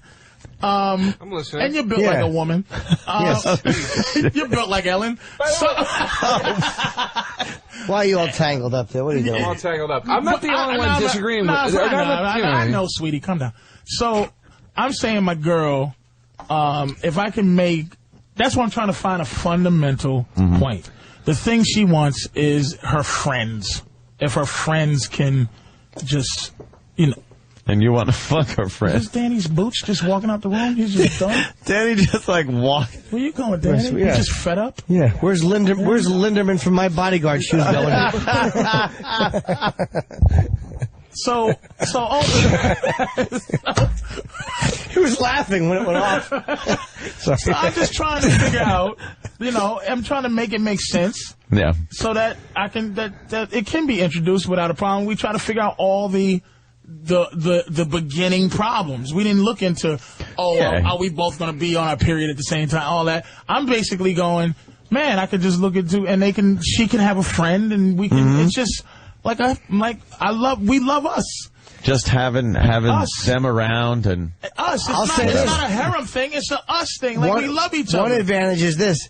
Nobody would know exactly who left that giant log in the bowl. So now there's the element of doubt. I think what you're saying, ideally, is a very cool concept. I don't disagree with ideally you should be able to do it. What I'm saying is, it just seems so fucking logistically hard. I don't think we're emotionally equipped for that. And I'm not trying to be a dick. You're not even able to... You're a monogamous type of dude. And sort of. But you have no sound theory of monogamy. I'm trying to move on to the next. I've figured out monogamy. One, you just don't pay your bitch no attention. That's the ultimate thing. What? You just let her run around and make choices and make suggestions, and you just go, whatever, bitch. Well. Because her shit is based on emotion. That's all I'm saying. I'm trying to logically think of something that can battle her emotion. That's it. There you go. Click. Now Danny comes tiptoeing back in. Danny's Lisa Bonet hair keeps fucking distracting me. Danny tiptoed in like a cartoon detective. That's all I'm saying. Like dink, dink, dink. That's all I'm saying. Yeah. That's it. I mean, I understand there's going to be problems. Yeah. But I'm just trying to get to that first. You're a pioneer, Patrice. The conversation. I'm just You're a fucking pioneer. I want to talk to the couple that. Did they go away? God damn it. They just had they swapped the first time. That was kind of I could cool, never do a couple gone. swap. I would get so fucking jealous. Yeah, there's no way to like another dude's cock. The swap. Especially if she just kept kissing you, touching your shoulders. Like this.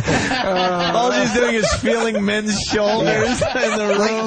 Like you push it in, the minute she touches his shoulder, she comes. Can I just give him a massage? I just want to give him a massage. I've never done that to a man before. Yeah, all she wants to do is fucking have shirts fit properly on a guy. Tell me. That's terrible. That's right. Yeah, there's something about just, you did not want to see your girlfriend just getting plowed in front of you like that. Jesus. I had an one of my ex-girlfriends, we had another couple over one time, and I was making out my girl, and my buddy was making out his girl, and I talked to the guy before and was like, yeah, man, let's have like a fucking thing here. And even just at that stage of it, me making out on one side of the couch and him on the other, and no one in between, just you two. And no girls in the room. Yeah. Just us. All right. Forget I said girls. Just you and him air kissing. Yeah. But I mean, just even that part of it, like just another dude even being there and like seeing me with my girl was pissing me off. Would this freak you out? Really? Would this freak you out if you were? Yes. Here comes an insult. No, I'm actually.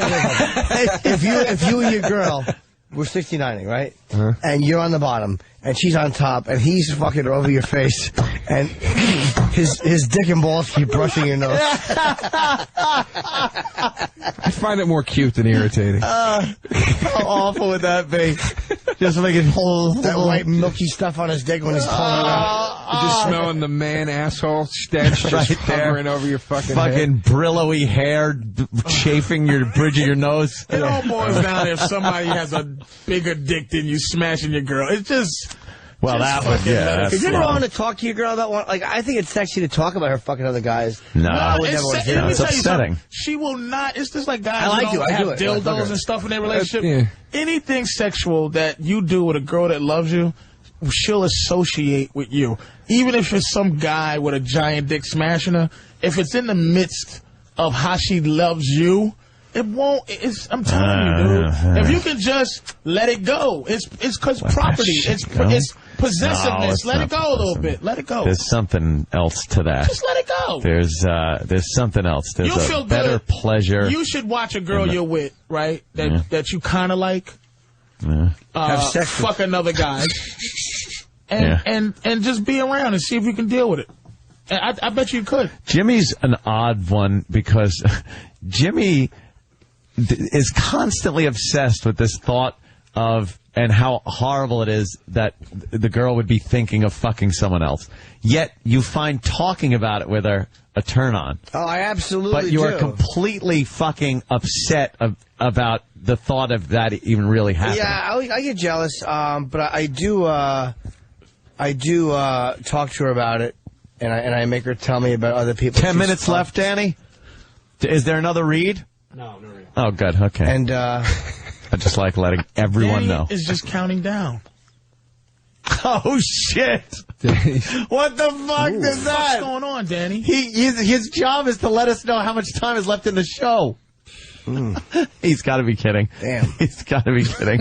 Look at him. Smart ass motherfucker. You are such a smart ass. I'm sorry, Danny. I'm just teasing Danny now. I'm sorry. It's I'm a fucking different sorry. world. I'm just teasing Danny. Oh, there she is. Yeah. I'm being all prisony with Danny. It's Danny here. Like at least one That where we come from. Yeah. You gotta go meet Dwayne Wayne. You gotta get out of here. yeah, I don't want to see my girl fucking somebody else. No, that would drive me. No. I get Talk jealous. about it's nice though. If I see, No. I'm not. Even if it's not my girlfriend, if it's a girl I hooked up with one time and we're out for the first time after we hooked up with the first time, and I see a guy talking to her, it drives me fucking crazy. Hold on, let me ask It drives me crazy. ask Andre the Giant here. How much time we got left? Superfly Snooker. How much time we got left? 7? Probably now about 9 minutes. What's worse, Joe? Huh? What's worse? Hold on, was Irene Cara finished? You can at least let me worse for take you? out the hair if you're going to make fun. You go out with a chick. You bump into some guy that used to fuck her. What's worse? Or you were going out with a chick, you've broken up. Perhaps she broke up with you. Let's leave it that emotional, scarred thing. Right. And then you meet the guy that is now fucking her. What's worse? That's the latter one. The latter of the two? Yes. After you fuck her? Yeah. Then you're fucking her and then seeing the guy that fucked her before. Because you got see, with the first scenario you can still manage to get the upper hand and go, really, you dated that guy? What a fucking dude. You know what I mean? And try to make your life look better. Right, okay. Yeah. That's her ex, yeah. But the other way around, you're fucked. She's just like, this is my new dick. Yeah. But you're not Don't thinking want the it. original guy is going, yeah, I had that already. Yeah, I had that already. Had that gives a already. fuck If a what guy he's comes up to me and thinking. says, yeah, I fucked your girl, I'm going to go, yeah, really? But did you choke her? Did you try to smother her with a pillow? Did you fucking when you fucked beat her did you hang senseless out the window by her feet? Huh, motherfucker? Exactly. That's why you gotta stop making love to your dumb Egyptian girlfriend and fuck them, so you don't feel like there's something missing. Stop making I love do to fuck 'em. I stupid. fuck No, you like don't. You hold them like they're fucking just... No, I'm a dirtball. I'm a complete dirtball in bed. I do all the nasty fucking shit you Like do. what? What do you do nasty? No, he doesn't. I do the fucking choking, the hair pulling, all that, the spitting, all that bullshit. I do all You spit in that. their face? No, but I mean, I wouldn't. He I spits would on if his they own wanted me to. floor. Yeah, he spits in the air and smacks it like gum. The Do you fourth see this Goodfellas fucking liar? reference today. I have to. There's got to be. There's a quota we have to reach. Spit on our own floor. On floor. You know what? He's not dirty. Let me hold on. No. Let me edit the statement. This is why meeting his ex-girlfriend's new boyfriend bothers him, because he didn't fuck her in the mouth. No, at the show. dummy. I didn't say that bothered me. He asked me which would be worse, Yeah. and I said the Ooh. latter. That's what I said. Why would either one of them be worse? You are a douche. Ooh. I said the second would be worse. I didn't say that it would fucking drive me crazy. Would it? I don't think so. Yes, this is what I'm saying. Why are you allowing these lies? What does old Countdown Ross have to say about all this? Yeah. What the? Yes. Sam was the worst of the two. Go That's ahead, all. mattress stuffing hand. Finish. How much time we got now? 7 minutes. All right, cool. Like that. Cool. God His damn. hair looks like dryer lint. Oh, Daddy. That's fantastic. Hey, Harvey Keitel from Taxi Driver here. Bad lieutenant. Daddy's the bad lieutenant. Oh, Jesus Christ. There we go. Yeah, that's much better. That's fine. Oh, you look like the lead singer of Deep Purple when they did the reunion tour 20 years later.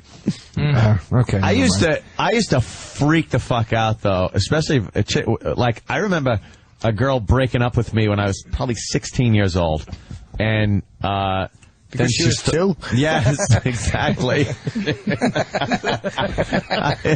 Yeah, you suck. She got teeth, and you're like, She and then she started going out with one of my friends, and like she wasn't even sexually active before me, so that to me was like I kind of held on to that like, oh my God, I'm fucking cherishing this, like having sex with her. And then the thought that my friend was now plowing it, dude, it killed me. You I started couldn't deal with making a it. vision in your head of him just... Yes, I couldn't stop thinking about it. It was horrible. and why'd she dump you, did you say? I was a lousy fuck. No. First girl I ever fucked did the same thing. She broke up with me, and she went out with my Jamaican friend, John. No way. I swear to God. Right from you to a Jamaican guy. A fucking giant monster. Wow. She loved the cock. Holy shit. I deflowered her. Yeah. Yeah, see, I'm not packing. That's why I don't get into the whole... No, If it I had wasn't a even big so much enough that. It dick was just... to challenge the dicks of America. Nah. It'd be I don't different. give a fuck. It wasn't even that. I used to put a lot more emphasis on that. Like, it was so fucking important to me that the thought of the girl being with somebody else, like that thought was devastating. Like, it's not devastating now. Now I'm just like, ugh, it creeps me out and shit like that. But I think that's what, when growing up, I think the first, aside from the first girl I had sex with, that Buzz chick that was 19 years old. We have Crypt Keeper? Oh, yeah. 4 minutes. Crypt Keeper, what the fuck? Crypt Keeper, hey, you never seen the Crypt Keeper's head? Yeah. Hey, Tom Savini. Tom Savini, that's a good one. Tom Savini's a good one. Take that as a compliment. All right, 4 minutes. Sorry, yeah, aside from the first chick I was with, who was this 19-year-old named Buzz out in California, I think after that, the next 4 girls I was with over, whatever time that was, were all virgins. Because Jesus I couldn't even grasp them having been with somebody else. I would be disgusted it if I ran into a upset virgin. the shit out of me. You know what's who wants to What? fuck a You know what virgin? stung me recently really bad? Me. I dated this girl right in my asshole. I dated this girl a couple of years ago, and I went down to Florida to do these shows, and I cheated on her when I was in Florida. I got really fucking mad at her about something, and I cheated on her. And then I was so riddled with guilt that I told her that I cheated on her, and then she dumped me because I cheated on her. You're a girl, Joe. And I was just shut up. You have a Can I twat. finish my fucking story? We only have so many seconds left. Cheated on a girl because you made her mad. You felt bad, so you bought yourself a pair of shoes and felt better. But she never. She wouldn't. The whole thing with the relationship was Should have worn shoulders. She wouldn't go. Is that why you had I wanted to crash. Shoulders. I wanted to crash. She wouldn't go fully in the relationship with me. She was always playing me at this kind of distance thing, and then whatever. So then recently she Facebooked me, and I went on her page, and she's in a relationship with some guy, and the utter joy, it's just picture after picture after picture of her just being totally in love with this guy. And Really? It hurt me. It should have. It hurt me because I was like, I couldn't give that to her. And I ruined it. Because, you know what I mean? Oh, Yeah. It just fucking hurt. You blew it. And you blew it. Fucking femme. Little we're fucking we're a estrogen, couple of full of femmes. estrogen, I know. I'm glad you're sitting over there. Yeah, I've had my femmy moments, that's These for sure. barbarians. Fucking faggot.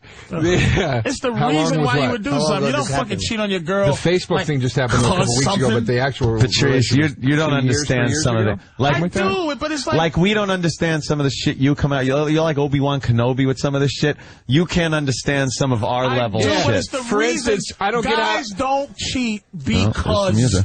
I don't get the logic behind a sentence when you go, that bitch gets to love me. That doesn't make sense to me. So, but I let it slide. How much time do we have left? I get the little clock. I'm not telling anybody. Now you don't know. Can you start a story and finish it before time runs out? A girl we'll I see. knew, and this is true, yeah. A girl I knew told me that she tried to fuck her boyfriend's dog one time years ago. No, this is not a joke. Stop it. She was into bestiality. That's not my thing. And so what I did was I put on a dog porn and made her suck my dick and watch it while she sucked my dick. Well, no, fucking, you didn't. Fucking you was like fucking a turtle with no shell.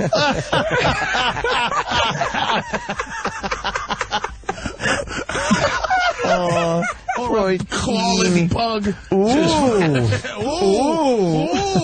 You fucking hoot owl. I'll show. You're like this fucking big pile of ice. So is this okay now? Can Danny just apologize for what he said to me? Apologize. Can Danny I don't think that's happening. No? I think it was very therapeutic. You know what's San Francisco this coming weekend? Yes, the plugs. Friday, Saturday, Sunday, yes. I'll be at Cobb's Comedy Club. This is Jim Norton. Patrice will not be there, and nor will Joe. Where will Patrice be? I'll be at the Poughkeepsie Bananas. Bananas at Poughkeepsie. Hasbrook March 20 Heights? No, Poughkeepsie. Right. And March 27th and 28th, I'll be at Poughkeepsie Bananas. I don't have the numbers. I'll be at the Art Center in Harrisburg on March 7th. Who you Saturday. opening for? Nobody. He's not opening. Get the fuck out of here, man. You're such a nice guy. T-minus 10. And Joe will be opening 9, for me in San Francisco. If I can do anything to get out of it, 7, I will. 6, ignition sequence. Drive there? We'll see you tomorrow. Bap, bap.